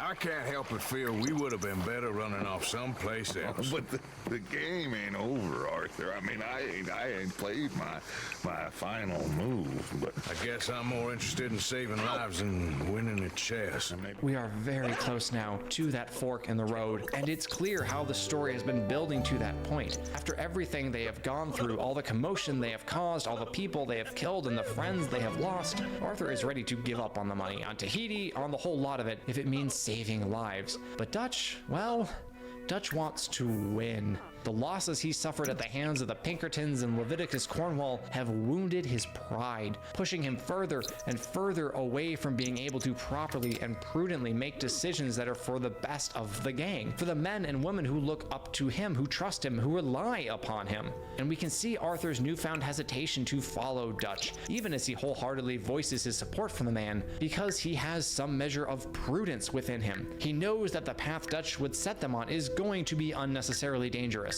Unlike his supposed leader, Arthur refuses to let his pride get the best of him, but rather is beginning to think that maybe, just maybe, he might know better what is best for the gang, whereas Dutch has gotten lost in his own dreams, ambitions, and ego. When Dutch talks derisively about the Pinkertons and Cornwall, we hear in him an echo of Angelo Bronte, a man whom Arthur clearly despised with every fiber of his being, as he was a man utterly beset by smug self-satisfaction. Dutch's language refers to all of this, the plans, the chaos, the very lives of his fellow outlaws, as a game, one which he must win for his own sake, to fulfill his desire for vengeance against those who have antagonized him, to satiate his pride.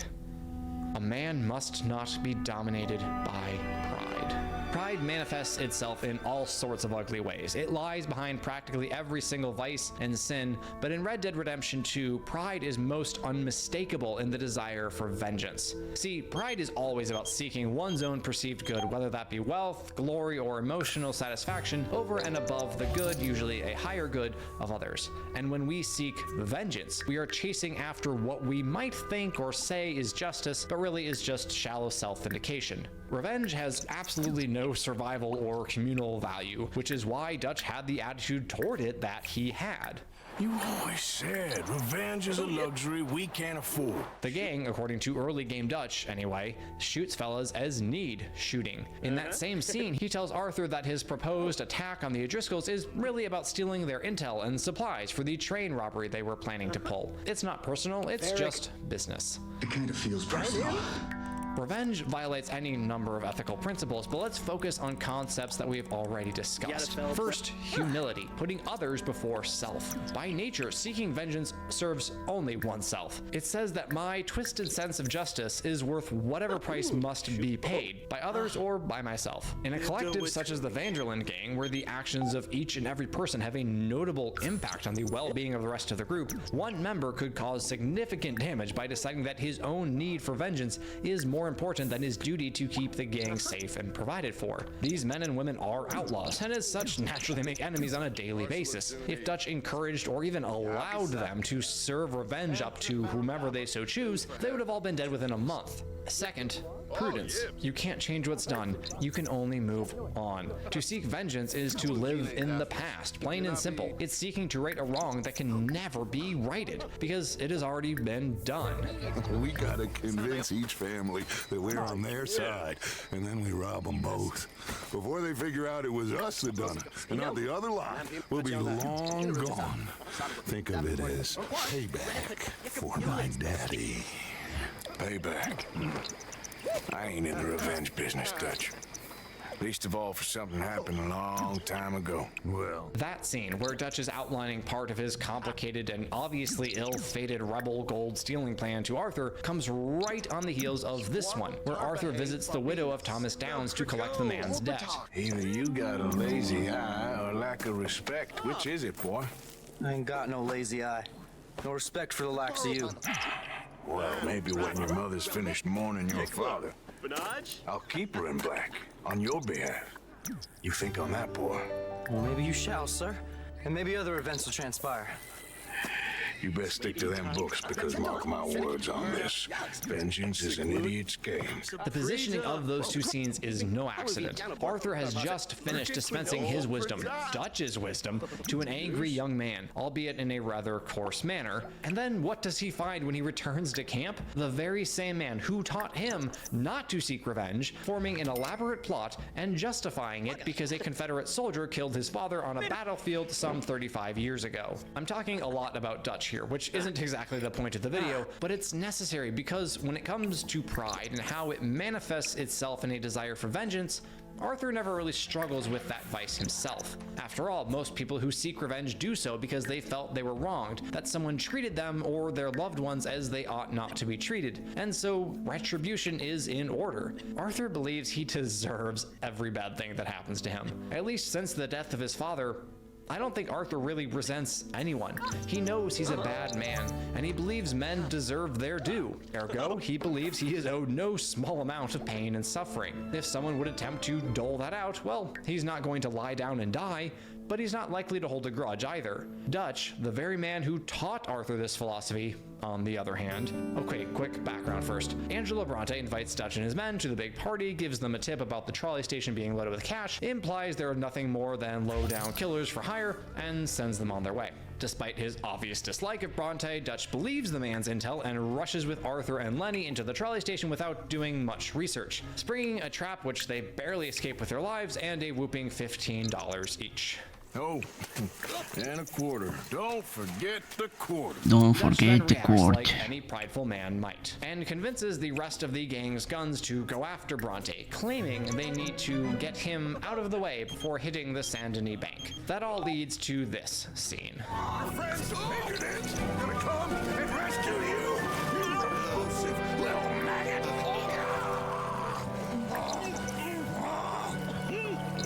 Call them now. You call them.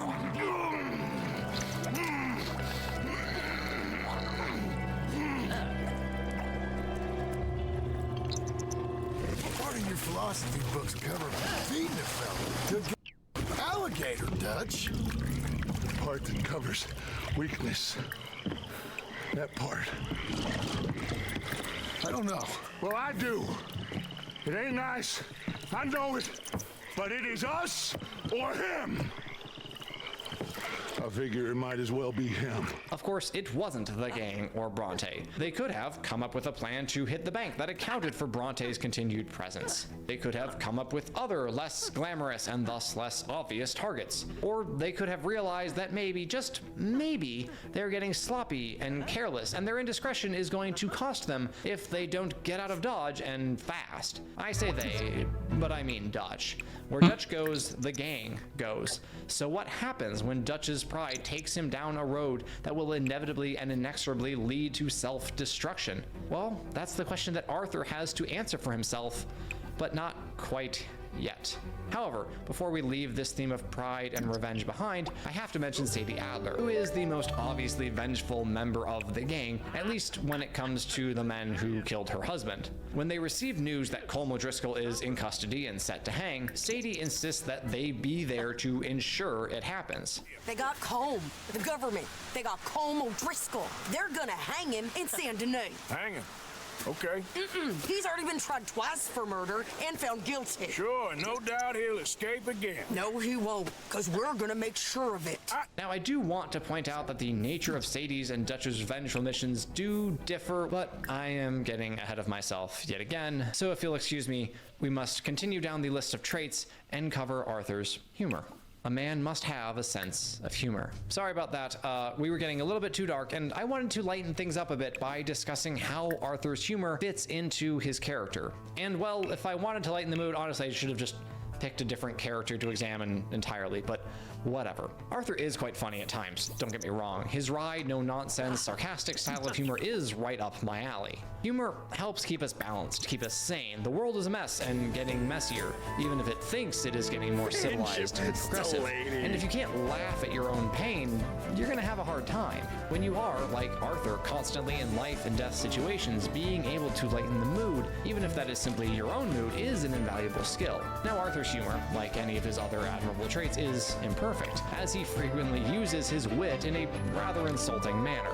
But I know you love me. Desperately. You're my favorite parasite. No, ringworm's my favorite parasite. You're my second favorite parasite. Very funny. I lied. Ringworm, then rats with the plague, then you. However, there can be no doubt that his humor is genuine. He does not use it to cover up his real feelings, but to express them. Too often, we can use humor as a shield, attempting to keep our own feelings hidden, or we try to pass off the insulting things we say as jokes. Arthur isn't so coy or timid with his insults, humorous or not. He tells people what he thinks of them, and sometimes does so in an amusing way. You know, that attempt to seem all enigmatic and interesting, that might work for Dutch, but for you, just makes you look stupid. But don't let me fool you into thinking that Arthur's humor can be summed up as delivering playful insults. As I said a moment ago, one needs to be able to laugh at the absurdities of life to laugh at one's self. Oh, that could have gone smoother.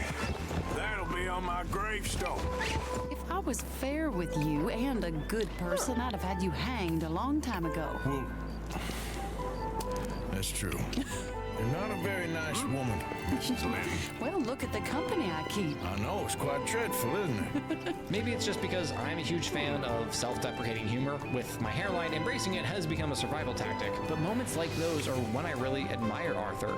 I think that's also because I highly value humility in the fictional characters which I examine, and humble men are able to laugh at themselves, whereas prideful men can never seem to bring themselves to even feign self-mockery. G.K. Chesterton once said, "It is the test of a good religion whether you can joke about it." I'm not going to go into any amount of detail examining that statement, but I wanted to bring it up in order to alter it a bit. It is the test of a good man whether or not he can laugh at himself, or at least a potentially good man. I said earlier that Arthur doesn't tend to mask his true feelings with humor. Well, as the gang approaches their lowest point and Arthur's faith and trust in their leader are beginning to slip, he does up the sarcasm level a notch or two. Is this trolley going to Tahiti? Mind you, there's a lot of gators. Uncommon number. Big ones. Great. Come now, Arthur. It'll take more than a prehistoric reptile to scare you, Shirley. I just want to see you meet your match when it comes to an aging predator with a big mouth, Dutch. Arthur here is something of a comedian, Thomas. More of a jester than a gunslinger. Well, if you say so. There could hardly be a surer sign that the relationship between Dutch and Arthur is eroding than these moments when they send supposedly lighthearted jibes back and forth. It's not that Arthur is devolving or moving backward here, but rather that he is experiencing something he never could have imagined and is trying to cope as best he can, trying to maintain a front of trusting Dutch even as the verbal barbs slip out with the thin veneer of a joke spread over them. It's not exactly right, but it is understandable. Sometimes when things are going worse than ever before, all we can do is laugh. A man must have a sense of humor so he can laugh at life's pain. Dear viewer, we have arrived. I suspect most of you knew exactly what fork in the road meant. After all, that's the name of the mission. For those of you who don't know or have somehow forgotten, Arthur has been having increasingly intense coughing fits, and finally gets one so bad that it knocks him off his horse, causing a good Samaritan to help him up and lead him to a doctor. And, well, I'll just let you watch and experience this moment as I did. What's wrong? I mean, what appear to be the symptoms? Well, I think you've heard them. I'm coughing. Is there any blood? Sometimes. Okay, now here. Breathe. Again. Let me see your tongue. And say ah.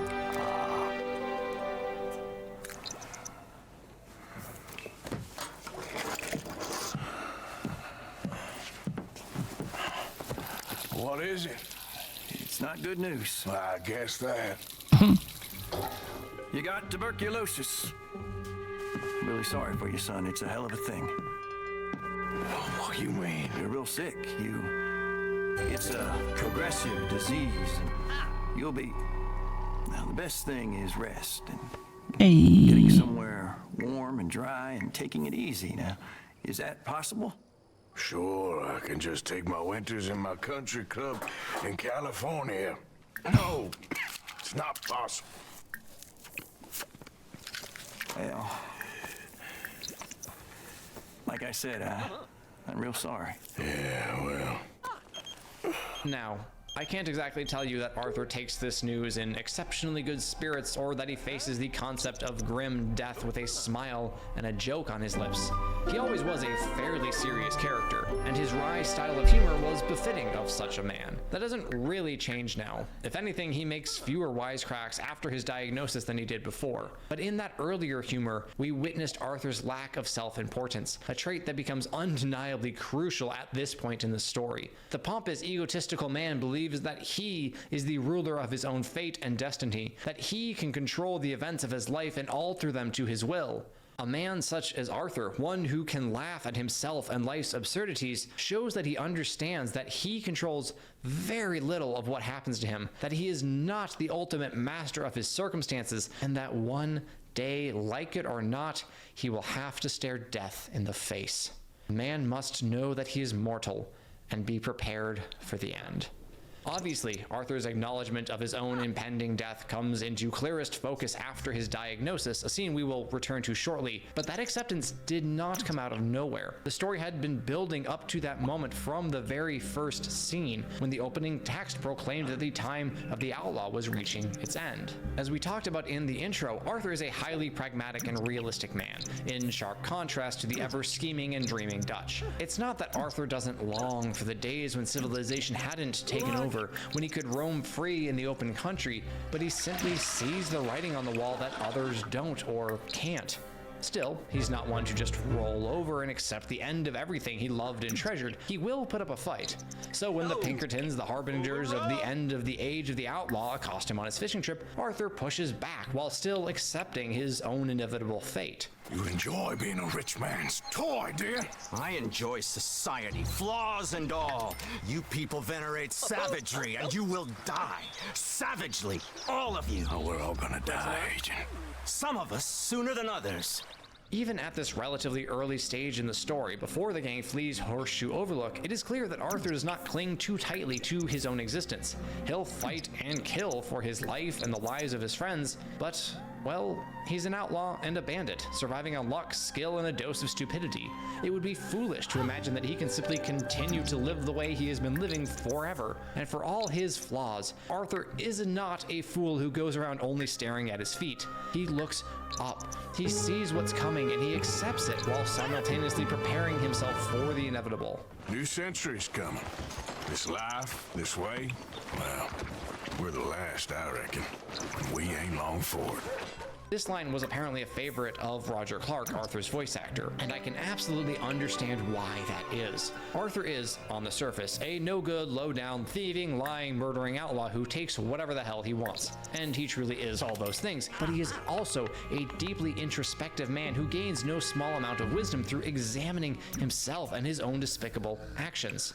The fundamental attribution error is a psychological tenet which states that people are more likely to blame others or their environment for their own failures, while they credit their successes to internal factors such as their own intelligence and skill. We are all prone to this error. After all, who doesn't want to take the credit and feel good about his victories, and deflect blame and avoid shame for his losses? It certainly is in our instinct to do so. Humans by nature seek to obtain pleasure and avoid pain. And of course, we aren't necessarily always wrong in attributing our successes to ourselves and our failures to others. Our environments certainly matter. Arthur says multiple times that this life chose them, or that he is what his circumstances made him through no fault of his own. At the same time, especially when he's not on the defensive against one accuser or another, Arthur admits his own folly and wretchedness. Deep down, he does blame himself for his sins, even if he can't really find the strength to admit that to others. Okay, sure, but what does this have to do with the acceptance of his own mortality? Well, the man who believes that he is the cause of all the good in his life and his surroundings or his fellows are the cause of all his apparent failures might decide that if he simply puts his mind to it, he can triumph over his environment, which maybe he can in another circumstance. But no prudent man could look at the Vanderlyn gang's situation and think that they were going to escape it intact by continuing their usual escapades. Arthur saw that. He understood that success in their venture wasn't dependent merely on the force of will of Dutch and his loyal followers, at least not in the way the man dreamed.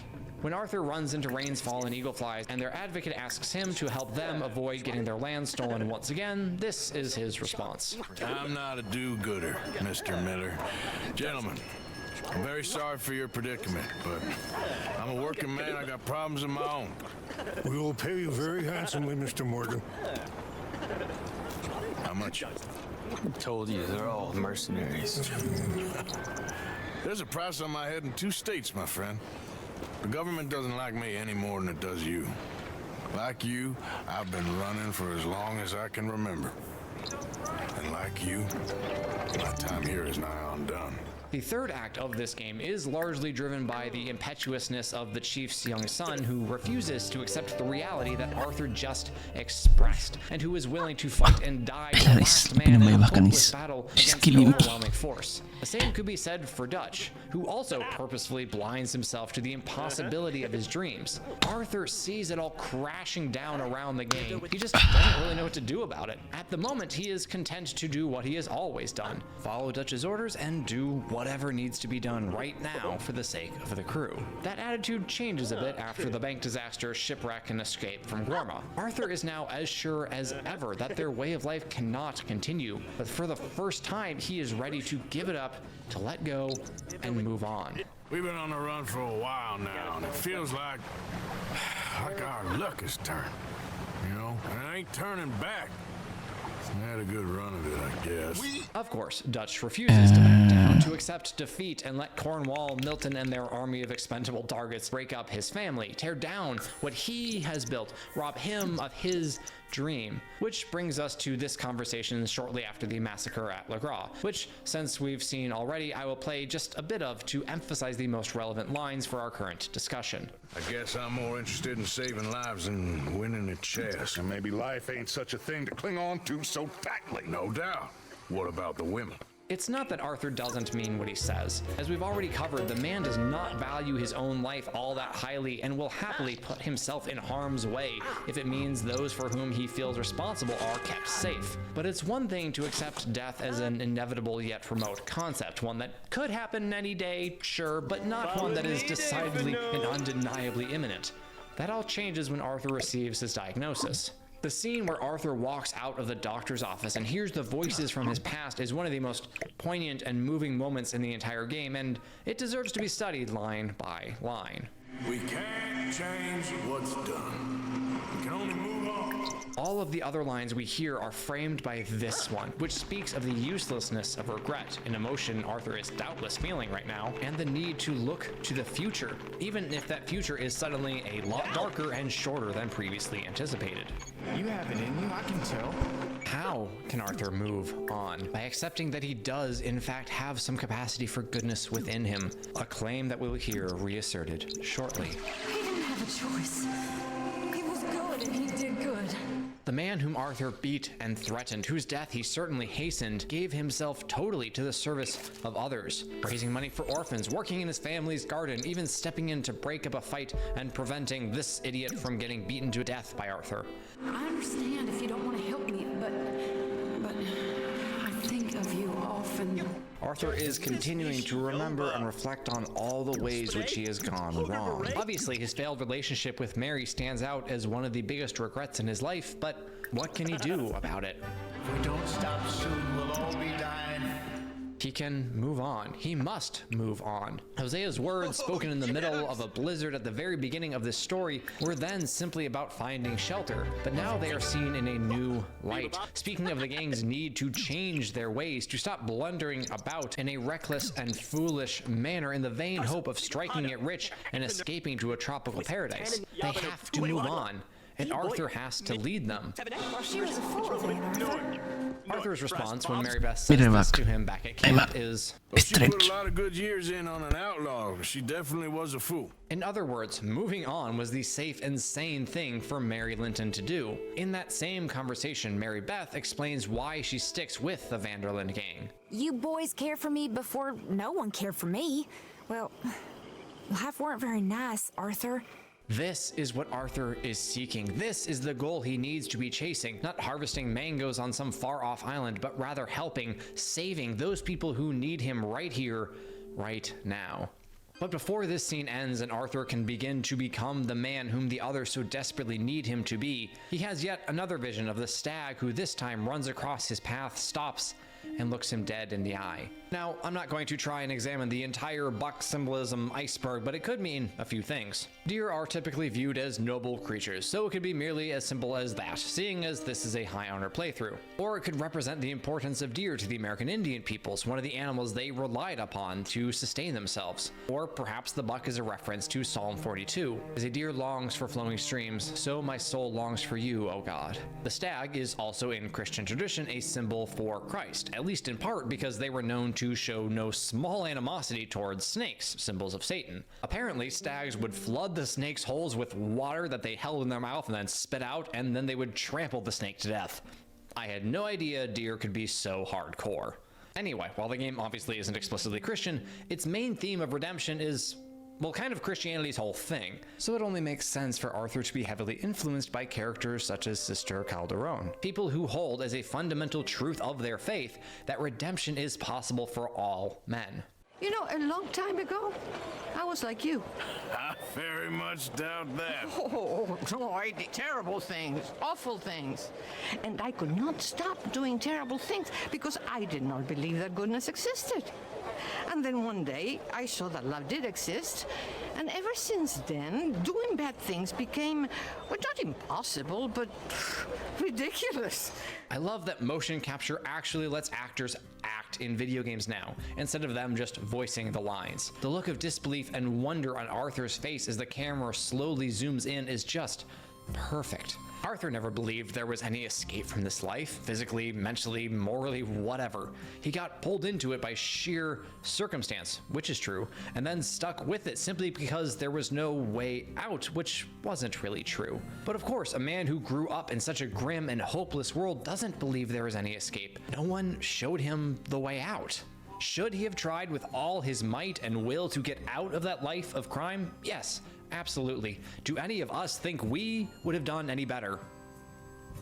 I certainly doubt I would have. I'm a fairly grounded, even cynical person. I'm quite sure I would have ended up with the same fatalistic attitude. And remember, Arthur is one of the good guys in this gang. While Dutch is dreaming bigger and bigger and the others are following his every whim and increasingly doing what Micah says, Arthur, Charles, and Sadie are the ones, or at least the only active ones, who see the plight they are in for what it is, who still hold fast to the gang's philosophy of giving people what they are rightly due and being loyal to the end, never leaving a man behind. John Marston, if you weren't aware at this point in the story, is arrested and in prison, and Sadie and Arthur hatch a plan to rescue him.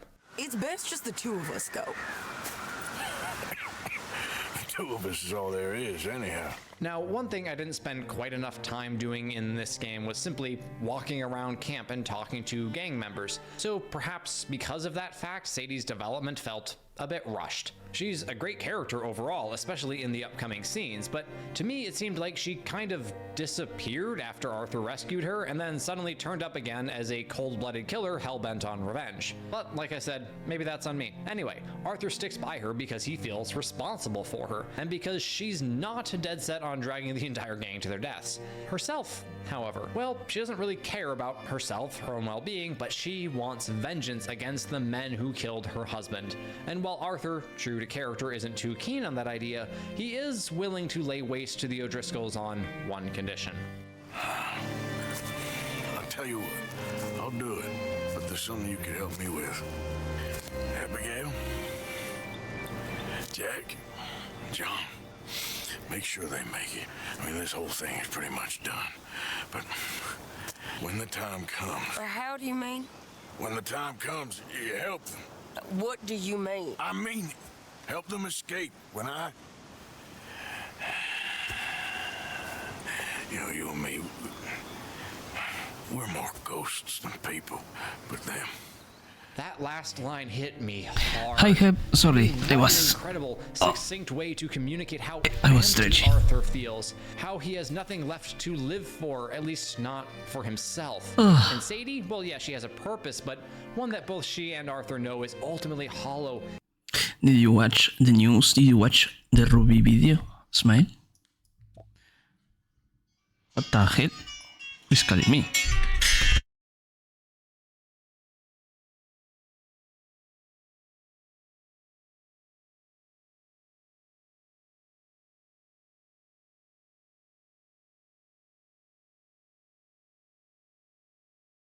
Oh, it's because she finished her video and was like, finally I will be free.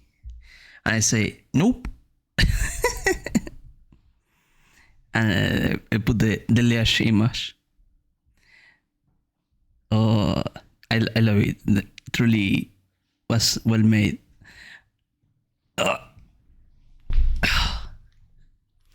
Also, Kiki's art, as always, hella cute. Exit game. Save and exit. I want to play some WoW now. Oh.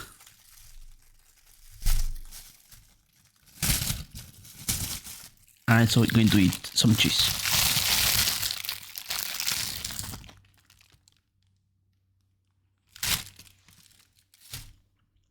Hope you're doing well.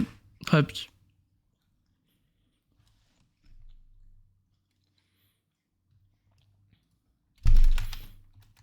Game. Whoa.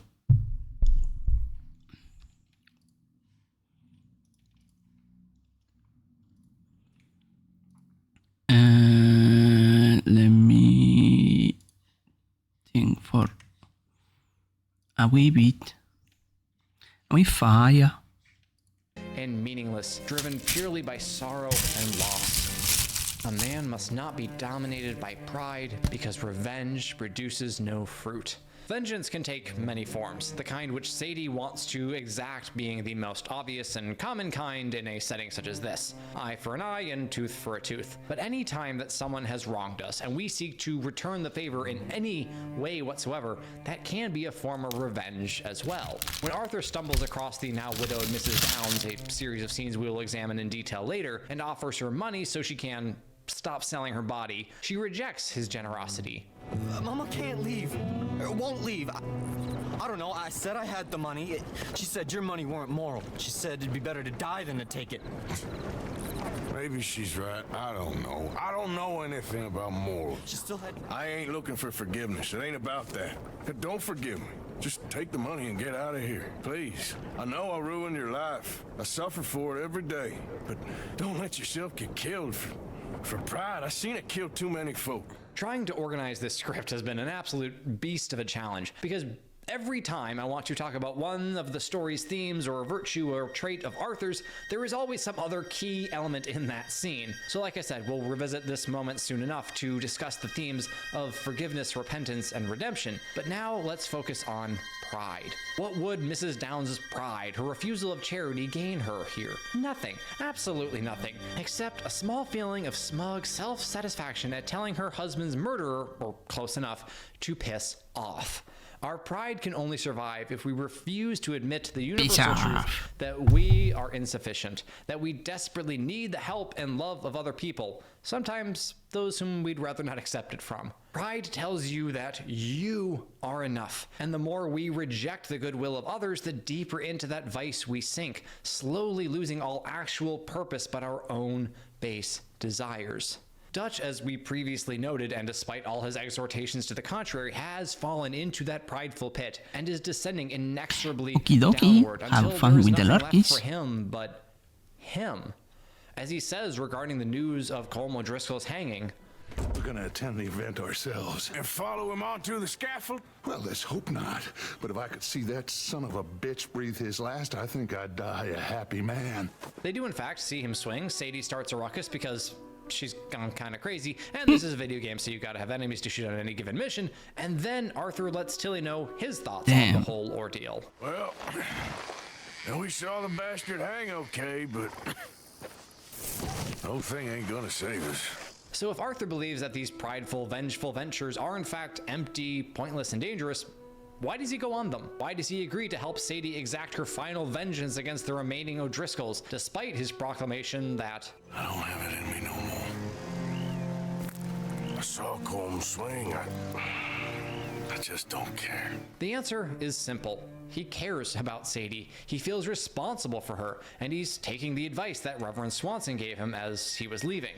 Save who you can and let the rest rot. Plus, it's not like Arthur has scruples about killing O'Driscolls. He just knows that this little venture won't help the gang, nor will it save Sadie. And she knows that too. For all Sadie's flaws, she recognizes what she's become. He was a good man, my Jakey. Glory to the Sindori.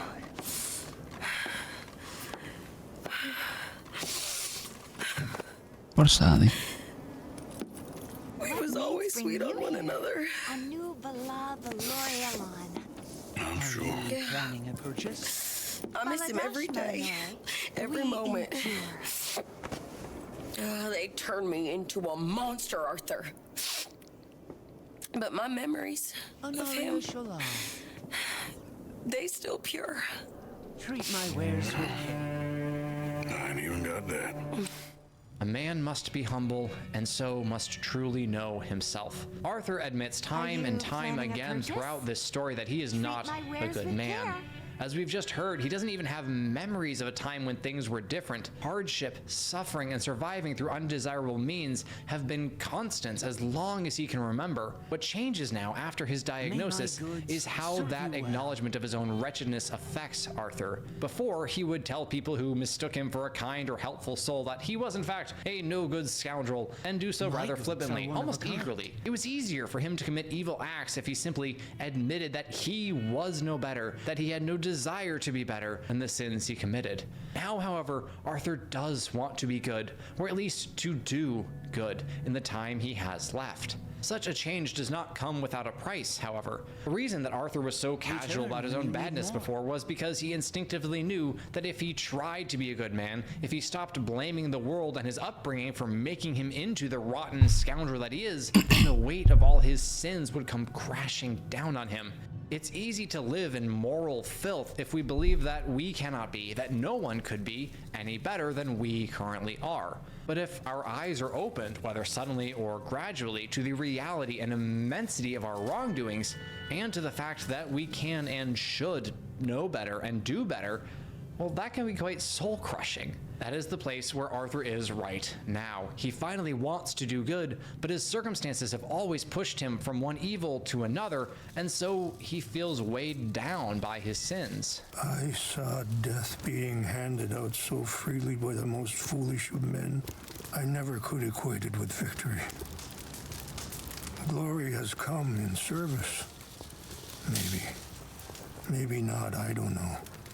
I've killed a lot of people. For a whole lot of dumb reasons. I ain't never seen much glory in it. Arthur's initial and highly imperfect humility, his acceptance of his own degeneracy, grows into a truer humility as he finds within himself the capacity to rise above, or at least to stick his head up out of, the muck and filth that had held him captive his entire life. His journal reads, "I know my path is to try to do some little good with all the bad I've done." True humility exists in knowing your place in life, in understanding that your own desires and designs are not more important than the good of others, and thus to seek that good. Dutch's now infamous rule is, as we've noted, supposedly about justice, but clearly it is currently being treated as more of a guideline, and one that Dutch is happy to dispense with in pursuit of his grand plan. And in the midst of all the chaos and fighting, we find Herr Strauss going about his usual business, asking Arthur to collect a few more dollars from whatever poor sod listened to him this time. Hey, couldn't one of the boys do this? I tried. They lacked your vigor. Vigor, huh? All right. A man must have a code, but he must not be afraid to rewrite that code. We aren't quite done wrapping up humility, so forgive me for blending the two themes here, but it wasn't really avoidable. As any C.S. Lewis enjoyer will tell you, and as we've noted already in this video, the humble man thinks of others first. And for Arthur, that means finally acknowledging that his highest good, loyalty to the gang and specifically to Dutch's whims, is not an ultimate good and cannot be placed above the well-being of others who are just trying to get by, such as the poor souls who were desperate enough to take money from Leopold Strauss. There are two debtors whom Arthur is asked to retrieve payment from: a deserter / conscientious objector from the army on the run with his pregnant wife, and the widow of a miner whose house is being repossessed. And just in case you think the game is saving the most pitiful for last, remember that one of the first debtors Arthur comes across is a man who spent his days raising money for charity while simultaneously dying Give me of one mission tuberculosis. gun right now, These and I people will are, on tell average, Chad you're no more filthy pathetic second. than Shut the rest, fuck up, and yet their Bertha. fights are finally able to break through Arthur's tough debt I knew- collector facade. These will be fairly long clips, but they're worth it. I knew you were going to tell me something true. Wow. I knew it. I fucking knew it. Return when you need more. I saw it in the stars. You fucking cunt. Alchemy, blacksmithing, enchanted engineering. You know nothing. I not enough to say you're a cunt.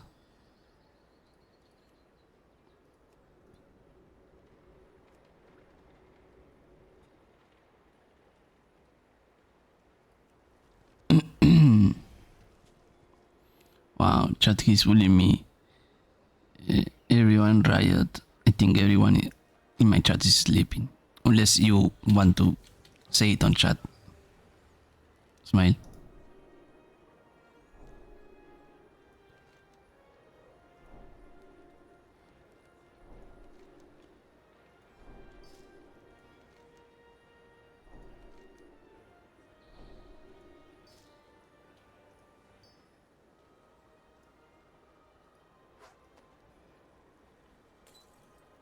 Meh.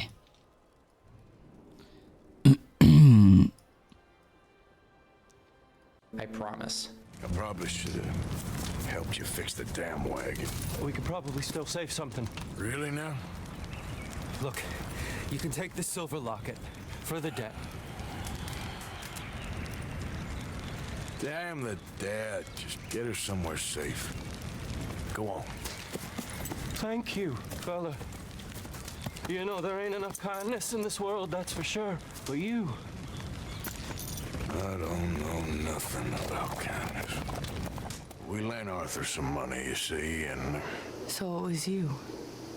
You son of a bitch. What do you want now? You want my boy's shoes? You want the food out of our bellies, what little there is? You want me to lie down for you? No. Elias Loyalist I gave everything Bronze. to pay your bills. Favorable rebel. Everything. Huh? Now there's some fellas coming to take the house. There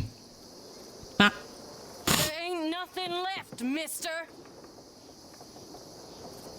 I like this. I like this rib. Not an eye. I like the Himalayas team. Wanted to say the debt's canceled, and here, take this. It won't bring your husband back, I know. You need money, and I don't. Well, you're a good man. I just wish you'd done it before he worked himself into the grave. Damn. But you know, maybe you and your friend that lent him the money could do things differently. Like, not threaten a man. Excuse me. I'm sorry, ma'am. I really am. Before we even talk about the content of those scenes, I have to praise the acting, animation, and motion capture. The woman who plays Mrs. Londonderry absolutely crushes her tiny role. She makes lines that might sound silly coming from the mouth of a lesser actress sound genuine and heartfelt. And Arthur's facial expressions during those scenes, absolute perfection. He is trying to play the tough, uncaring enforcer just like he always has, but he doesn't have it in him anymore.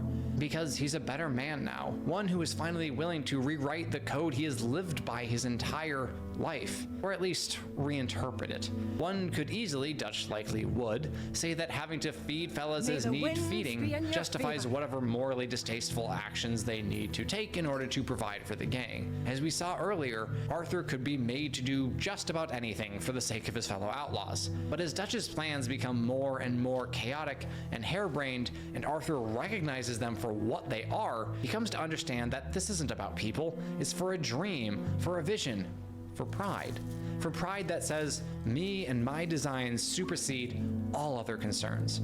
The man who embraces pride cannot put the good of others before his own, will refuse to amend his ways when they are shown to be destructive and ruinous. He will march forward oblivious or uncaring to the sufferings of others as long as he gets what he desires.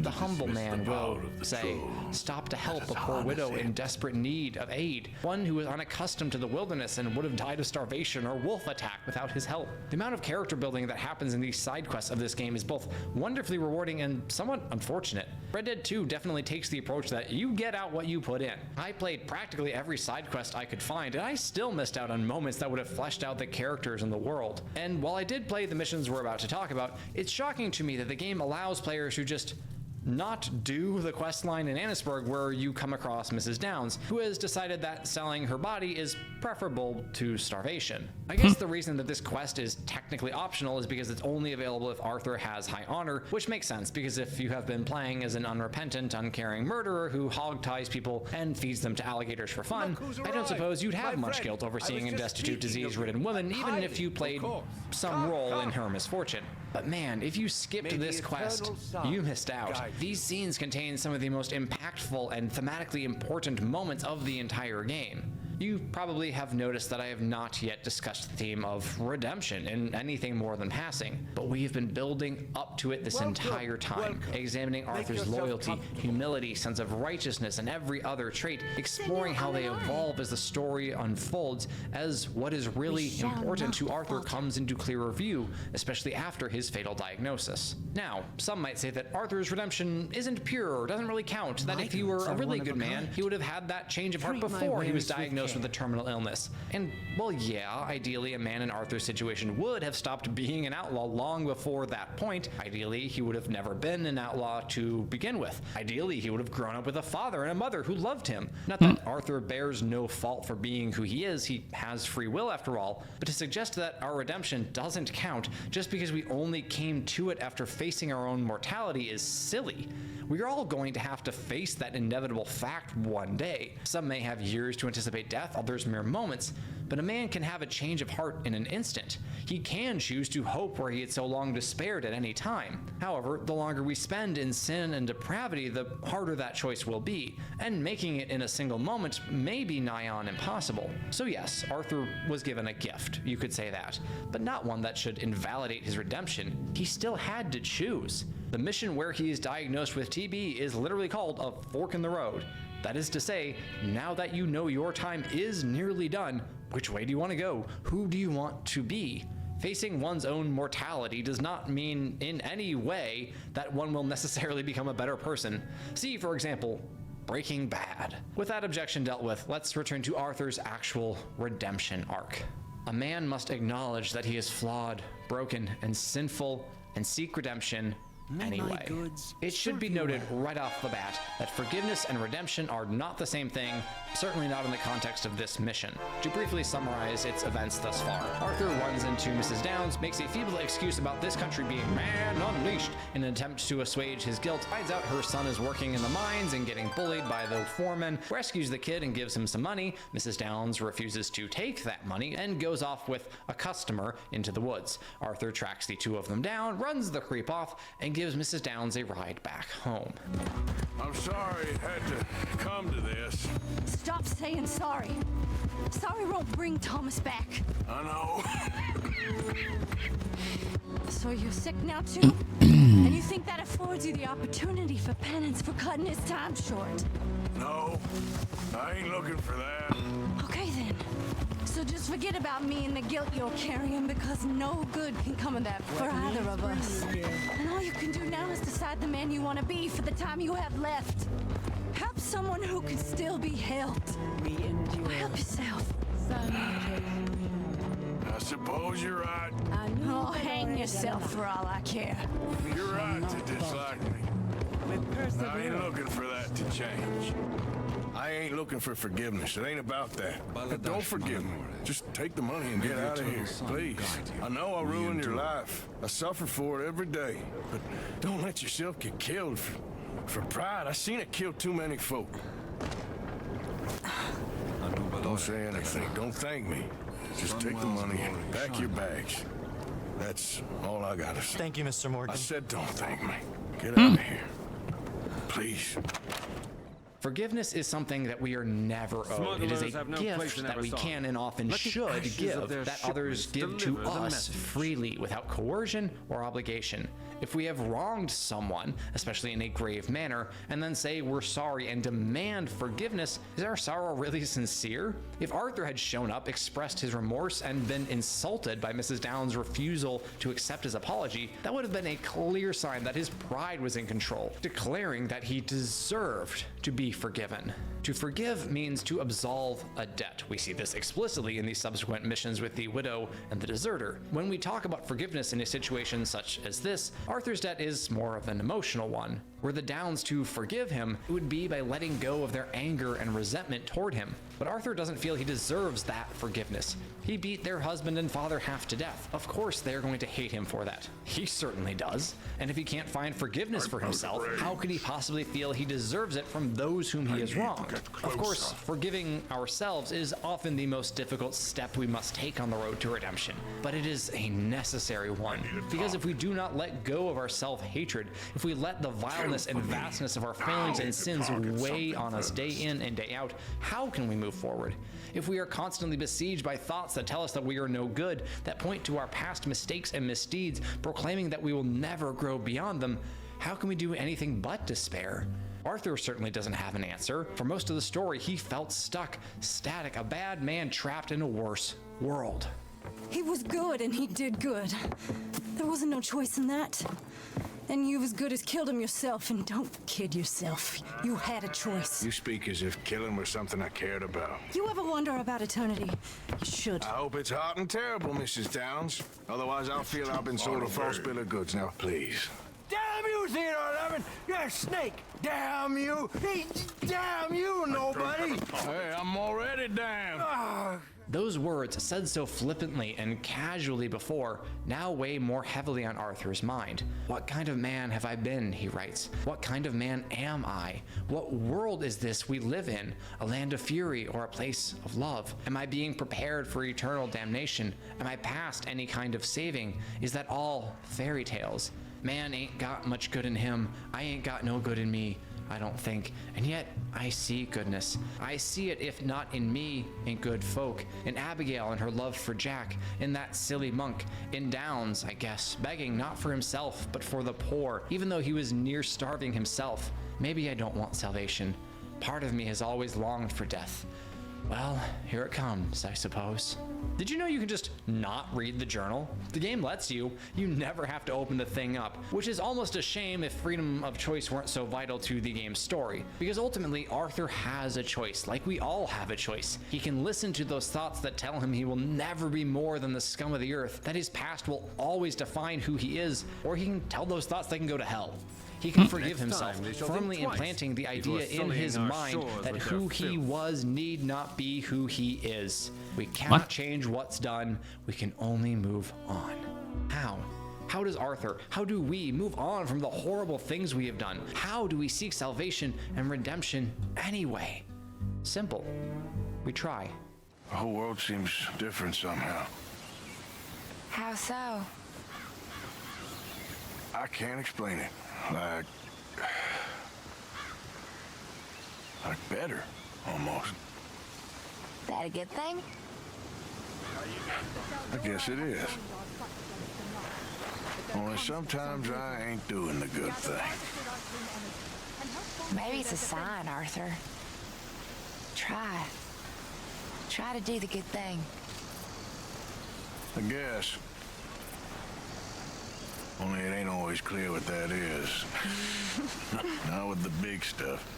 I need to target something first. Trust me, I know. A man is always pursuing something. Men desperately want to work toward a goal, to have a purpose which drives them. Problem is, the world is full of a whole host of shallow, temporal, and ultimately useless purposes, which tend to be quite alluring. This is where Arthur's struggle is now. What should he be working toward? It is clear as day to him that Dutch's whole plan is toast, that the Van der Linde gang will soon be history, and that he needs to do things differently from here on out. But how? Well, to answer that question, I'm going to let this scene play out. It's quite possibly the best conversation in the entire game, and I missed the whole quest line when I first beat Red Dead 2. So I went back to an earlier save just so I could experience it for myself. It's so good. Let's watch it together.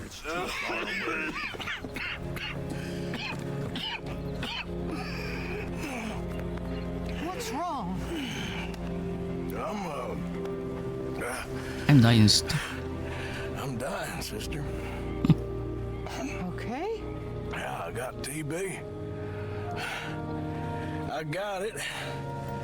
Beating a man to death for a few bucks. I've lived a bad life, sister. We've all lived bad lives, Mr. Morgan. We all sin. I need to talk. But I know you. You don't know me. Forgive me, but that's the problem. You don't know you. What do you mean? I don't know, but whenever we happen to meet you, you're always helping people and smiling. I don't have a target. I had a son. He passed away. I had a girl who loved me. I threw that away. My mama died when I was a kid. And my daddy, well, I watched him die. And it weren't soon enough. My husband died a long time ago. Life is full of pain. But there is also love and beauty. What am I gonna do now? Be grateful that for the first time, you see your life clearly. It's too far away. Sure. Perhaps you could help somebody. Helping makes you really happy. But I need to target something. I still don't believe in nothing. Often, neither do I. I need to get closer. But then I meet someone like you, and everything makes sense. You're too smart for me, sister. I guess I'm afraid. There is nothing to be afraid of, Mr. Morgan. Take a gamble that love exists and do a loving act. It's too far away. I shall try. I know you will. So many wonderful moments in that scene. The way that Arthur is able to open up to Sister Calderon, since she isn't a member of the gang and thus will not fault him for his vulnerability, nor is she relying on him to stay strong, is simply beautiful. Arthur has been the gang's rock for months, probably years, but until recently he could rely on Dutch and Hosea for their wisdom and guidance. Now Hosea is dead and Dutch crazed with delusions of mangoes and glory, but by the grace of God he runs into Sister Calderon right before she leaves. Or if, like me, you missed that questline at first, Reverend Swanson, which is also a solid scene. You lived your life like a man, Arthur, and you turned into a good man. If we were all like you, things might have turned out differently. Belief systems guide us in our everyday lives, in our interactions with others, and how we treat ourselves. So what do good men believe in? Without a belief system, we are helplessly and hopelessly lost. And when we are lost, we are afraid. Hearing Arthur admit his fear of death, of the unknown, is incredibly moving. Here is a man who never really had much hope for his life, who just went about his business day by day, doing his best to stick to his code and be loyal to those who he called friend, whose time on Earth is now rapidly coming to an end, and who is witnessing the slow but certain destruction of everything he held dear. Arthur looks at his life, at every crime he committed, every person he robbed or killed, and then turns around and finds himself face to face with eternity. Of course he's terrified. What would you do if you were Sister Calderon, knowing you have only a few seconds before you have to board your train, having to distill 1900 years of Christian theology into a few sentences in order to help this poor lost soul? I honestly think you'd be hard-pressed to get through to him better than she did. I absolutely love the phrase, take a gamble that love exists and do a loving act. It can be so easy De to goa believe that Sister love, Calderón. goodness, and beauty do not exist, that the world is simply a dark and cruel place where every man is out for himself, and all you can do is stockpile as many goods and pleasures as possible, and try to exist for as long as possible, while experiencing as little pain as possible. Contrary to that depressing and fruitless worldview is that of Sister Calderón. We have all led bad lives, we have all sinned, but we need to choose love anyway. If I wanted to go in depth a bit more on that idea, I would quote Carol Wojtyla's personalistic norm. The person is a good for which the only proper and adequate attitude is love. All other earthly goods are of far less worth than the well-being of other human beings. Using people to further our own selfish ends is one of the basest and most despicable things we can do. See, Dutch urging eagleflies to act more and more recklessly in order to stir up the commotion Dutch desires. If we treat people in such a manner, we cannot help but consider ourselves in the same light. Also Carol Wojtyla. If other people can be merely a means to an end, then I myself am essentially just a vessel through which I happen to feel pleasure. But people are more than that. Taking a gamble that love exists means believing that others matter, that their lives mean something, and thus that yours does too. A man must be loyal to what matters. My friends, we are nearing the end. Technically, we are going to rewind a bit in the story, at least how I played it, but we have reached the concluding section on the first and final major theme of this story. Arthur, ever the loyal and trustworthy servant, finally goes against Dutch's orders and rescues John from the state penitentiary, which was actually pretty easy. All we had to do was take one guard hostage and then shove him away, even though Arthur definitely could have used him as a shield while they retreated to the boat, or even brought him with while they rowed back across the bay, but whatever. It's a video game where you play as an outlaw, you gotta shoot people, I get it. Ludonarrative dissonance, blah blah blah blah blah. That is the biggest issue with Arthur's redemption, by the way. The fact that he shoots like 500 various guards, soldiers, and police officers, most of whom are just doing their jobs even after his change of heart. The themes of the game and the actual required gameplay clash quite discordantly. I'd be a lot stickier on this point if this was a movie or a TV show, but since it's a game, I'm going to chalk it up to more or less Arthur not really knowing what else to do as he tries to watch out for those whom he feels responsible, and then just move on. Arthur does, after all, go rather unwillingly to almost every engagement after his diagnosis, and he doesn't glory in the killing. These boys ain't the problem. They're only kids. We don't need to think too deeply about the fact that these were all someone's sons. Also, we should keep in mind that men do not typically go from complete and totally unrepentant degenerates to saints with the purest of hearts in an instant. Conversion takes time and largely happens in stages. We have to become better before we become good. Anyway, Dutch doesn't appreciate being undermined. John! What are you doing here? Good to see you too, partner. I meant I hadn't sent for you yet. I went. But I said that. Yeah, I know what you said. I felt different. Is that so? Yes. Quite a shift in attitude from earlier when Arthur proclaimed that he would have happily let Sean rot in prison if Charles hadn't urged him otherwise. After losing Sean, Lenny, Hosea, and Kieran, Arthur simply isn't willing to lose anyone else, especially not John and his family. One of the marks of a good man is that he wants others to obtain that which he himself does not have, which he may have lost. Resentment and jealousy are ugly and unbecoming, but in Arthur, they are nowhere to be found. He does not begrudge John what he has with Abigail or Jack, or really what he could have if he got his act together, despite the fact that Arthur failed his chance to have that same thing. Yes, Arthur had a son. He mentioned him in the conversation with Sister Calderón, but he goes into more detail during a ride with Rainsfall, in a bit of dialogue that you can completely miss if you simply ride too fast.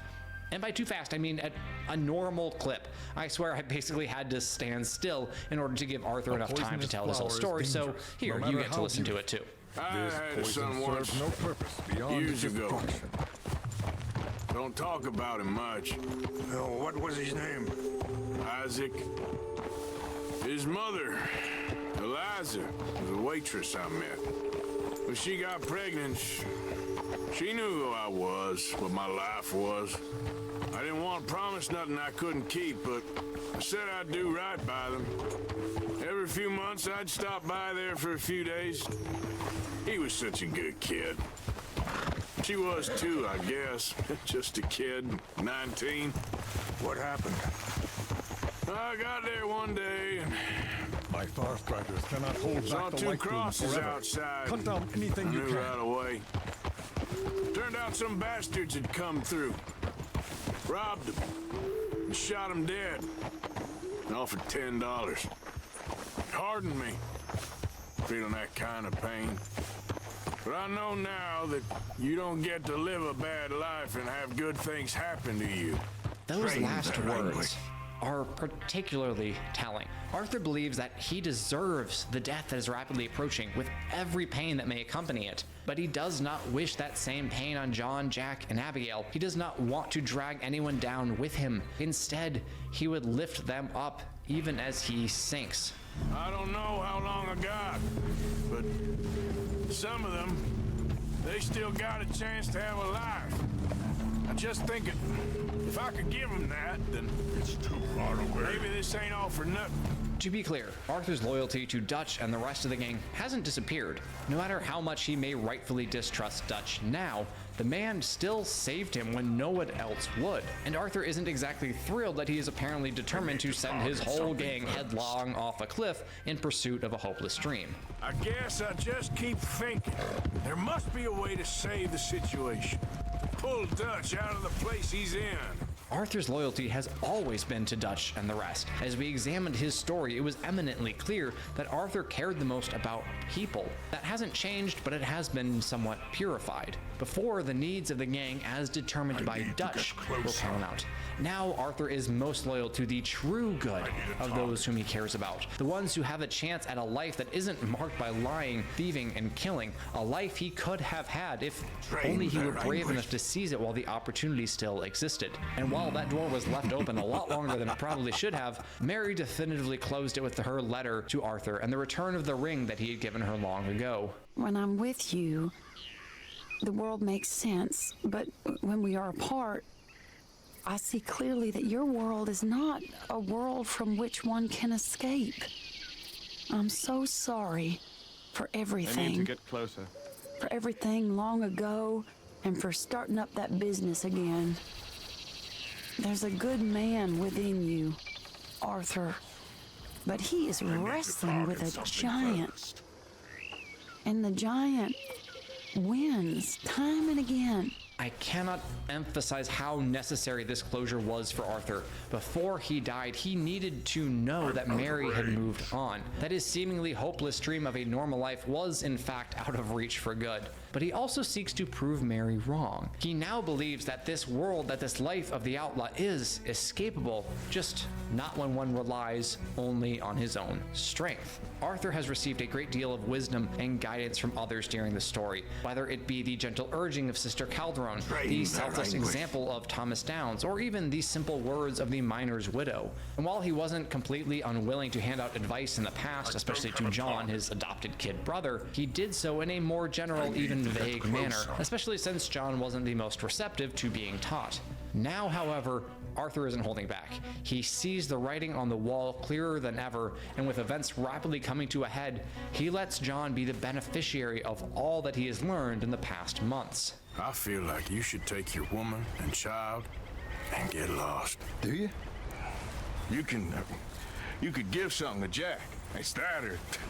Well, I don't see no way out of this. But what about loyalty? Be loyal to what matters. Tell the truth, I ain't even sure I fully understand Dutch's plan with all I this. need to get closer. Like I said, John, when the time comes, you go.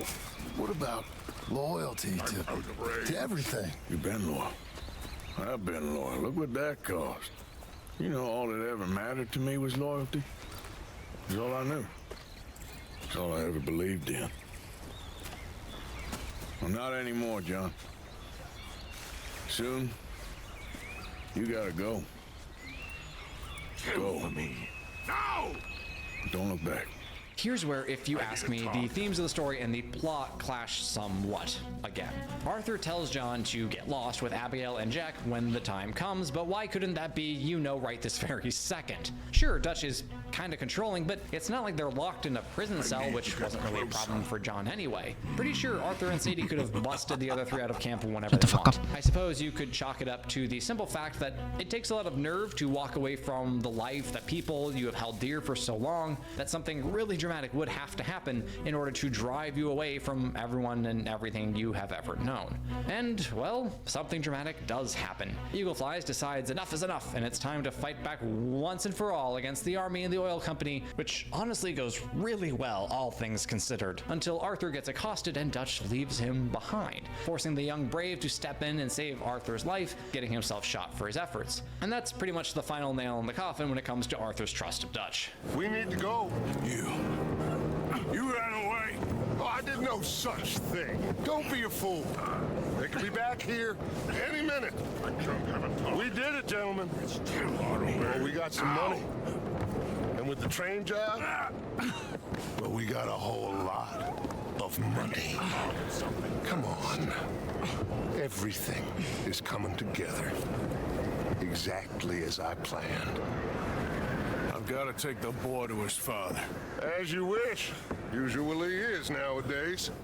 The snark in Dutch's voice. Yeah, that's a clear sign of a relationship that has gone down the tubes. I love how Dutch doesn't offer any excuse or explanation beyond, I did no such thing, and then he skips straight from that denial to his grand plan, which is, of course, working out perfectly, and perhaps would have worked out even more perfectly if Arthur had died on that refinery floor.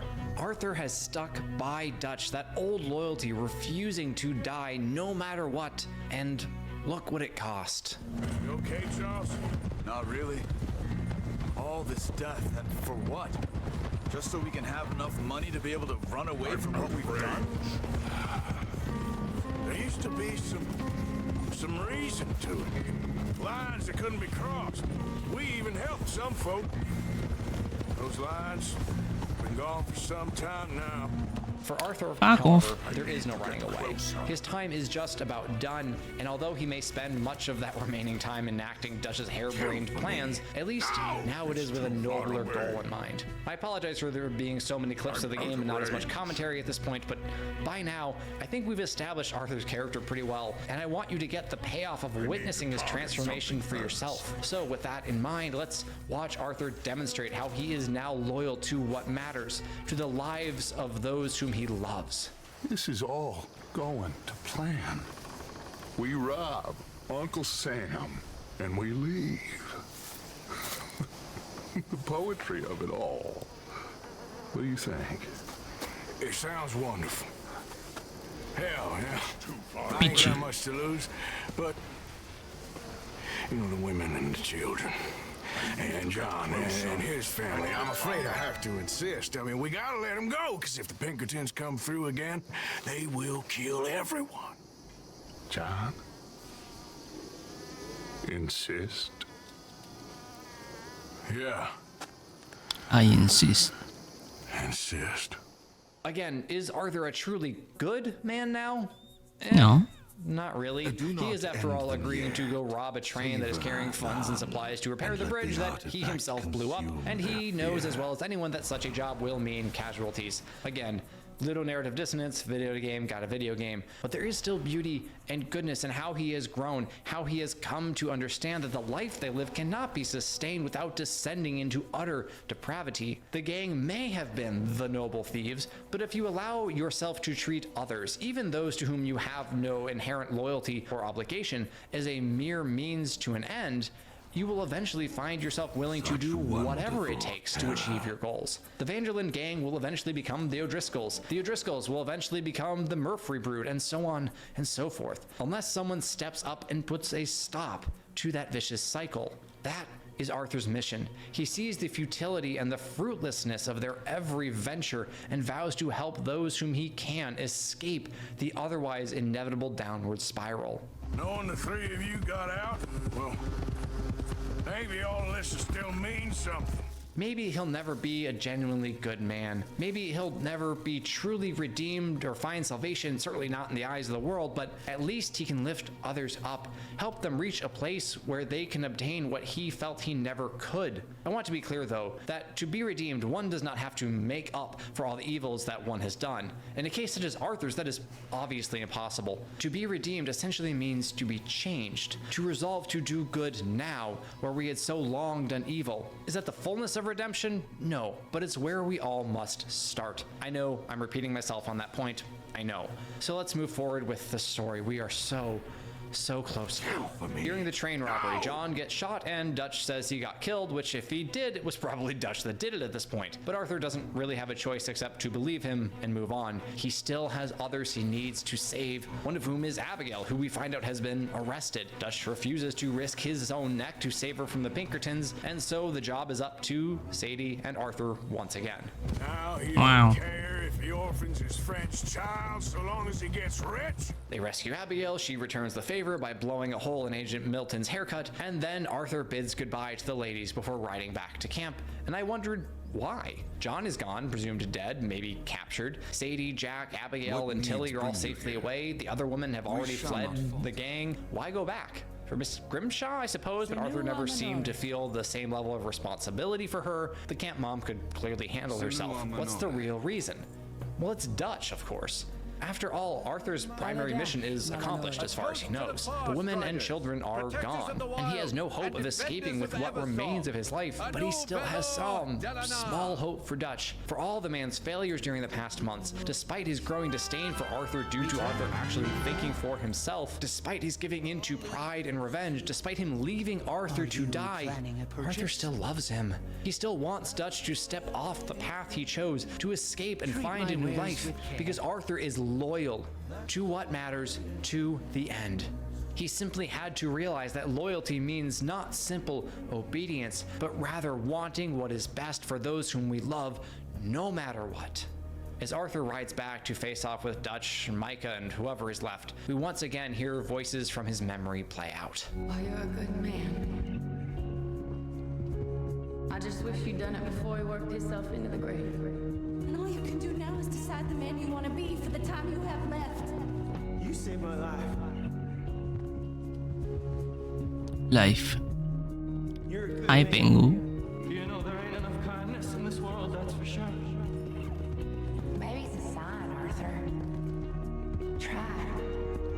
Try to do the good thing. Arthur's mission here seems hopeless.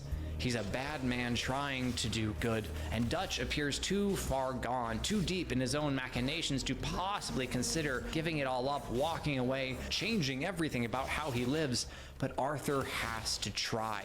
I just saw Agent Milton, Dutch. Abigail shot him. She's okay. I need to target something. Not that you care too much about that. You rats. I don't have a target.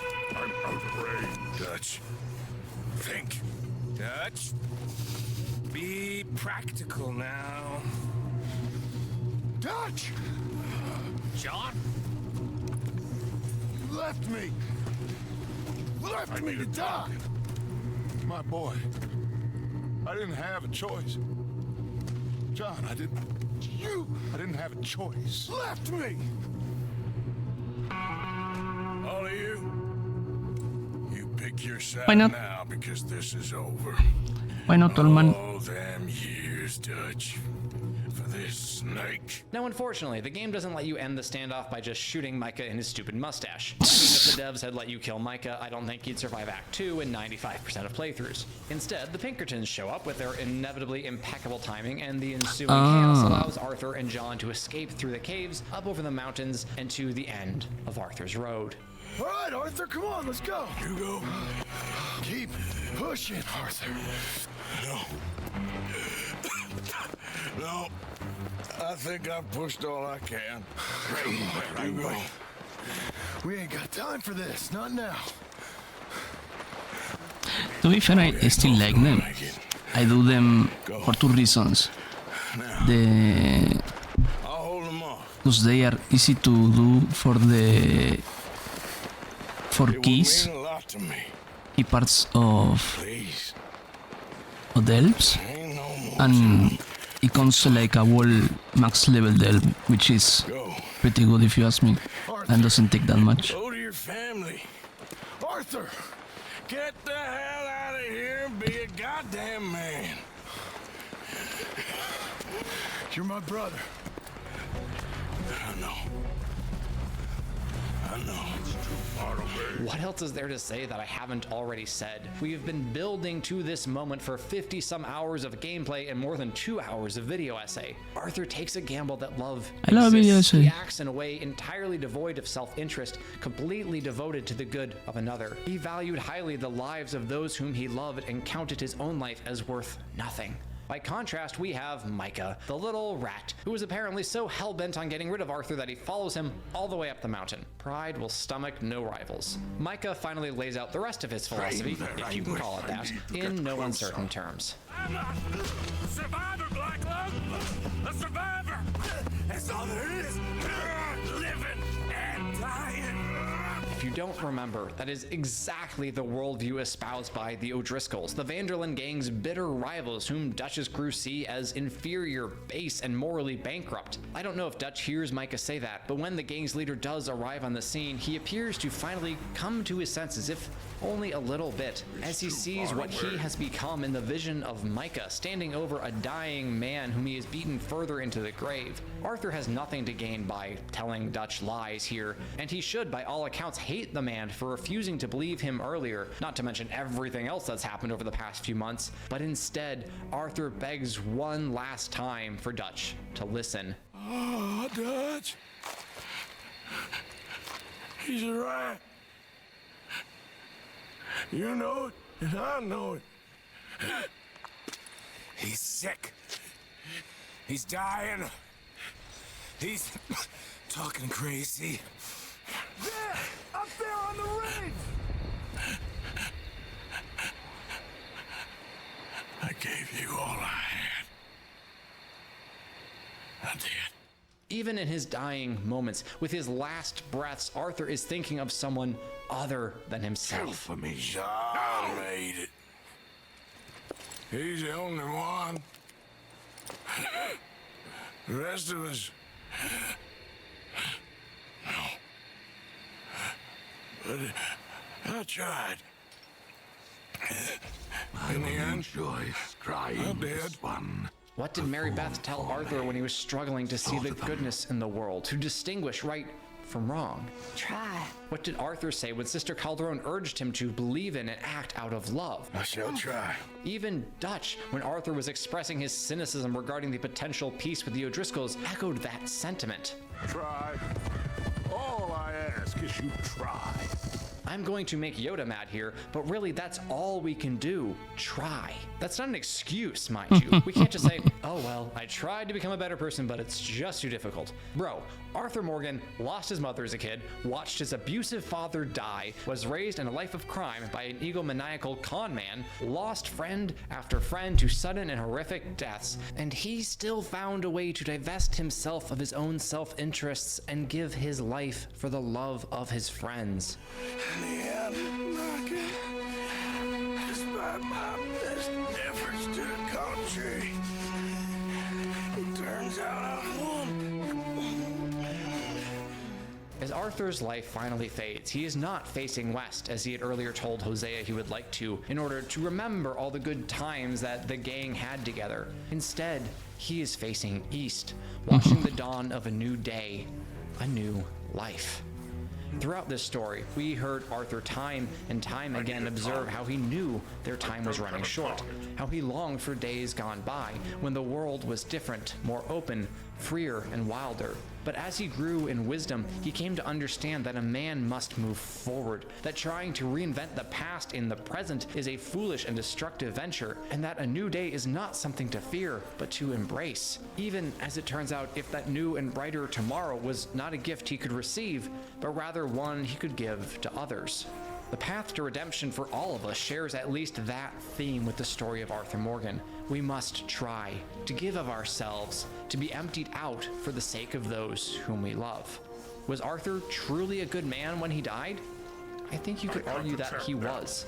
At the very least, I'm certain he became a far, far better man than I would have if I were in his shoes. Despite being distrusted and betrayed, Arthur was loyal to the end to what mattered, to those whom he loved, to those entrusted to his care. Despite falling victim to disease, Arthur stood strong for those who needed his protection. Despite losing faith in the man who raised him, Arthur became a leader who could guide others to a better life than the one they had known. Despite his own shame and lack of self-worth, Arthur found his humility, found the man who he needed to be. Despite his own failures to uphold his code, Arthur sought to write a new and better one. Despite his own pain, Arthur laughed, even as he died. Despite the temptations of pride, Arthur never sought revenge on those who wronged him. Despite his own inevitable and inexorable death, Arthur never stopped trying to be ready to meet that end. Despite seeing the world as the dark and brutal place it so often is, Arthur found goodness and fought to preserve it so that it might flourish. Despite his own sinfulness and depravity, Arthur sought redemption and salvation anyway. Did he do these things perfectly? No, of course he didn't. But he tried, and so must we. As you can probably tell, I really liked this character. Making me root for a degenerate outlaw was no easy task, but Rockstar accomplished it in grand style. It helps that I'm a huge fan of redemption arcs, and while Arthur's is certainly less pure and complete than that of, say, Zuko, it is still incredibly beautiful, inspiring, and edifying, as all good stories should be. And good stories are what we're all about here on this channel. I hope you enjoyed watching this video as much as I enjoyed making it. I can say that now because I haven't started editing yet. And if you did, please show support for the channel by liking, commenting, subscribing, or if you want to go a step further, show some extra love and get some behind the scenes content, becoming a member of my Patreon. Regardless, thank you for watching all the way to the end of the video. Know that I appreciate you being here as we continue to examine these incredible stories and why they mean so much to us. Thank you, God bless, and I will see you in the next one. Clappy. Not a lie, I never expect myself to play Red Dead Redemption, but when I saw Ruby, I said, dang it, gosh, dingly danger, I must play this game.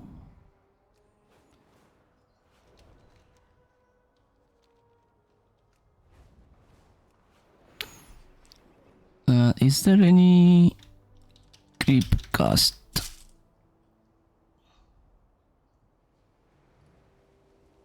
The Twilight's blade be ransacking our villages, taking priceless relics. Get them back!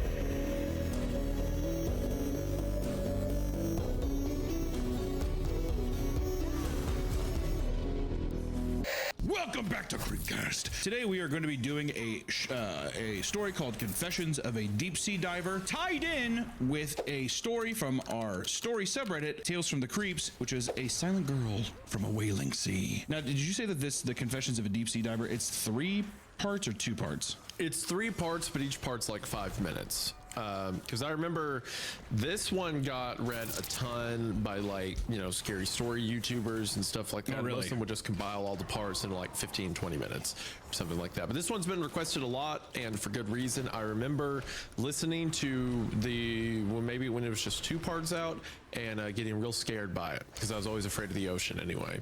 Yeah, I don't. And our author for Confessions of a Deep Sea Diver is Pizind, I think is how it's supposed to be pronounced. They've been active on Reddit in several years, but way back they used to post a bunch to No Sleep.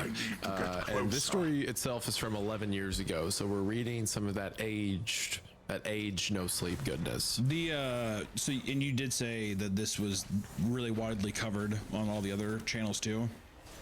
Yes, yeah. It's always interesting when people say that, or, you know, it's interesting this like this resurgence of stuff. We've seen it with, like, oh yeah, I remember I used to, or even you've said it, like, I used to read it, or I used to watch X YouTuber, or, you know, this person did a story, and now it's like people are kind of like vicariously reliving those like first experiences again. Yeah. It's kind of just a fun little like full circle moment. I mean, like, for me, I remember listening to it, I remember getting scared, and I remember one part about like bodies underwater, but other than you that, don't recognize the bodies in the water. To read it, just to be like, what was that? What bothered me about it? Does it still hold up? So I'm sure a bunch of people have the same vibe. And also, I mean, just the title, Confessions of a Deep Sea Diver, it's an immediate attention grab. So also, I mean, just God, deep sea diver. I get a panic attack every time I hear, like, people that do like deep sea welding. Fuck that. Holy shit. The ocean. I think we've said this before, but I hate the idea that like Something is underneath me looking at me, and I can't see them. Whatever. Really? The deep sea diving thing, I don't know. Also, we've done so many stories that have had people going, deep ocean exploration, or like any kind of like a company that's doing deep sea drilling or something. Always fun. It's always, I don't know why, I always have a good time with them, so I'm hoping today it's the same. Yeah. I remember it being good, so I have high hopes. Now again, historically, that hasn't gotten the best for me, but we'll see. Sometimes rose goggles. Yeah, a little bit, a touch. And the other story we're reading today is A Silent Girl from a Wailing Sea by Sufficient Leave 144. And this was posted to, as Hunter said, the Tales from the Creep subreddit, where we moved a lot of our short stories that you guys were making. And it's been, I could be wrong, I don't think we've covered one since we've moved everyone over to Tales from the Creep, so that can all be in one place. So I'm excited to get in the first one of that. This one, a bunch of people in the replies are saying this is a very beautiful story. I mean, the title of it certainly sounds beautiful, and Sufficient Leave has posted a lot to the subreddit. So, cool. If with all of our authors, we'll have both of them linked in the description below. But Sufficient Leave is still writing pretty frequently in Tales from the Creep. So if you like this one, you can go read more of their stuff right away. Yeah, it's still coming out. So been definitely giving it time, cultivating a nice little fan base of people and writers that are just writing stuff and being able to give each other feedback, or just enjoying the kind of community that they're building there. So Tales from the Creep is a lot of fun. Really excited to keep kind of like letting that backlog and get just a nice healthy backlog of stuff that we can sift through. I think it'd be cool. But yeah, I mean, otherwise than that, you ready to jump in? Hey, you ready to dive in? Ready to jump in. Hey, that's pretty good. I hate myself. I should also, I hate myself too. I should also clarify for the record, this is a legal disclaimer. Do not drink lava lamps, as I've been informed by literally thousands of people. Don't drink lava It's lamps. completely unsafe to drink, and you might die if you do it. So don't do that. I do not sign off. That was the talk of the town. You Don't drink a lava. Overconfidently just stating that it's fine to drink lava lamps. We should have put up more of a disclaimer of, my God. Yeah, well, there was not even in the edit. No. Not in you. No. No one gave any pushback to that. To be fair, you say things so confidently, and I feel so stupid all the time, where I'm like, I'm not going to fight this, because I was like, if I say anything, it's just going to come back and be like, Hunter, no, you're stupid. It's totally harmless. Boy, was I wrong. Well, I sat here on my computer and typed in chemical in lava lamp question mark and just read the preview of the first result. So it wasn't a lot of like in-depth research with that one. All right. Well, at least we know that Isaiah don't do that. And if you do that, I did not consent to. Isaiah definitely drank the lava lamp. He definitely was shitting his brains out and probably had to get his stomach pumped or filled with charcoal this week. Yeah. So there it is. Well, at least now we know. At least now, as a community, we know. Also, everyone was talking about that, and they were talking about Kenny Chesney's dad with the golf club. The top comment on that last video was like, I looked it up, and sure enough, he wasn't lying. And then on the Creepcast subreddit, it's like one of the top posts, I think, and it's a mugshot of Kenny Chesney's dad. And it's like, oh my God, I really did not think that you were telling the truth. No, there he is. You saw he's a little guy. He's like a little like. Are you still out there, old man? You saw the reward from this month and the travel's log.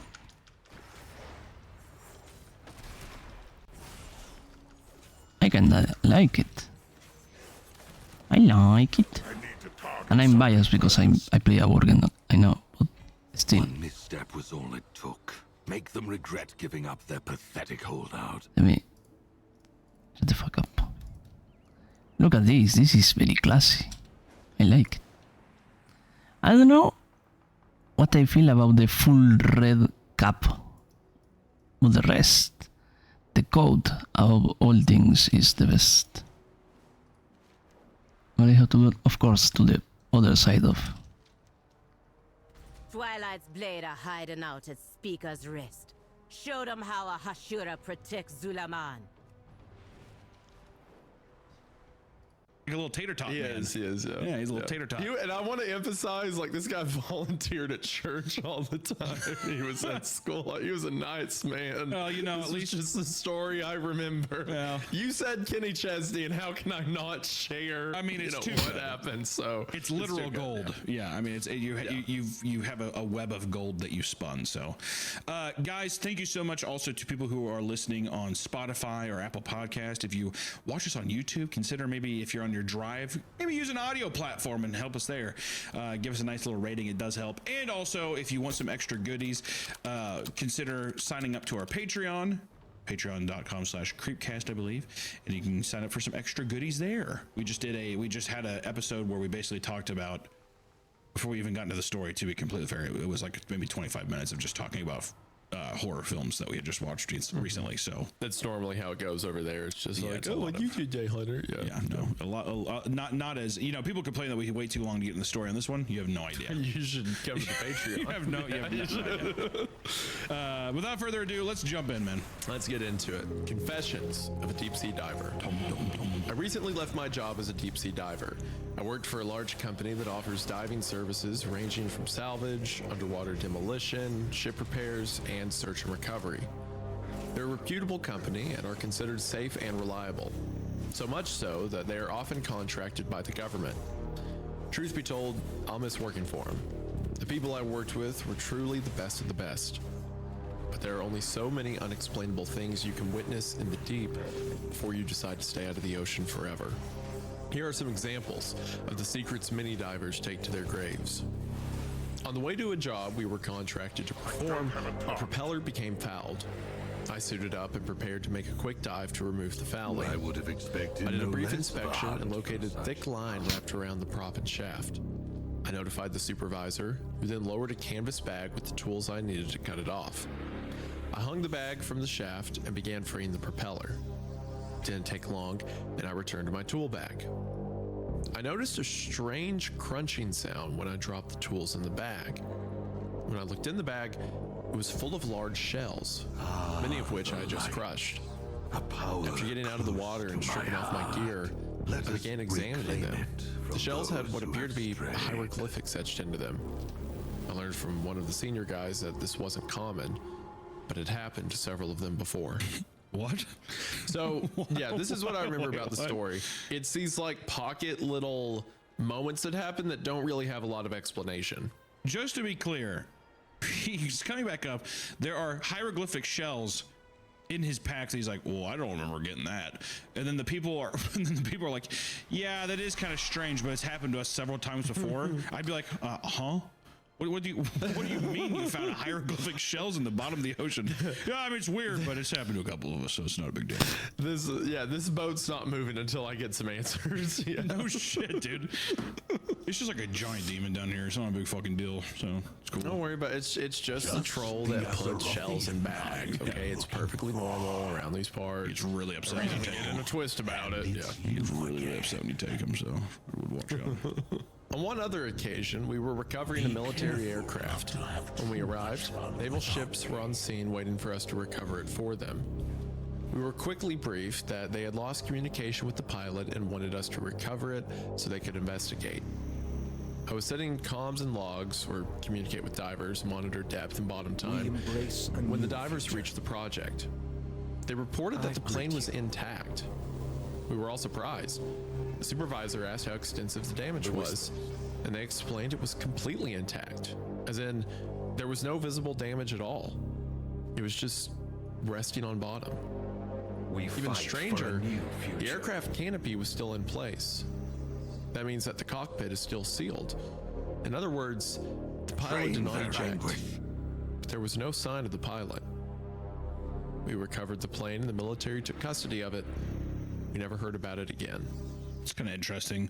You know what? Do you think that they're doing the story in this way? That's the end of that segment. But are they doing the story like this because at the time, like the Stairs in the Woods and those kinds of stories were popular? Of like, oh, let me tell you like some weird events that happen. You know, like it feels similar, right? in that vein? I mean, yeah. Well, the original Stairs in the Wood story it may not have been Confessions, but it was I'm a search and rescue ranger. Right. You know, so this is like, I'm a deep sea diver. Here's my confession. Yeah. So I think it just worked the format of like these little, because personally I like it a lot when you're given this kind of creepy stuff that there probably is a reason for, but you're not given the explanation. When you're just like, why did this, you know, plane exist down here? Why did it just go down here without any damage? It fits into that campfire feeling of like, let me tell you about this weird thing that happened. You know what I mean? Like without going too in depth of it, it's just kind of giving the meat of it. Yeah. I think it's fun. I witnessed another strange occurrence from topside at the location of a planned demolition. It's necessary to explain that one way you can keep track of a diver is to watch their bubble stream. When a diver inhales, the helmet's demand regulator provides air from their umbilical. Then when they exhale, it's exhausted into the water and floats up to the surface. On topside, you can watch the bubbles to get a general sense of where the divers are. Now on this occasion, we were hundreds of miles from land and had placed 2 divers in the water. About an hour into the dive, we started noticing something strange was happening. There were 3 distinct bubble streams coming from where they were working. At first, we assumed that there was a current and it was affecting them. But soon we noticed a 4th set of bubbles coming from a distance. It stopped about 20 feet from the divers, near the other mysterious bubbles. We asked the divers, but neither could see anything out of the ordinary. Bought us time. Then, Let us hope we spend even it from the wisely. surface, we heard a blood-curdling screech from the waters and silence. The divers weren't too concerned. We hear strange things all the time. Sound travels well in the water, and you learn to assume it's a long distance away. But soon, it looked like the water in the distance was boiling, and it was getting closer. It wasn't boiling though. It was countless new bubble streams moving near to the location our divers were working. The supervisor ordered the divers to get onto the dive stage to be lifted back to the surface. The bubbles were frighteningly close now, and the divers being lifted out said they had begun seeing shadowed figures in the distance. They couldn't quite make out what they were though. Felix pulled the divers out without completing their decompression stops and throw them into our hyperbaric chamber. I like that. I like the idea of like the bubbles tracking and then a bunch of them show up all at once. That's pretty terrifying. Yeah, no, I would shit my pants. Also, you well, of course. The hyperbaric chambers too scared the fuck out of me too. Seeing people get, like, I've even seen videos of people getting out of the water and they have to like quickly walk over to the decompression chamber and it just looks like a giant metal sarcophagus. Oh, fuck that again. No way. You have to do it so you don't get the bends and like poison blood. Yeah. I made a video about the Byford Dolphin incident where they got into one of those chambers. Or no, they had to get into a even more specialized one where you get into it underwater and then they bring the whole thing to the surface because you're way far down. And they were at 9 atmosphere, I think. 9 atmospheres of pressure, which is like, you know, way several hundred times regular pressures. And then someone didn't realize they were in there and just popped open the door. Yeah, unbelievable. And the entire crew got sucked through like a 4-inch size hole in a millisecond. Oh my god, I've heard of that. How? Oh my god. So I mean, they just it's just red mist, right? Yeah, it's just red mist for the people there. There's pictures of it afterwards, and it looks like something out of like a Baroque painting or something. It's absurd. And then there were 2 people at the back of the chamber who weren't close enough to get pulled in, but the pressure change was so dramatic that the fat in their bloods, what was it? The chemical reaction was the fat in their blood effectively popped and turned into like these big yellow pustules. So they look like these yellow globs. Oh my god. Yeah. When was this? This is in the 80s, I want to say. Was it the 80s? It may have been 70s. How do you even approach that? Like, if you're going down and you like see this, like when you like find this. 83. Yeah. When you find this, I mean, are you just like immediately like, okay, my mind is gone forever? You know what I mean? Like, are you just that traumatized? I'm like imagining me being like, hey guys, oh. And then I'm just like, it's black. my mind is like eviscerated from my head. Knock it. And then, yeah, just that. sound in my head. I feel like that's what would happen. I'm a different person now. Yeah, I come up and I'm speaking in like a Rastafarian accent and stuff. I'm like just fundamentally changed. Like, what happened? I'm like, big blow up down there. Pop goes the weasel. Is what I say. I don't have a talk. Pop goes the weasel. Pop goes the weasel. It's like the reason I even said that. Have you seen the one where it's the woman said that she like, I forgot what it was, like something happened, but she like came out of like a coma, or I'm paraphrasing, I can't remember, but it's like a woman that woke up and then she like just started talking with an Asian accent. Have you heard of that? Yes, yeah. Insane. Insane. I mean, she's got to be making it up, right? I don't know. I'm sure there is something that there's some truth to it, but I have done no research, so I don't want to speculate on it. But I will say how this is fucking wild, dude.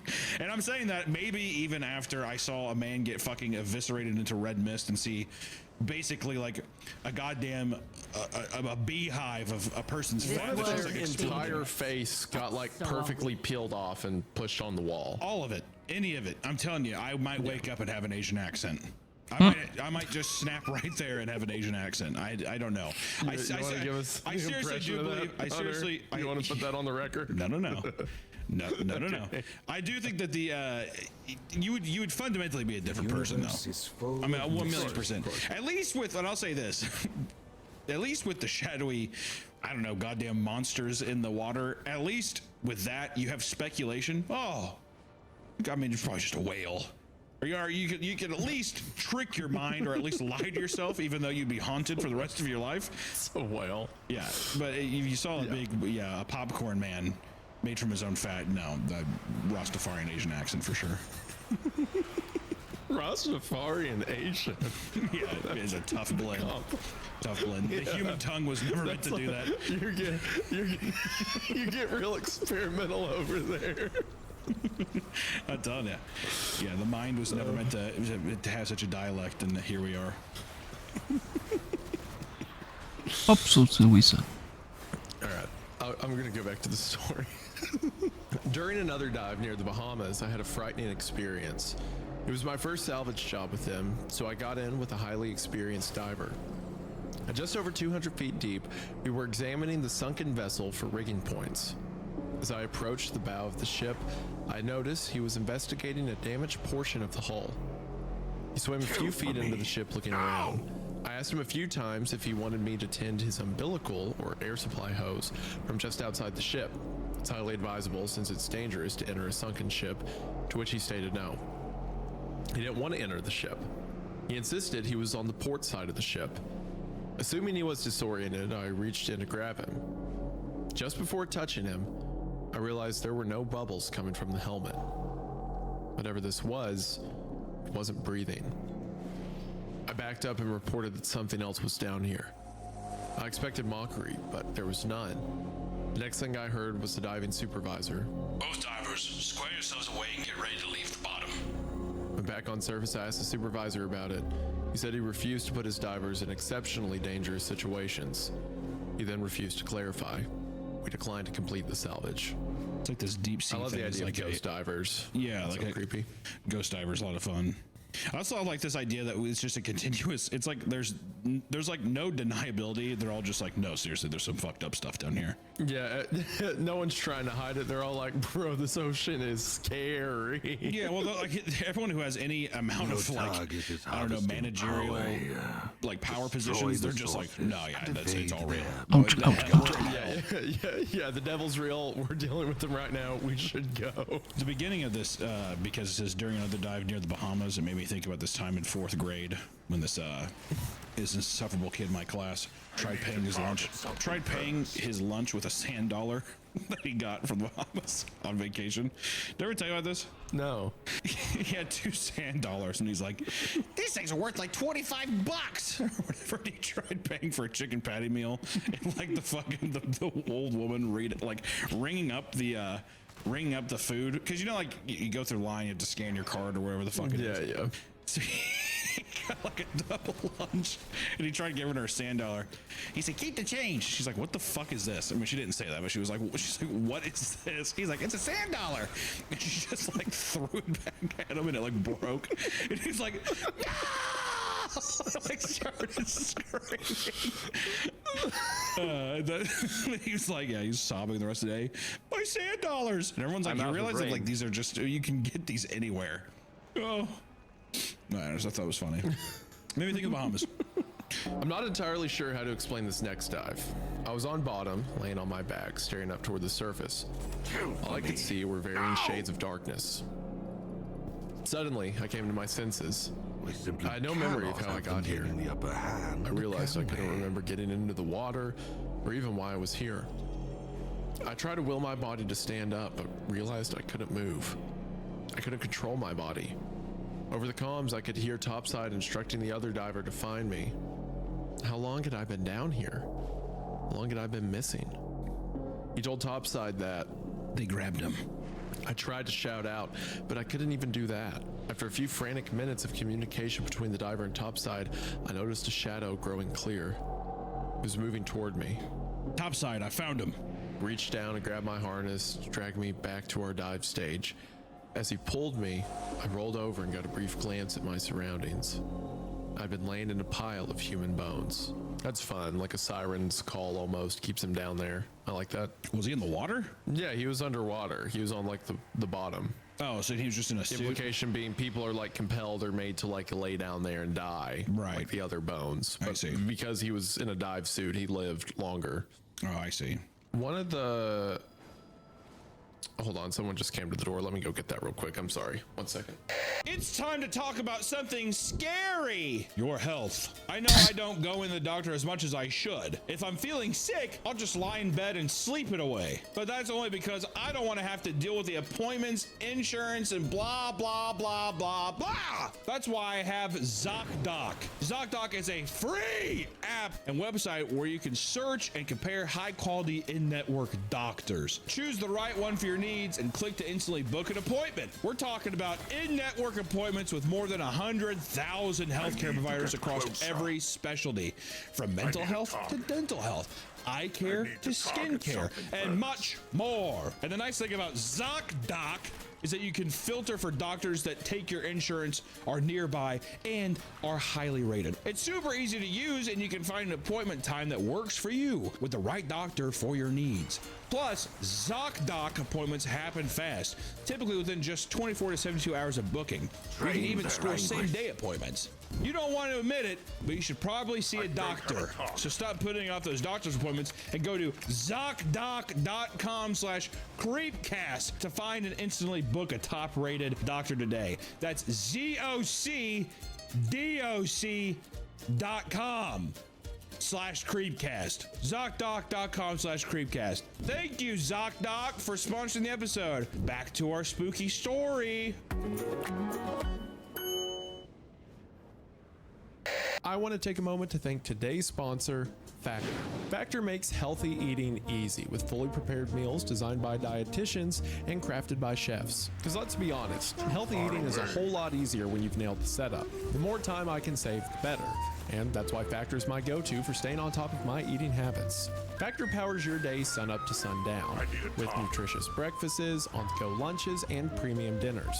And in just 2 minutes, you can heat, eat, and enjoy. With 100 rotating meal options every week, you're sure to find something you'll love. At this point, Factor can send me whatever they want, because I haven't had something from them I haven't liked. From flavors based in the Mediterranean to Asian-inspired dishes, Factor's got plenty of options to keep your cravings at bay. Plus, if you're trying to put that summer body together, Factor has the new Muscle Pro collection, full of meals that support strength and recovery. And the best part about Factor is there's no prep work, there's no grocery lines, and there's virtually no cleanup. And it tastes good on top of that. And if you're looking to get in on Factor, then now's the perfect time. That's because if you head to the link in the description at factormeals.com/creepcast50 off and use code creepcast50 off, you'll get 50% off, and with new subscriptions, free daily greens per box while supplies last until September 27th. That is right, half off and free greens till September. Again, that's code creepcast50 off at factormeals.com/creepcast50 off to get in on this incredible offer today. Thank you to Factor for sponsoring the show. Their link will be in the description. We are now back to the episode. It's that guy that's been blown up right now. It's at the doors. It's the ring doorbell camera guy waiting outside Isaiah's house. Let me in. He's a huge fan. He's a huge fan of Isaiah. This is my fucking neighborhood. Let me in. I want to make content with him. Pounding at the door. Actually, that'd be fucking horrifying. If I found out that video was actually outside of Isaiah's house, I don't even know what I would do. Also, I feel like Isaiah would have just killed the guy, if I'm being honest. I saw the video and the guy had like a shovel. I think the guy would have been dead. The amount of guns that he flashes in his videos, I'm like, that motherfucker ain't making it out of the house. Especially with a new baby. Hell no. Yeah, I saw another one too where it was like, they took that footage, and put it in the I'm Not Human game, or No I'm Human or something, whatever the fuck that game was called. They put him in that and it works perfectly. It's really funny. Actually, that'd be a good question for when Isaiah gets back. Would he have killed the guy who entered his home? I probably would have. I don't know. I don't know enough about the situation to where, like, what was he doing? He was like, where is she? What does that even mean? Where's who? Where, like, open up doors and shit? I don't know. Okay. Oh, sorry about that. Yeah. I had a question for you. Okay. So I was saying that if the person at the door was that guy that's blowing up right now about the Ring doorbell cam thing, he like goes inside, if that was the person that was at your door. And then I started laughing because I was like, it'd be funny if that video footage was just one of your disgruntled fans at your doorstep in the Ring doorbell camera, and he's screaming and he's ringing the bell and stuff. If he would have gone into your house, I was sitting here talking to the audience, or basically to myself, he would have been dead, right? You would have killed him.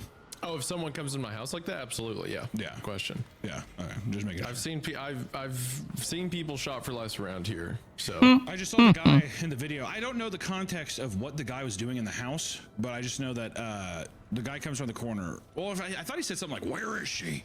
or something like that, referring to like the guy's daughter or something.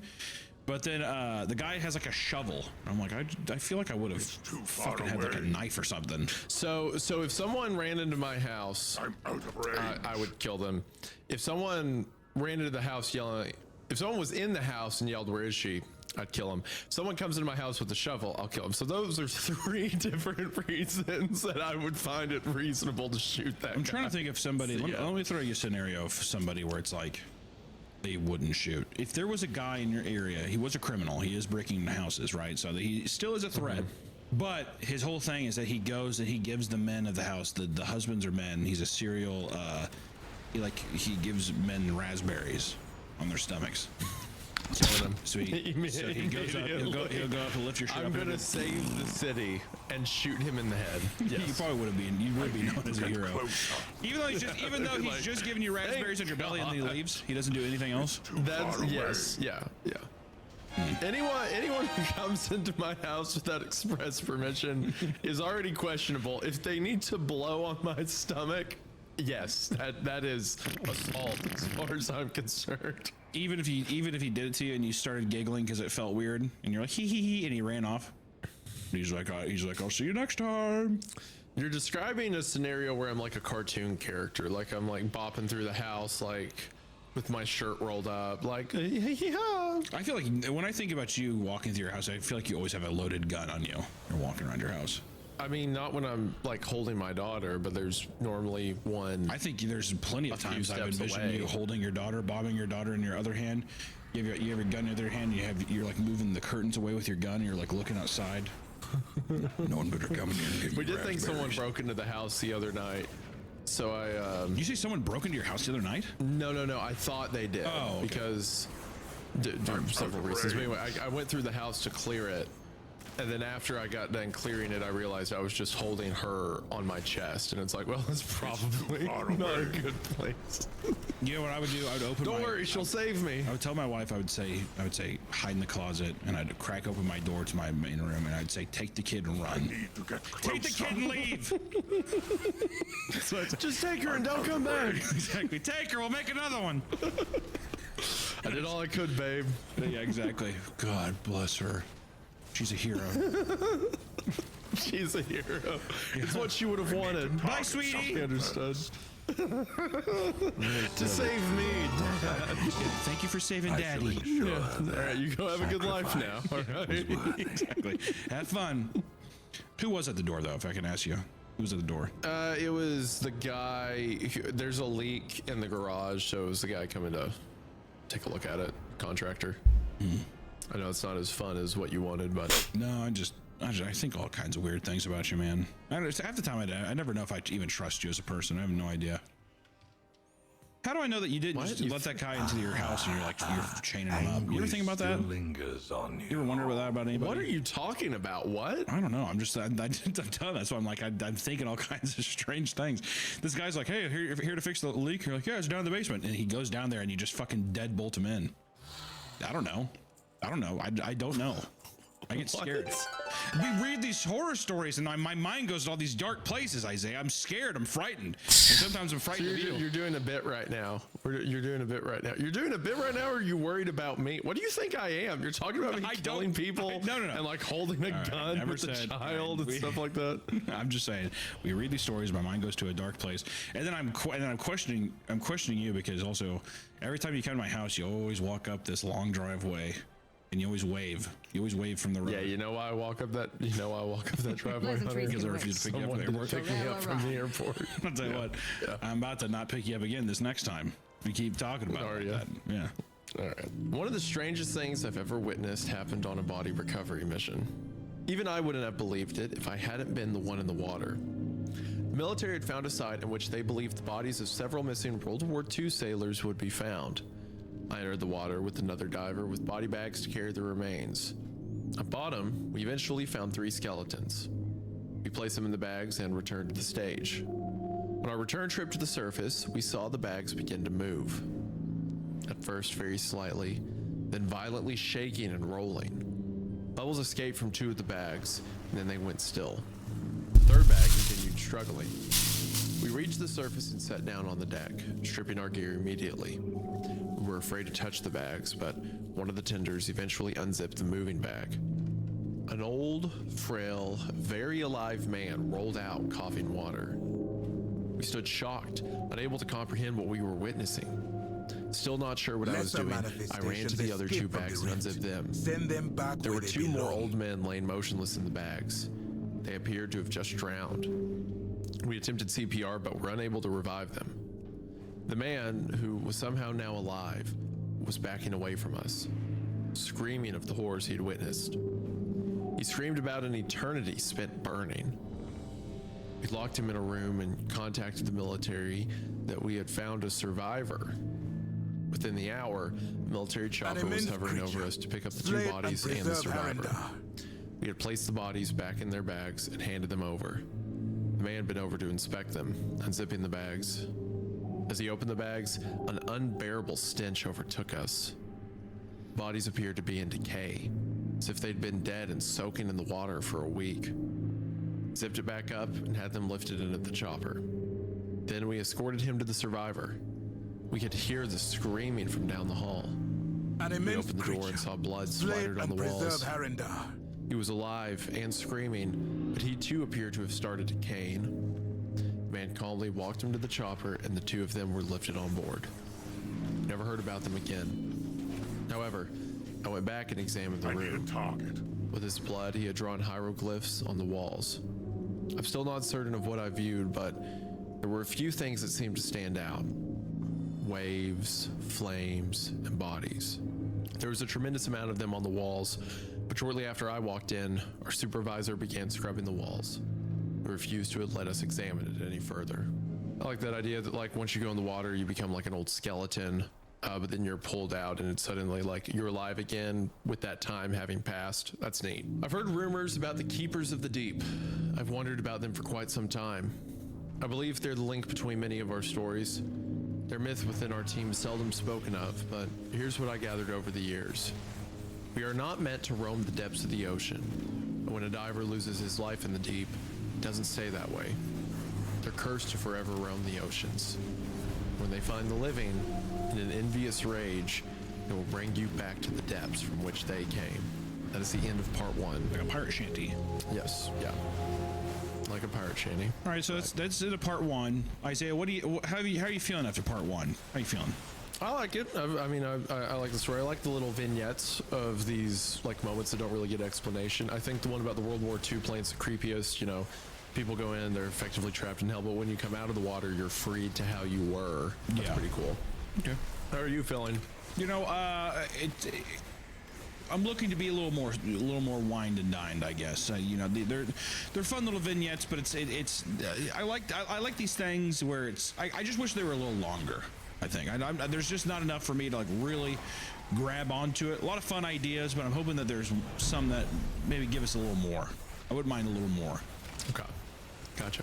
A lot of these are reminding me stories of like my public swimming pool. Like that's the weird thing is I just keep thinking of like all these like different stories I used to have in my public swimming pool and how that this kind of thing happened at your public swimming pool. They suspected there were bodies of World War II sailors in there. Well, it's like weird like things of like the urban legends of like things you have. Like there's was one time when this homeless guy like lived outside, like usually a swimming pool, a public swimming pool, there's usually tall fences all around it, right? It's not like it's just open. You have to like go inside. And this guy like lived in the bushes outside of that. And there was like one time where people made up this legend that he would like hop in the fence overnight and he would like take shit in the drains. So then people were always really scared. And then people I think would like put candy and stuff and like, you know, like kind of like the Caddyshack thing, put like baby Ruth in the pool. They're like, it's almost got shit. They'd say that. So, what do you think of that? I was always afraid I was going to drown in my public pool. Yeah, those two are the same thing. I would argue, you know. What? The World War II sailors underwater and a homeless guy pooping in the drain. I'm not saying they're similar. I'm just saying it's just making me think.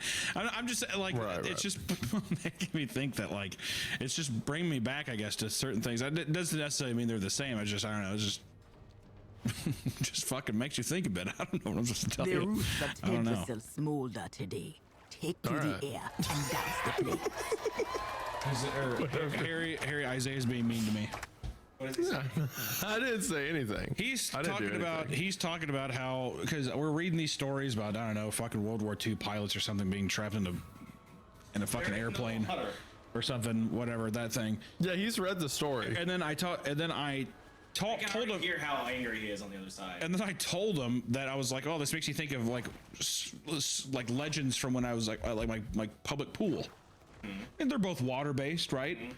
And now Isaiah's being mad because he's like, well, that's definitely the same thing, whatever. And I'm just trying to tell him bits and parts of my life. Where is this stand for the flag, stolen valor coming from? Isaiah? Stand for the flag, stolen valor. Yes. My purpose isn't stolen valor. It's that a homeless man pooping in a drain is different than recovering bodies from an old ship. I mean, I'm not saying that they're that similar. I'm just saying that it just is making me think of, because there's a lot of different stories from my public swimming pool, and it's got these vignettes are just making me think like, oh yeah. You know, even though they're not the same, it's not like there was a veteran. There was like an old guy that did slipped and cracked his head in the bathroom. There we go. It's true. Yeah, that's the same thing. You had to recover a body from the. No. It's like those it's one of those old public pool things where it's like the floor is really, really wet. You go in there, it's a goddamn hazard, right? Was he showering naked? Oh, 100%. Yeah. I always hated going to the bathroom because of that. I hate how normal that was. I don't know if it's that much of a thing anymore, but I went to the rec center 4 times because my hot water was broken to shower, and every single time there was an old guy completely naked, and he had his like little Speedo hung up over. I hate when they put their shorts up on the actual. Blowing through Yeah, you smell their stank ass like moldy Speedos or trunks or whatever. All those guys too. Take a shower at home. Why do you have to take a shower here? You get out of the pool, you gotta get. I don't care. Dry yourself off and wait 10 minutes before you get home. There was one guy, I'm telling you, I think that he was like showboating a bit. Oh, was he? Yeah, I think so. Like looking back on it, I'm like, yeah. I mean, like when you're a kid, was he packing heat though? He wasn't packing heat. I tell you, he would bend over and he had like a hemorrhoid. And it was disgusting. It looked like a lasagna stuffed inside like a clam. It was fucking disgusting. Dude. People at the swimming pool called him monkey brain. It was the worst. How patriotic is Isaiah feeling now? He wasn't harping on. Read the scary story. Yeah, we can. All right, he just wants to read the story. He just wants to read the story. Thank you for the coffee. Hi, Isaiah. Can you at least meet me halfway on there that there should not, the people should not be bathing at the public pools? Yeah, for one, I don't have to meet you anywhere. But two, you have to meet me somewhere. should not be. People should not. I meet you on this podcast, but people should not bathe the public pools. I agree with you, if they can help it. They didn't really call him monkey brain, but I will say there was a guy seriously that did do that. And it was disgusting. Part 2. It's too far away. Before I share anything further, there are a few things I'd like to clarify. I received an astonishingly large amount of comments and personal messages since posting. Several people pointed out to me that there are probably very few people with experiences like these. And of those people, even fewer could say that they've recently left their job. Therefore, there are probably a lot of people out there who already know who I am, or that could figure it out easily. That being said, I still believe that everybody deserves to know. First, I'm going to answer some of the common questions I've received. Yes, I've experienced a lot of terrifying things in the ocean, but when you consider the amount of dives I've made, these experiences have truly been few and far between. Basic information about our dive gear. While it does vary based on the job, we do have a standard we typically use. We are hard hat divers, meaning we wear helmets, not scuba. It's surface supplied air. We have an air system on surface, which runs through an umbilical down to the divers. The umbilical attaches to the helmet to the supply of the air. Woven in with the umbilical are our essentials. Without getting too technical, there is a line to supply air, electricity for a light, communications, and essentially a depth gauge. Additionally, we wear a tank on our back as an emergency gas supply. It doesn't contain much though, just enough to get to the surface in an emergency. We don't use rebreathers for the work we do. We do, however, occasionally use a full face mask instead of a helmet, or scuba if it's more practical, but it rarely is. The Keepers of the Deep. I've never found information about them online. The only people I've heard discuss them were the members of my team. I've been told other teams have had run-ins with them too, though, but even the guys on my team are hesitant to speak about them. I'll answer more questions as they arise, but I'll get back to why you're really here. While working on an oil rig, we were utilizing an ROV, imagine a small remote control submarine, to do inspections. My loyalties are We've been hired to inspect for structural damage or deficiencies after the rig had complained of abnormal vibrations. During operation, the ROVs are tended from a line that offers power, strength member, and transfers video and sonar images back to topside. As the ROV descended into the darkness below, we began to notice thin scratches along the structure. At first, it was barely enough to rip the marine growth off of the metal, but as we got deeper, the scratches turned to gouges. As we descended even deeper, we began to notice that the scratches appeared deliberate. We pulled the ROV up close to inspect. I need to get closer. There, before us, were images. There were hieroglyphs carved into the metal. Now strike! And they were fresh. The deeper we got, the older the carvings appeared. They were corroded, partially covered in growth. Whatever was making these carvings was working its way up from the bottom. Then, the ROV stopped responding. It began shaking back and forth. We lost power to it. We tried to pull it up by its tending line, but it seemed stuck. Then, we felt it, tugging against the line, but it was coming from the ROV side. Something was pulling it deeper. Two more guys jumped onto the line and struggled to pull it back up. The line began creaking and parted. We pulled up the remainder of the line, but the ROV was gone forever. The supervisor was then left with the task of figuring out how to report our findings to the oil company. I mean, I like the, there's something in the deep and stuff like that. The ocean always freaks me out because it's like an impossibly huge space that you can move in every part of. Like Earth and air is tall, but unless something's flying, you can't, utilize all the space that isn't on the ground. But in the ocean, you can, and you can have these gigantic creatures that can appear. And you also don't have the same, at least humans don't have the same visual clarity we do above water, underwater. So, I mean, there could be Goliaths down there that you never know of until it's too late. So I like the idea, like it could be these keepers of the deep down there, it could be a giant sea monster, who knows. There's so much room for the mind to wander underwater. Yeah, I mean, it's basically being in deep space. You know, just the idea that, like, oh yeah, you could see some fucking horrifying fish, and you're like, well, that's deep ocean fish, baby. It's very odd to me. That'll do it for you. And there's even just like, yeah, there's species down here that we have no idea about. Just such an unmarked, unchecked part of the world that's just crazy that it's just below us. I think we've talked about it before. That octopus that was a picture was taken of off the side of an oil rig. Yeah. It's like the 30-meter long tentacles or whatever. Unbelievable. Yeah.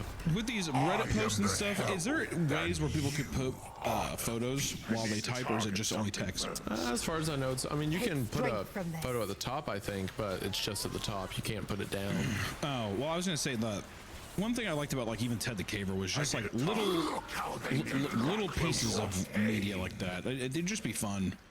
I don't know how you would do it. Well, if this was being written by somebody, because the guy who did Ted the Caver, I think he was just legitimate, like a spelunker, you know? It's spelunking and stuff. Yeah. If a person wrote this story and they're like, I actually do work on like an oil rig, or like I work on some kind of like deep sea gear or something, because I feel like a lot of people write from experience, so I have a feeling this guy probably does do some kind of work in this field, I would assume. Well, yeah, looking at his Reddit history, he more than he posted in r/no-sleep, he posted a lot in r/diving that just talked about legitimate diving. So it seems that he was a deep sea diver who just wrote this story. And some people that have those kinds of just like practical photos of like them actually doing that, it would go a long way. I just think it'd be cool. It would help submit some of the stuff, because I'm trying to like picture a lot of this and like don't wait. Yeah, I don't know. It'd just be. I wish that it had some of that like found footage element to it. Mm-hmm. Yeah. You just missed Ted the Caver. I know you. I do. I really do. I legitimately think it's the best. I think it's my favorite. I know we go back and forth on all kinds. It has to be my favorite. I love that one. It is good. It is good. I mean, my favorite's still Mother Horse Eyes, but I understand. I want to take a moment to thank today's sponsor, Warby Parker. Buying glasses does not have to be so complicated. Oftentimes, it's hard to tell if the glasses are even going to fit your face. And it can be hard to tell if you're even being charged a fair price. But that's why Warby Parker is here to help. Nothing comes close to Warby Parker on quality, price, selection, and customer service. One quick trip to their website and you can tell how easy they've made the glasses buying process. Their virtual try-on feature lets you try before you buy with your phone. You can try on tons of frames on your face in real time, letting you feel good about the choice you make.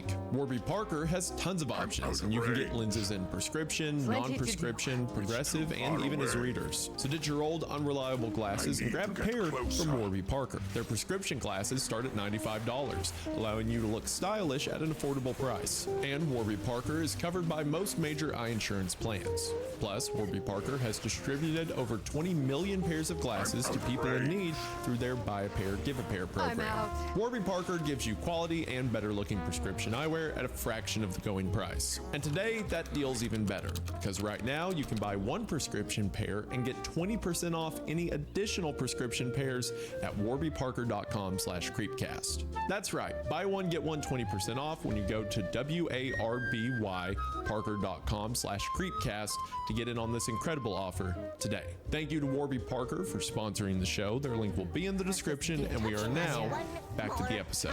One incident took place about a year ago.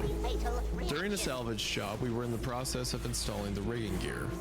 While facing the ship, with my back to the open ocean, I hadn't noticed anything approaching. Suddenly, something smashed into the tank on my back, hard. It was slammed into the ship, flattened against it by force. I turned around, there was nothing. I would later learn that I had several bruised ribs from the impact. After reporting to the other diver and topside, we were told they were going to pull us. We got back onto the stage and started being lifted toward the surface. Kept our eyes peeled, scanning into the not too distant shadows. During a decompression stop, we began seeing a shadowy figure circling around us. We continued to monitor it as it circled closer, closer. We began to see it more clearly. There was a massive shark circling us.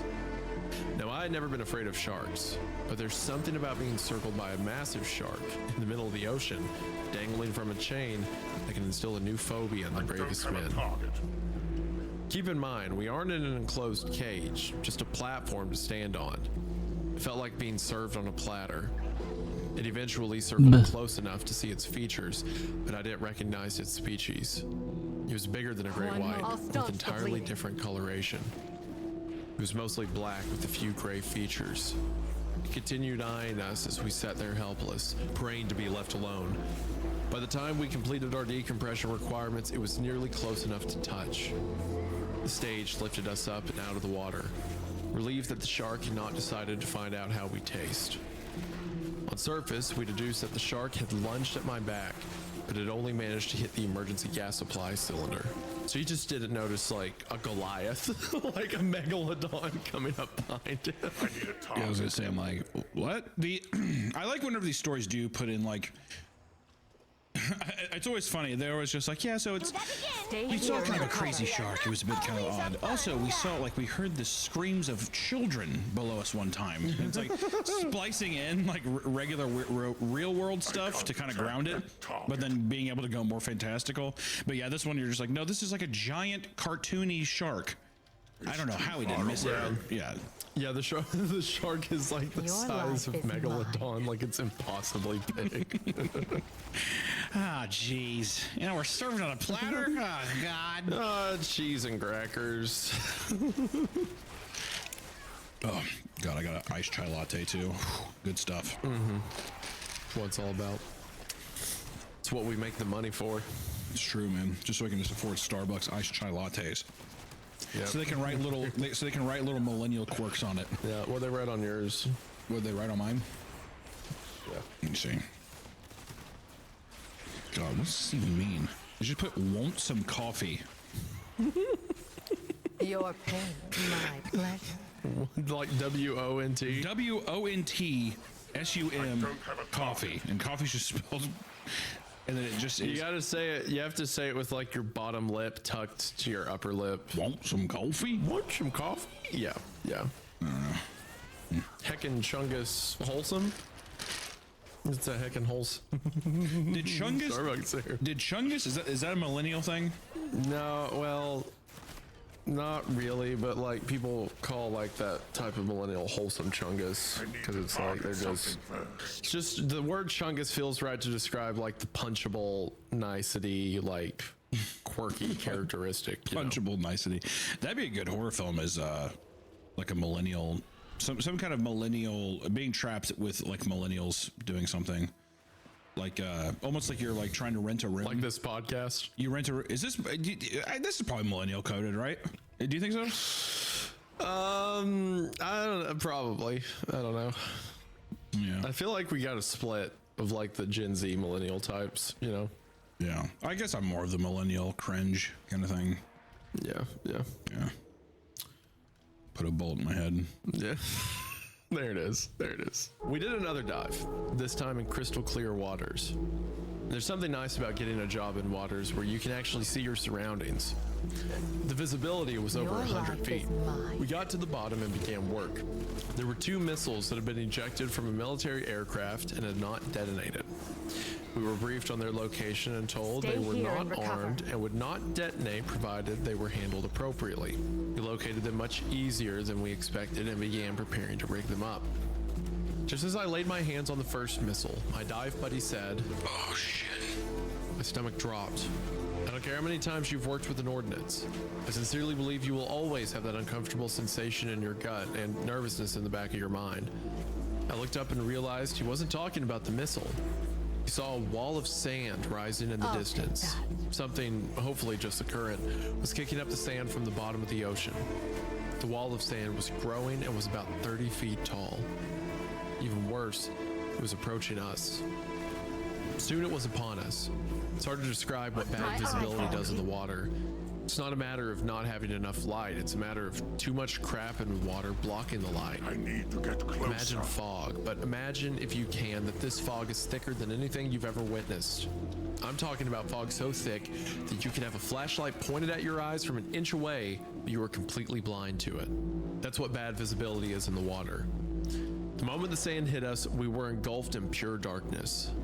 I placed my hand against my faceplate, but couldn't even see it. Your pain, my After a few pleasure. moments, we began hearing a metallic scraping sound. Then, as swiftly as it arrived, the sand was gone.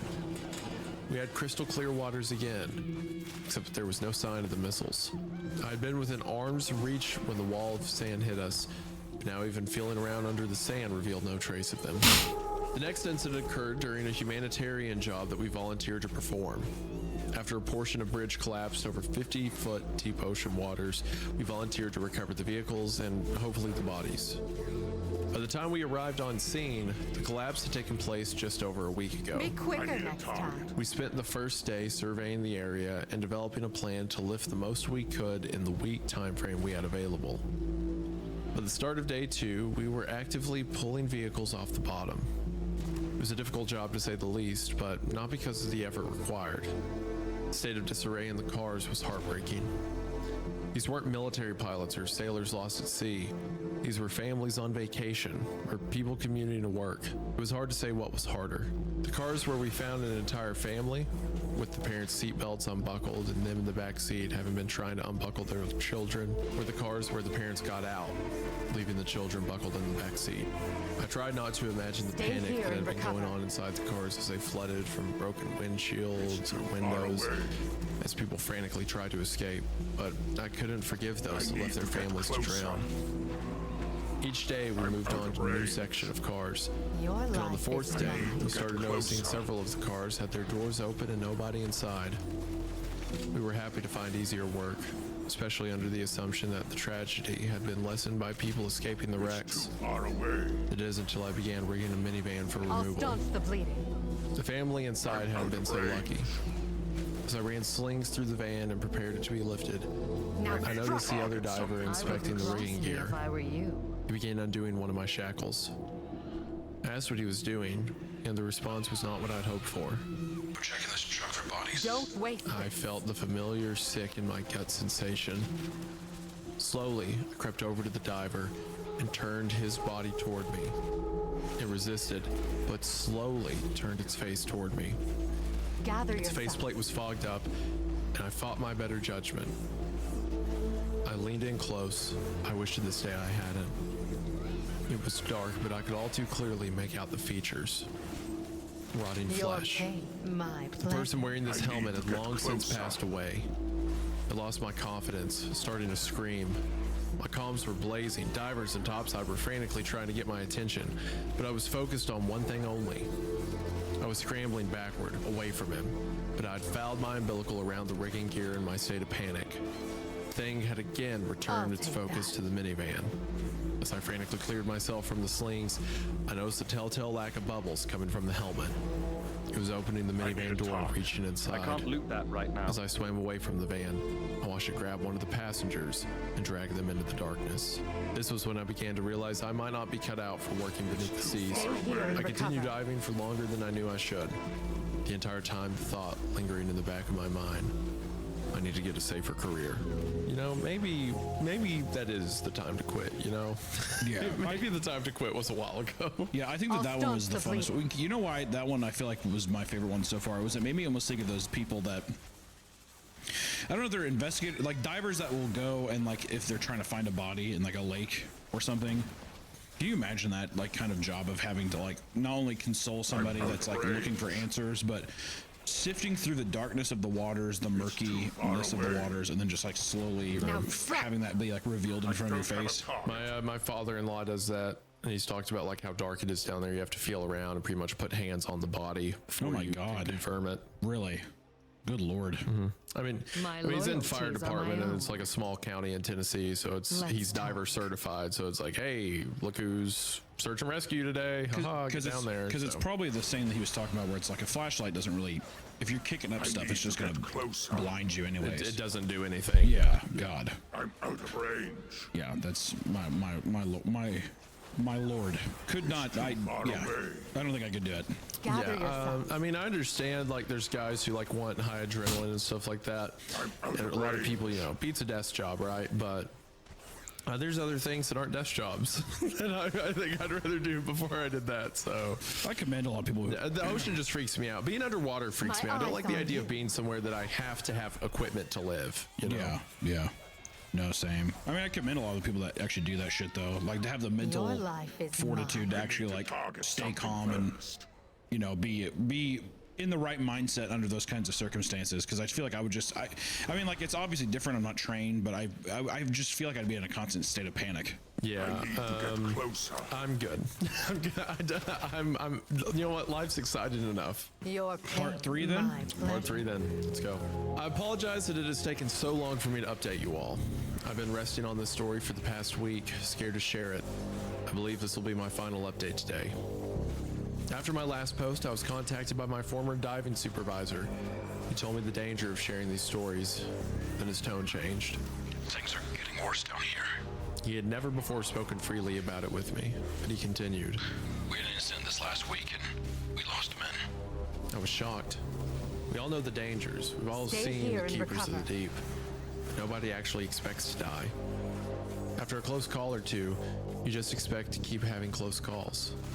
He continued.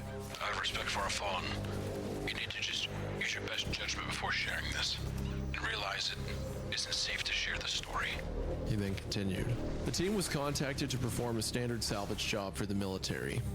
They had been incredibly vague about the work, but indicated that a vessel had gone down. Too far away. The dive team and their gear were loaded aboard a U.S. naval ship to be escorted to the project. This is abnormal, but not unheard of. But things became more and more strange as they traveled to the project. Get closer. First, they were briefed by the commanding officer. He reviewed the confidentiality agreement regarding our work. Then the brief was turned over to a man who did not introduce himself. He explained that the Navy has been working on a prototype submarine. Its capabilities and new technologies would not be relevant to us. All we needed to know was that it was tremendous. The size would dwarf any sub we've ever witnessed. He then admitted the Navy did not need routine salvage work, but assistance recovering their prototype. He briefed the team that 4 days prior they had lost contact with the crew. Sonar images showed the submarine resting on bottom, apparently intact, but nobody was responding to communication attempts. As the ship arrived on scene, they found that they were not alone. Nearly a dozen Navy ships were already awaiting their arrival. The divers were given the go-ahead to get in the water and begin work. Their first task was to inspect the submarine for damage and hazards. They needed to provide a bottom report for the engineers to develop a plan for raising it. Which one is lmao? The cruise. Wait, what's the lmao? Prototype in as good of a condition as possible. The divers entered the water and were soon in awe of the creation. This one. It was like nothing they'd ever seen. It was tremendous. It's good to level up Valir. The forward or aft ends of the submarine, and the water was abnormally clear.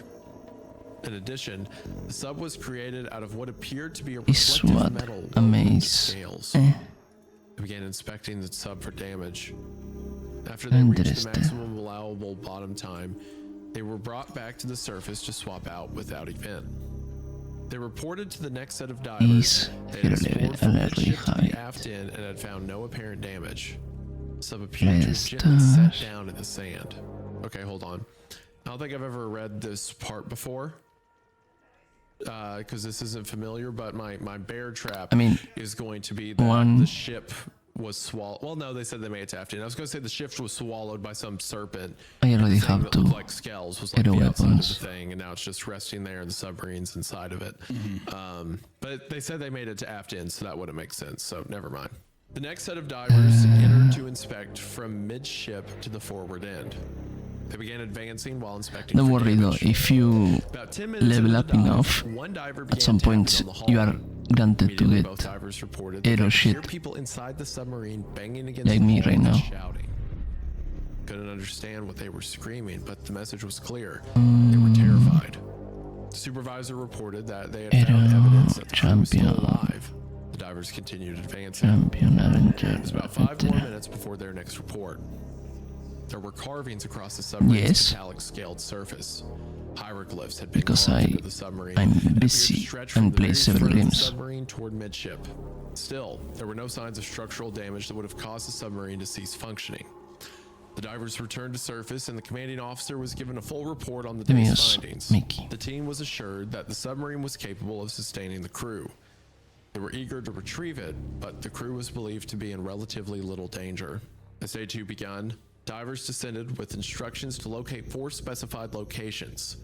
Engineers needed to verify they were still structurally sound for attaching rigging. Immediately, the divers reported that they could still hear the banging coming from within. For Began little locating level. the rigging I points play for quickly and mounts easily. and cosmetic. For As they example, approached the forward end of the ship, I ask you if you had seen this, the reward from this month. This is very dapper in my opinion. I really like it. The hat, I'm not fully committed. You know, it's very cool. The brown version on the store is okay, but meh, I don't know, man. You know what I mean? The little, yeah.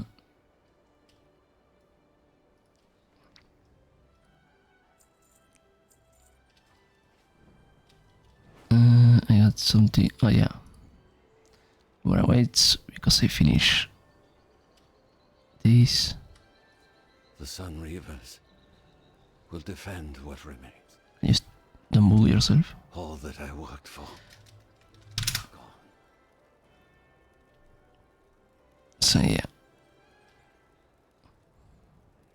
It is what it is. For Dalaran, all that I worked for. I think I already almost max level. 1 sec. See, I'm maximum, so the money. I want the singularity, to be honest. May we next meet on the Reputation, battle pet, and now let me see. I don't know if you can hear my mother talk in the phone, but she's yelling like her life depends on it, and is, in my humble opinion, very annoying. Hi. I don't want to do the. It's a children's week. Yes. Oh fuck that. Fuck that. Oh, the moon begins tomorrow. That's interesting. Let me see. I might end the stream now. For example, Bruce said, I don't care about my 10 level. I care about, for example, Delps Midnight getting this. No, wait.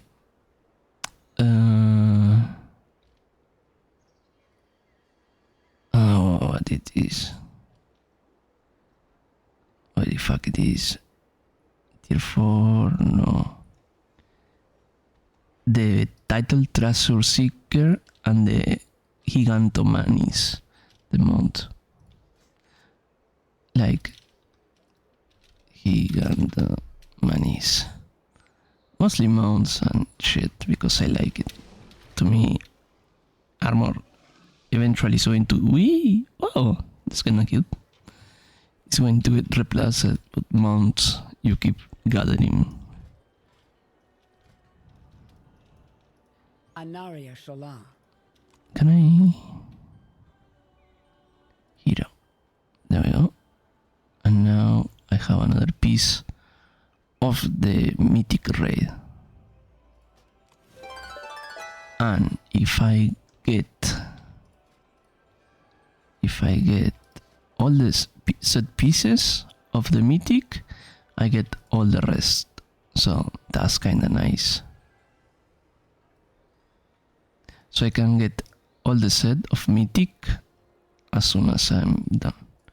Which is kinda nice. Sadly, the helmet doesn't. Ooh, the right finger is kinda nice.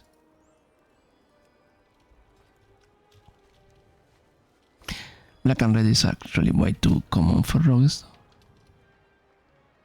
Magister Terrace. What else I was going to do? I wanted to check here in the. What's my level? Here. Oh, I almost. Okay. I almost max level. And I get the title Voidbreacher. Have you anything new to research? I can get the cosmetic now. That's ugly.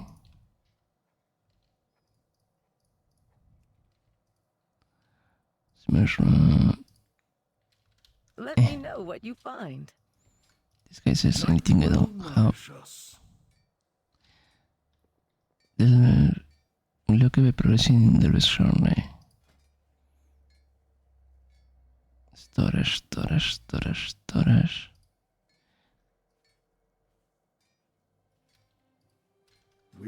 So yeah. I wouldn't cross me The same if with I were you. this from the lmao him. This doesn't serve any purpose, but it looks cool as fuck.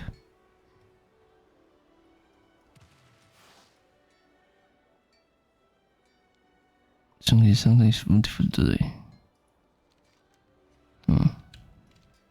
I got an add-on for that. No need.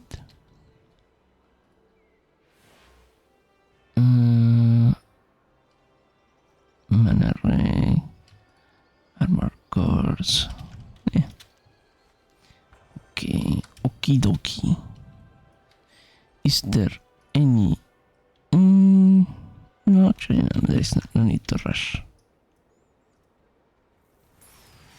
Welcome to the trading post. Probably, I don't know if I'm going to get the horses, but this at least I will. And maybe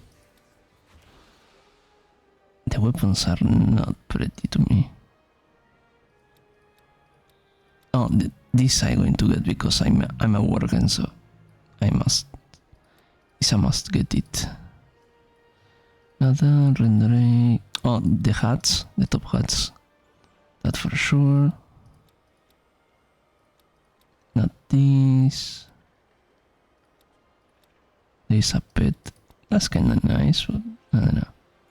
I kinda want to get the mounts, but I feel like there are better shit than horses.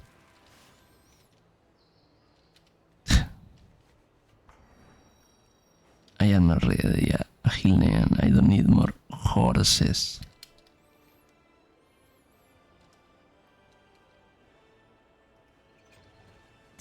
Tier 8. How much?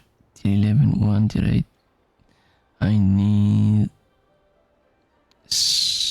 8, right? Yes. 2 more activities. Oh, wait. Oh, 6. Or 8. For activities 2. Oh, exactly. That's why it tells me to do more. Now I need 4 more. Either hunts or bountiful delves. And I have all my slots. Okie dokie. Let me see. I think Moo is streaming. So we are going to say hi to Moo.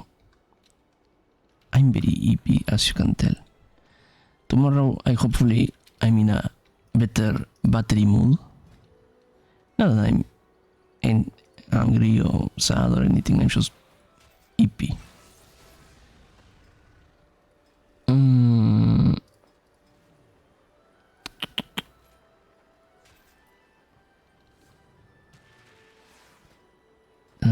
Let me check this. No.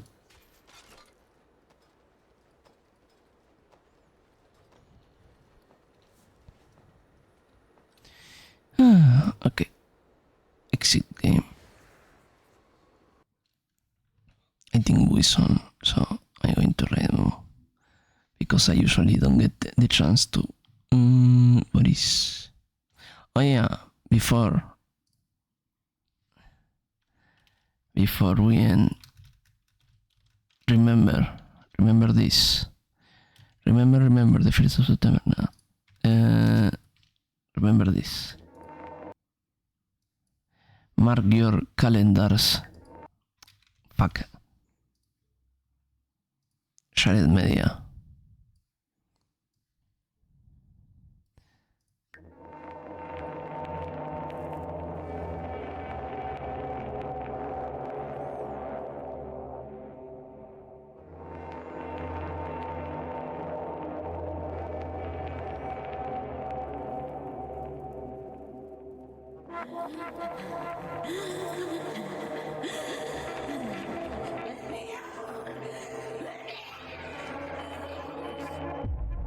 May 5th, 3 p.m. EST, Twitch.tv Ruby Ravenwing.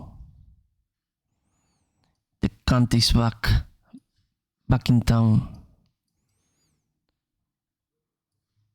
The baddest of bitches, and no bad bitch in a good sense, bad because she lacks any proper ability, smile. Oh, so yeah, go follow Ruby, and so Ruby Ravenwing. There we go. Okay, let me open here. Where is my super suite? Okay, yes. Yes.